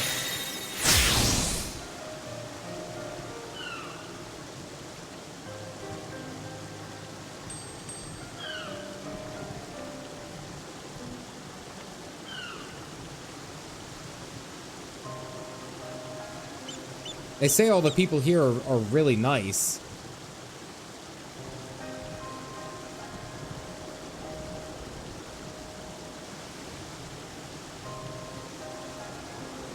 Not reward your hours of trailing by casting you out into the street. I fear the day I become more of a burden than a treasure.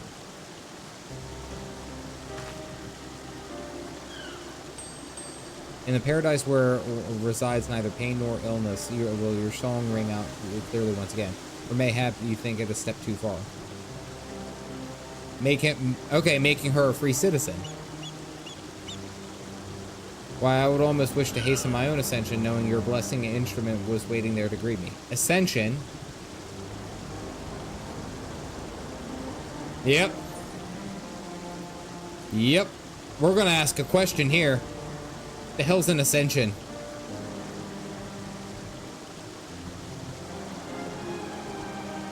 Sin eaters exist to devour the sinful, but also they do totally not a cult.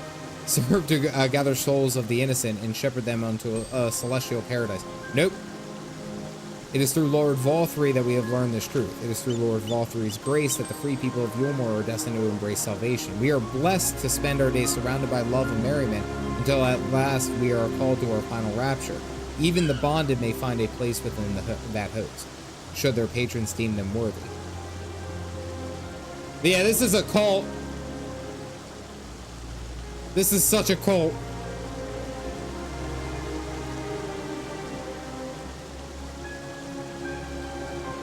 thing in this. Yeah. Something depraved is happening here. Something crazy depraved is happening up here.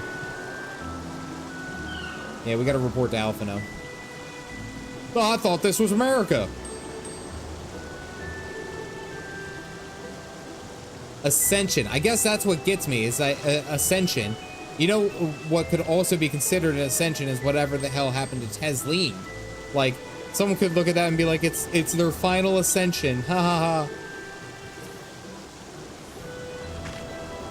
Always say we're not about the splendors of communism.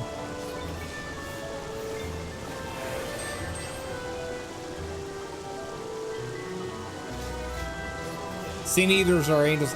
I think what I learned the most from that cutscene and seeing what happened with Tesleen is the beauty of this is that it's not showing light, like the forces of light, as being all positive force, and they're not showing the forces of darkness being an all evil force. They're just natural primal forces that are like butting heads. They're not what we think they are, you know?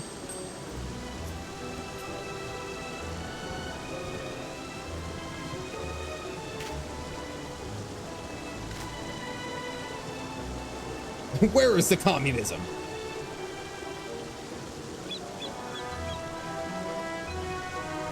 In his ominous remarks, if so many folk entered the city over the years, where did they all go? They're being sacrificed. That's got to be what it is. People are being sacrificed. They're being sacrificed 100%, guaranteed. People are, if there's not enough people in here and they keep going, just ascending, they're being sacrificed. Ugh. All right, so I think this is where okay, hold on. I gotta look at the picture. Whoa. Oh damn, he really did them justice here. Actually, that's a pretty good photo. Not all of them were thrown off of a ledge. They're not all thrown off to a ledge. Alrighty. It is midnight, and I'm gonna have to call it. I know. You guys are all gonna be upset. However, I need to know when my limits are because I also need to wake up early. It is a little someone's birthday party, and I need to prepare for it. So, I will go ahead and say thank you everyone for hanging out for this. I know. So, are we safe to play in the Yomor? No, God no. Definitely not. This is a terrible place. I want to thank all of you guys for sitting here watching. This was far less, thank goodness, far less traumatic than the Alizé stream. I'm just saying. I mean, it's just, yeah. This is equally as dark, but not as terribly dark as I thought it was going to be. Let me just put it that way. I want to go ahead and give a quick shout out to all the members of the channel, all the wonderful people who are helping me along on this journey to becoming a full-time content creator. We are getting there. We're working on it. We're doing this thing. I love, by the way, all the the dismay and the approval of me wearing a dress. Everyone was on board for it. Everyone wants me to also shave my head in real life and get a mustache. So, I want to give a shout out to Jay Vin as for the gift of memberships, Emmy for the donation, Valen the Bard, Marvelous Jared, and Jen X Anti-Karen, thank you for grabbing a cup and joining the memberships. Woodsman and Dark Knight of Anime, thank you for the donations as well. Guys, I appreciate it. Each and every one of you. Seriously, thank you. Y'all humble me with your presence and being here and doing all this. So, also give a quick shout out to the mods who are doing this free of charge and hopefully stress-free, but thank you to you three. I will be picking up this on Monday, definitely being able to do the dungeon. I know I have a bunch of lengthy cutscenes, what you guys have told me. I'm excited. We're going to be picking this right back up on Monday night at 9:15. Aside from that, I will see you on the other side of the weekend. Hope you guys have a wonderful one. So that was Caffeinated Dad's stream, and we also have a final over at the Cotton Bowl. Ohio State has defeated Texas 28-14. So, now then, Kahori has now reached Warrior level 98 and is now in the final.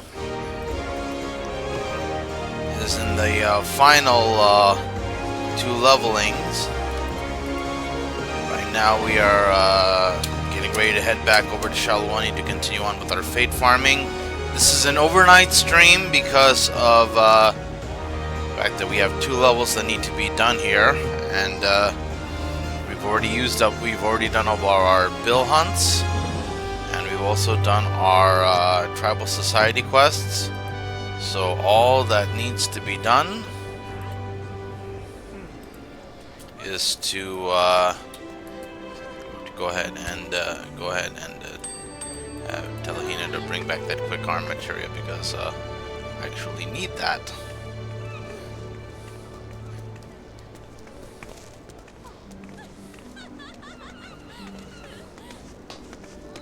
Okay, it looks like the other characters are loading. If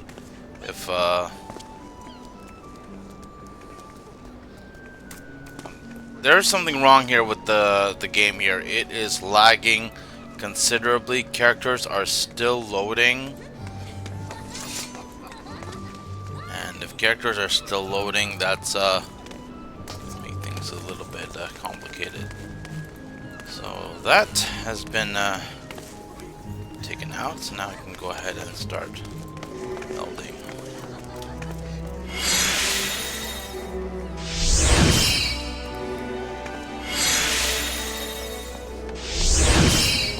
Alrighty, if there's any voice lines, it's in Japanese. We're gonna go ahead and continue on with our fate farming. Enjoy.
just like that, we are now in the final level of leveling all of our jobs and classes on this character, this main character of the Misadventures, Kahori Harukawa, the White Witch of Kamiroho. She is now at warrior level 99. Once this level up takes place, there will be no more level ups until 8.0, which is going to be about a few years from now.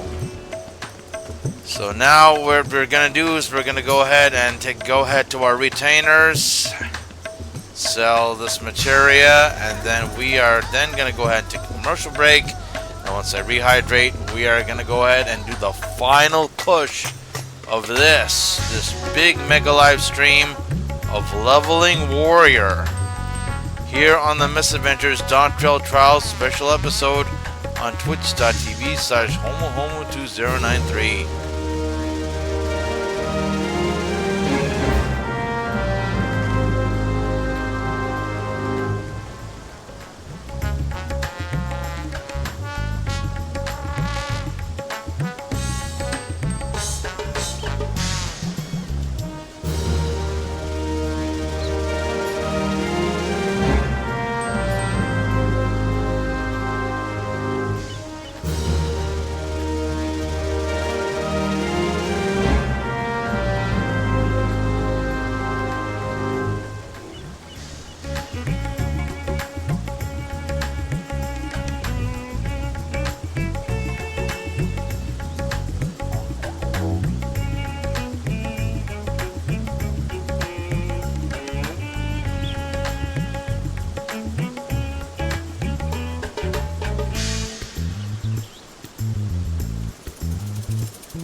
It's over! It's all over! It's Jover! It's done! It's donezo! Kahori Harukawa, the White Witch of Okami Roho Free Company of Coeurl, the pack that's got your back, has completed leveling all of her jobs and classes. Warrior just reached level 100. She is done, and the Outrunner mount is now hers. Wow, what a run! Took about literally about 8.5 hours, but it is over.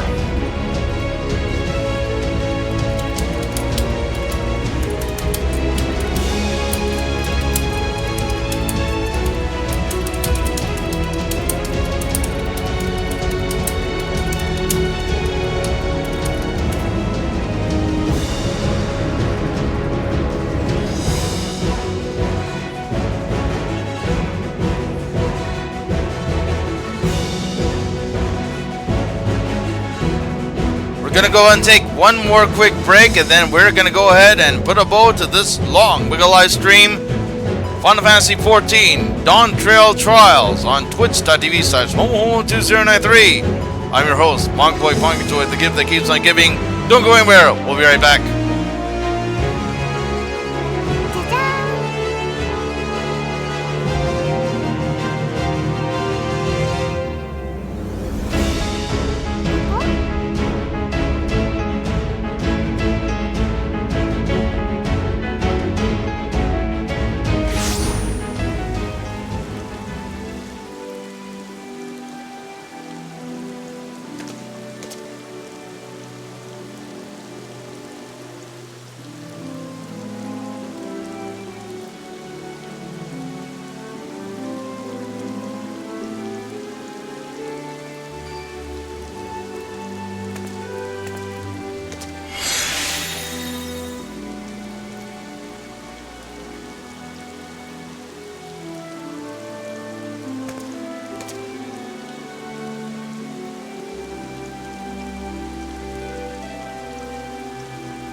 Ta-da!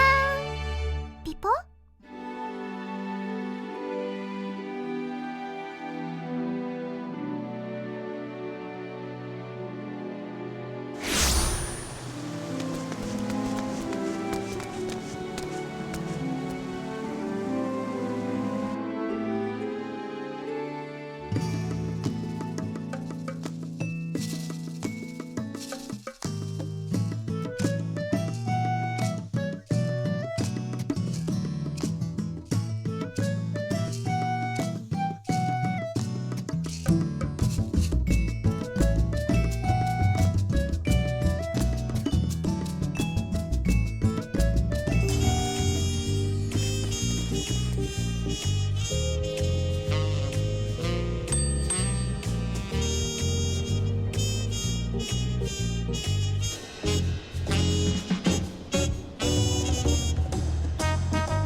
There you have it!